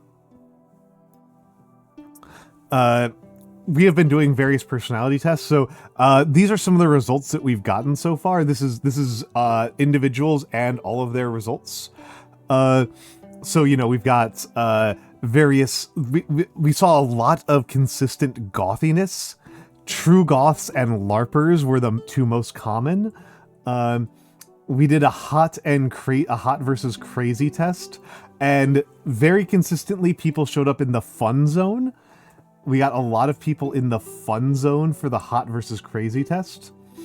The Protestant work ethic test is not very interesting, other than the fact that I turned out to be lazy, which I think was pretty funny. Or at least the most skeptical, the most cynical. We did an art preferences test, which was mildly interesting. And we did a soy jack test. This one rocked. The soy jack test was great. I actually really like the Wojak test. I think the Wojak test was very revelatory. That you know, we're gonna turn on we're gonna do something here on the Wojak test. Conditional color scale. Yeah, let's go. You can see just by doing a fast color scale that my community has biased considerably towards soy jacks, trad wives, and Wojaks. And pretty hard against NPCs. and the Chud Jack were pretty low. The lowest score was me. I had the lowest score for the yes Chad. Yeah, we haven't really started doing like meaningful analysis. I'm still just doing data collection because I find that fun. We did the giant which fictional character are you quiz. That one's a very big quiz, and we got a lot of results from that. And you can see that you can see some pretty good ones in here. I am very proud of my results. My number 2 on the entire quiz was Uncle Iroh at 84%. That made me very amused. Uncle Iroh at 84% made me very amused. I shouldn't put too much weight into Moomin Rider because it turns out that there's only 3 people for the One Punch Man. I thought it was going to be more interesting. I was just very flattered to be compared to Moomin Rider because I like Moomin Rider a lot. The most heroic character in One Punch Man. Deep Space Nine, I got Cisco. Again, very flattered. Very, very flattered by getting Cisco. Cisco is my favorite captain. Is my favorite Star Trek captain. I like Cisco a lot. I think he's a delightful character.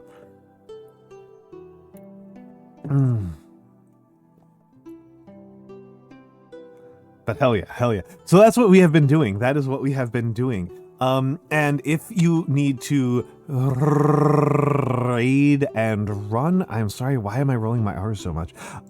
If you need to raid and run, please feel free to do so. Please feel free to do so. To everybody. If you would like to hang out here and have a nice sleepy time while I do some more quizzes with people and get into some of the analytics here, then yeah, feel free to do so. I'm going to start a little bit on the analytics right here.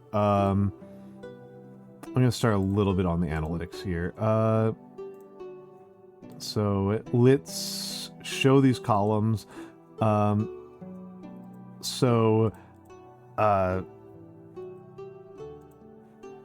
Let's go in here. Let's copy this. And we're just going to eliminate duplicates. That was actually really fast. I think we only have 4. In there. I think we only have 4 different ones. True Goth, Prep Nerd, Normie, LARP. Only had 4 different results.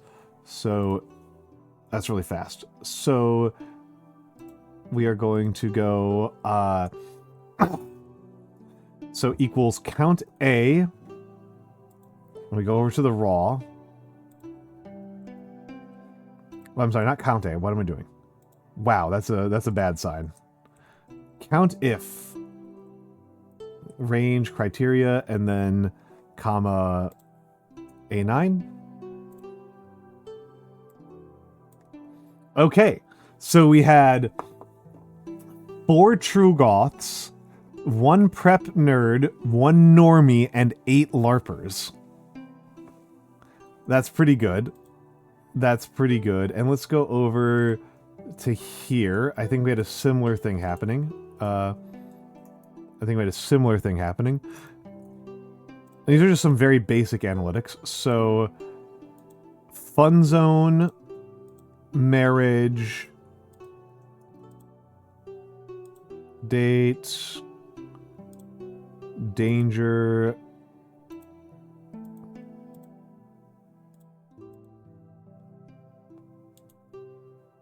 delete rows.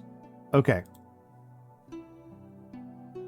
And then equals, we'll just go over here. Let's do this very crude and simple. Most of them were from IDR Labs, and a couple were from Open Psychometrics. The pinned message in here links to a Discord thread that has everything. Equals COUNTIF. COUNTIF is a very good function. COUNTIF is not like a strong function, but what it is if you do good data cleaning, it's really easy to use. It's really, really easy to use if you keep your data relatively clean. I'm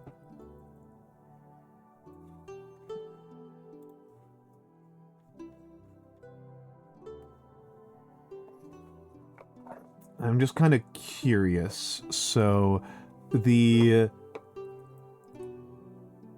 character one's the hardest one to analyze. I might not bother trying to analyze it. Zuko has 3. No repeats in DS9. 3 Lisas, 2 Smithers, and 2 Marges. And over here is a little bit more of a pattern. We've got 3 Reis and 2 Shinjis and 1 Misato. 1 Misato.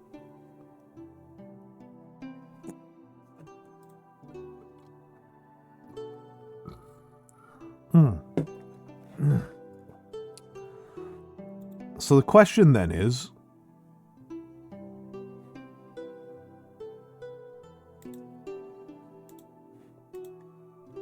hold on here a second.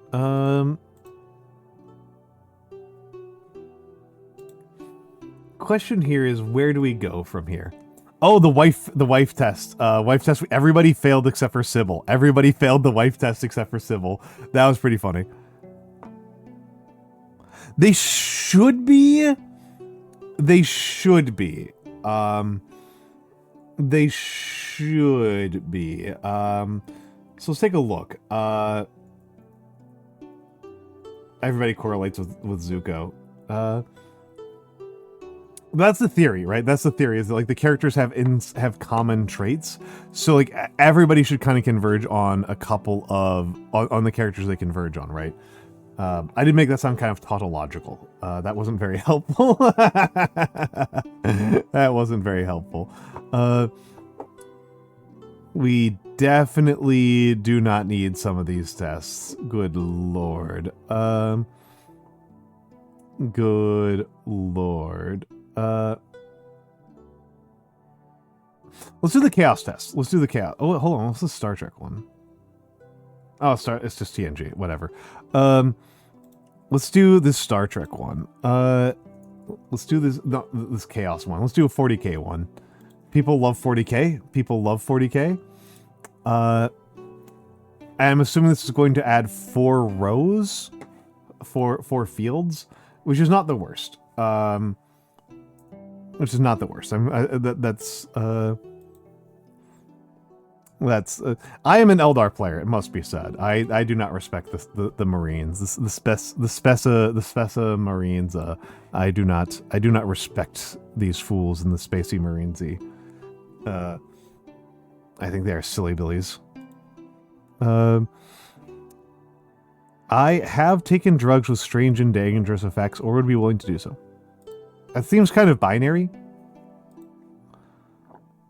Most people would probably enjoy hurting others if they had the chance. I don't think so. I don't think so. I think people are mostly good. I worry about dying or falling ill. Not really. I mean, I'm aware, but I don't think I'm worried. A normal life without dramatics, ups and downs would suit me well. I don't think so, actually. I enjoy the thought of people being afraid of me. Absolutely not. Not fun. Not fun at all. Not fun at all. I am very conscious of my physical health. Extremely.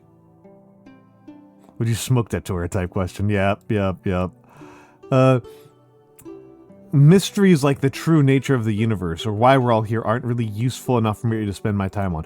I do not respect the utility of my time at all. That is not part of my business. I dominate social situations.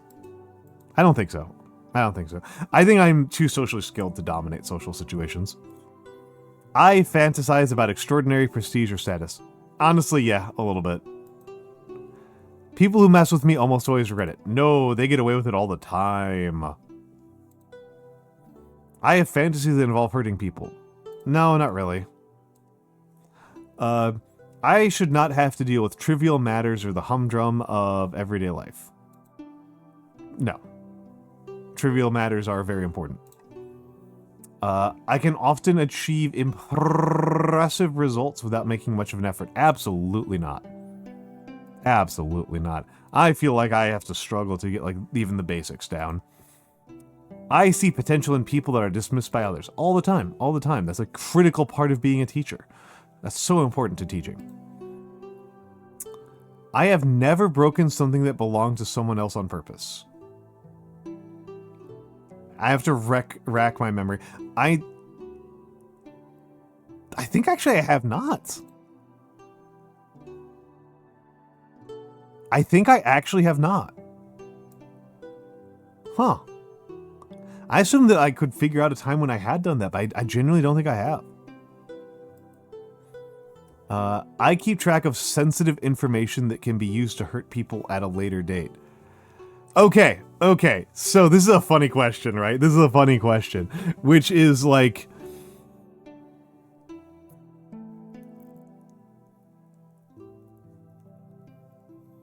So folks, this question, I am pretty sure that several people have done this here in chat for an incredibly innocent reason. I know what their intentions are, which is, do you do it recreationally? Hello, Ion. Hello, Ion. However, if you work in,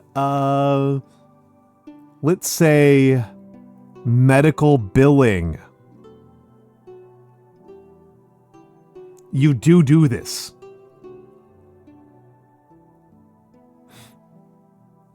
Right?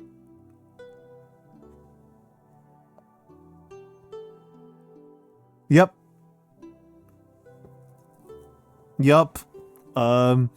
Anybody who does anything involving medicine or social services will be privileged to a lot of sensitive information that can be used to hurt people at a later date.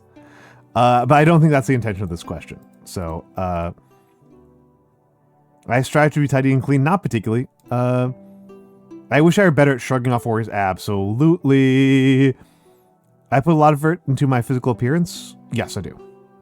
Yes, I do. I see merit in things others find worthless. Absolutely. Absolutely. People dismiss a lot of very valuable things very easily. I have secrets that I do not want to tell anyone, not even the people closest to me. Yeah. Who doesn't? I avoid direct conflict with people who may be useful to me in the future. I avoid direct conflict with everyone. I don't like conflict at all. I am very conflict averse. I refrain from telling people the real reason I did something unless it is useful to do so. Yeah. Duh, like that's almost definitional, right? I sometimes look through an encyclopedia just for fun. Yes, absolutely. Are you kidding me? 100%, 1000%, 1,000,000%. One of my favorite activities. Hey, Nurgle, there we go. I'm a little bit surprised, but not really.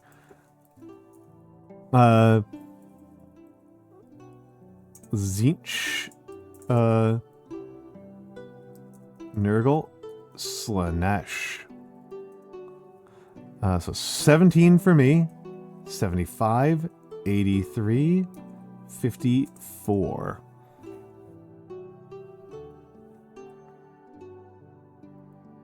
Yeah, I love wiki browsing. I love wiki browsing. Wow, this was a fast one. This was a fast one. Whoa, Sharkray got the exact same score on corn as me. 17. Oh, hold on.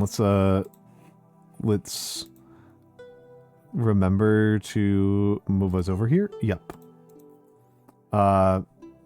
So Sharkray 1767, 79. Hold on, 79, 46.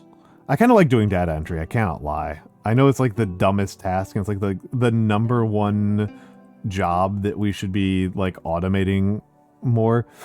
Chocolade's spicy over here. Chocolade's wrathful. Chocolate is wrathful. Riddle Atelier is 46.67. Whoa, what the heck is this riddle?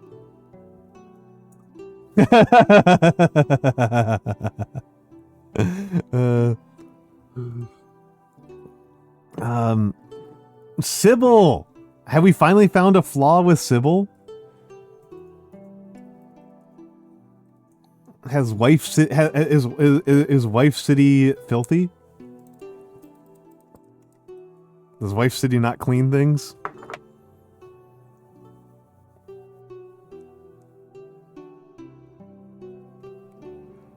Ugh.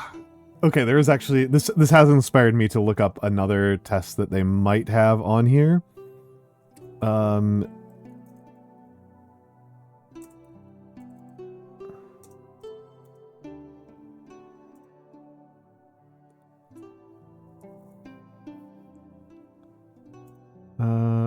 Nope, not that one.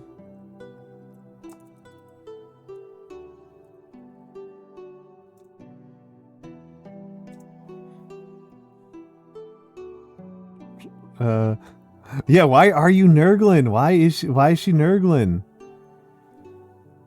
Why is she nurgling?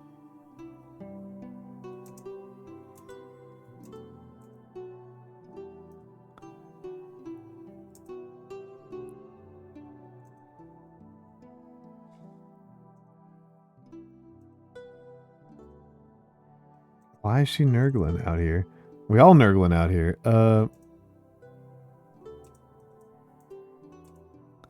Okay, I can't find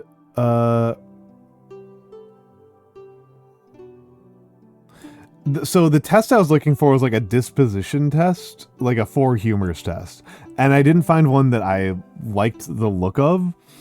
I did not find one that I liked the look of. Let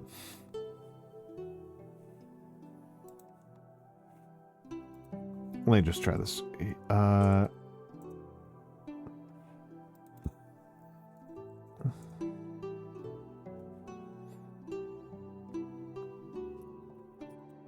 This might be the one that I'm looking for here.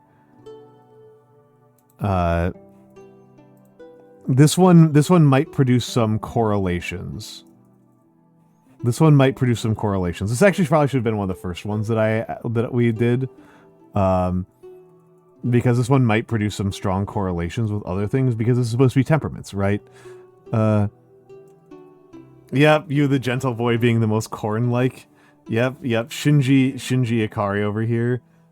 Shinji and Aang and Ram. Adorable. I rarely regret anything I have done. Yeah, I don't think so. I don't know. I'm gonna put that one neutral. Absolutely, Riddle will tell you. Absolutely. I think even my answers are probably different now taking them on stream than I would otherwise, just because I'm in a better mood. I am a talkative person. Extremely talkative person over here, man. I actually do think I'm kind of reserved. I'm very talkative, but I think I'm kind of cagey about certain parts about me. I often find myself thinking I'm just fed up with it all. Nah. I don't like loud parties. True! My mood is often rather hostile or sad. No, not really. I prefer working alone to working in groups. Oh yeah, I do not like working in groups. My feelings are easily hurt. Yeah, I am. I'm kind of a sensitive boy. I usually take the initiative when making new friends. Yes. I have often been called a quiet person. Actually, yeah. I have. I am not easily embarrassed or enraged. No, I am very easily embarrassed. I'm a little weenie. I'm very easily embarrassed. I enjoy meeting new people. I love meeting new people. I am usually serene and not easily angered or irritated. I think so. I'm a lively person. Yeah, I think I'm okay. I sometimes feel miserable or angry for no reason. Yeah. I am not one to be knocked out or irritated by bad news. No. Dead center.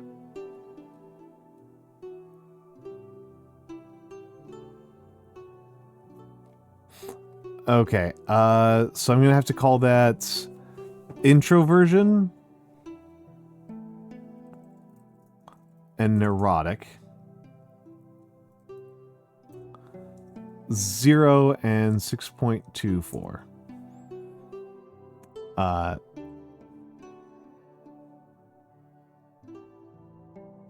Okay, and let's go over to the data entry. We are getting, it looks like responses are slowing. So I'm glad that I got this one in. So chocolate is, I'll put that as negative 6.24. And negative, I should put that as 37.5 and change my own answer to negative 6.24. And change it to stable. Stable. Yeah, I landed smack dab in the middle. I'm perfectly balanced. Perfectly balanced. Shark is 62.5 and negative 43.74. Shark Ray is decisively melancholic. Hello, Nyazoth. And Sybil is 75% introverted. Interesting. And 0 instability.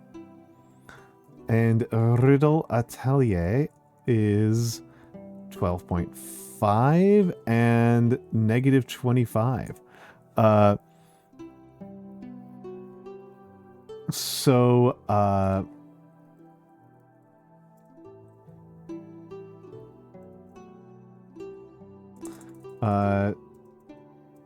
So you're melancholic.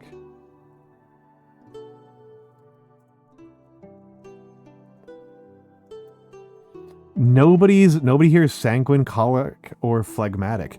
I will be honest, I tend to think of myself as quite phlegmatic. I think phlegmatic is actually the accurate one. I think these test questions are just a little bit goofy. I think these test questions are just a little bit goofy. Okay, so let's think about this a little bit, right? Let's look at what we got here a little bit. All right.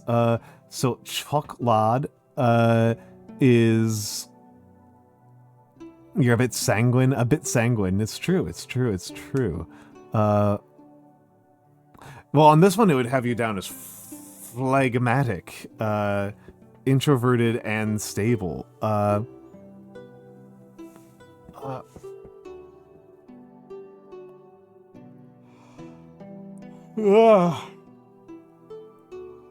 You're extroverted and stable. Yeah, I think that their questions about extroversion and introversion were a little bit awkward. I think I probably would have qualified as quite extroverted if it was for the fact that I do in fact hate loud parties. I just hate loud parties. I like, my ideal party is like 10 people. Just a little bit. Yeah, it shows you a little bit extra. Oh, yeah, no, you're correct. I'm sorry, I misread it. I read it backwards. Yeah, you showed us slightly extroverted. You're correct. You are correct. You are correct. You are correct on that front. But yeah, okay. So let's do a couple more color scales here. Just let's throw a couple color scales in here. Color scale, easy peasy. Yep. Yeah, all Nurgle, no Slanesh. Not very much Slanesh here. Sybil's our most kind of outstanding figure and our biggest introvert. Yeah, 10 friends and my ideal party is I cook for a bunch of people, and we have 10 to 15 people, so it's enough people that you can break off into little groups periodically and just do a little bit of mingling with different groups of people. And there's some beers and some wine, and I have baked bread and cakes and for people, and everyone tells me how good my cooking is, and people make new friends. That is my ideal party. That is my ideal party. No cheese board. No cheese board at my parties. For a very simple reason. Which is that I'm vegan. So no cheese board for me. I will make other things. I will make other things. I do stuffed shells have gone well at parties for me before. Dumplings have done pretty well for me. Yeah.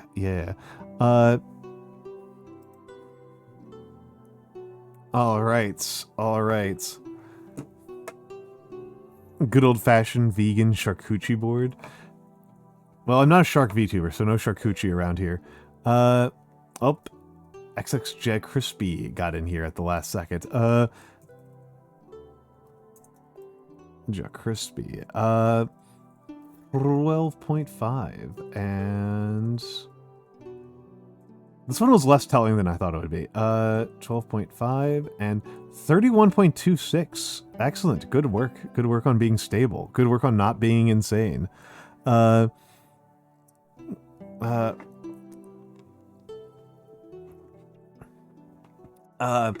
mean, the animal that everybody relates me to is owls. Nobody is really relating me to... It's owls and moths. Pretty much nobody ever says anything else.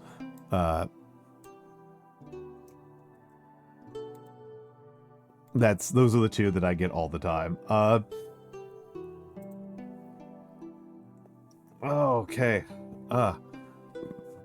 I do think I may be at the end of my rope here.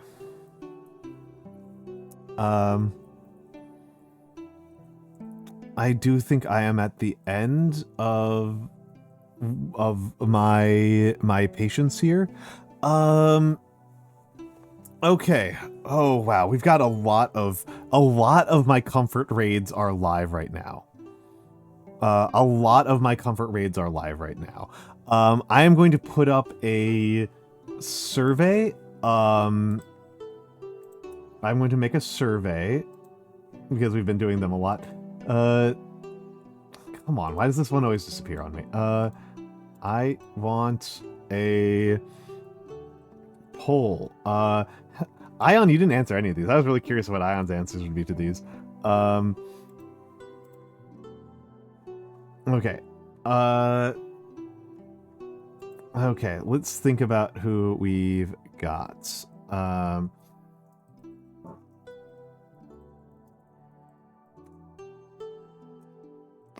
So the raid targets, no, I was just curious. I can't make it mandatory. What am I supposed to do? Ion, how am I supposed to make it mandatory? Why did you even think that was a possibility? I mean, I know why you thought it was a possibility, but I'm not gonna be mean about it. Okay. Hello, Rikasi. Hello, Rikasi. Okay. So, my comfort raids who are all currently live is a lot of them. We've got Ronin, Inari, Rinnies, Cavalier, and Vine. I know I could, Ion. I know I could.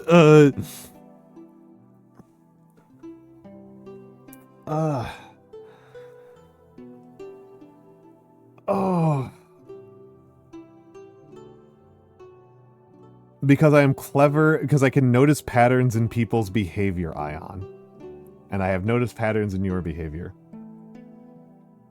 No, that is not the pattern that I am noticing. It is not specific to school.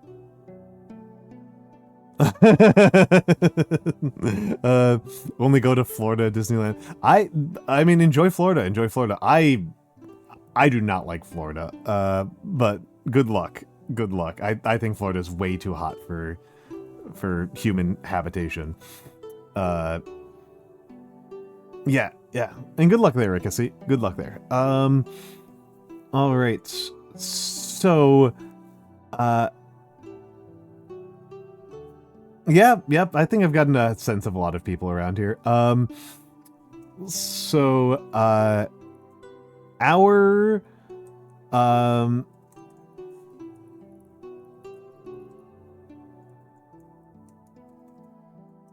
I'm gonna close those surveys out. And the, okay. So, of my comfort raids, let's take a look around. Obviously, Rinnies and Cav are doing art. Vine is playing Valheim. Ronan is playing Grim Fandango. And Inari is suffering. So that is also not true. We've got some time before the ads, and I'm burning snoozes. I'm burning snoozes right now. Okay.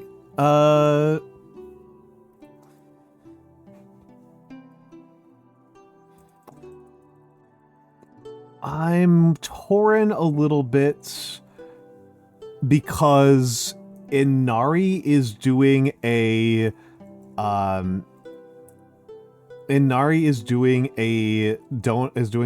special event as well, and I haven't gotten to raid her in a minute.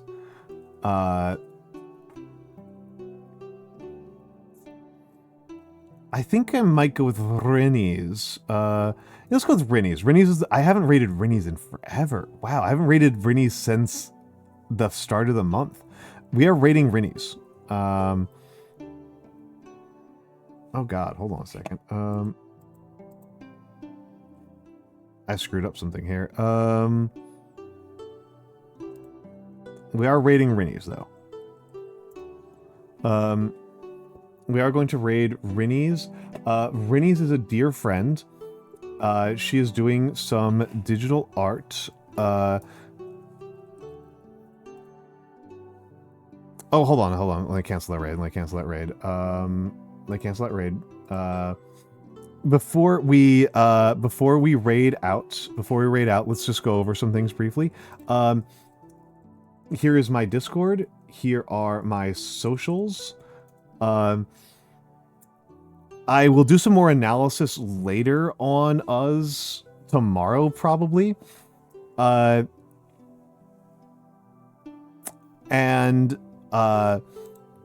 Here is the rest of the week. I am not streaming tomorrow. Tomorrow is a movie night on the Discord. We'll be watching 2046 and 27 Dresses. Thursday, we're going to do something. Thursday, I'll figure it out on Thursday. I left that one open-ended on purpose. Friday, Miss Cavalier will be here. So let me give a shout out to her. I like Cavalier a lot. She is a very nice friend of mine. She's a Filipina VTuber mother. She has many VTuber children. And she does some really wonderful work. So we want to go over there and check out what she's doing. But we are going to go to Rinnies first. We are going over to Rinnies. Rinnies is a dear friend. I adore her. She is an extremely calm and cozy time. So please be nice to her and enjoy your time with her. And thank you all for being here. I am tired. I've streamed a lot more than I usually do, and it's 3 a.m. So have a lovely night, everyone. Thank you all for being here. I am grateful that you all came here and decided to spend your evenings with this old man. Enjoy yourselves.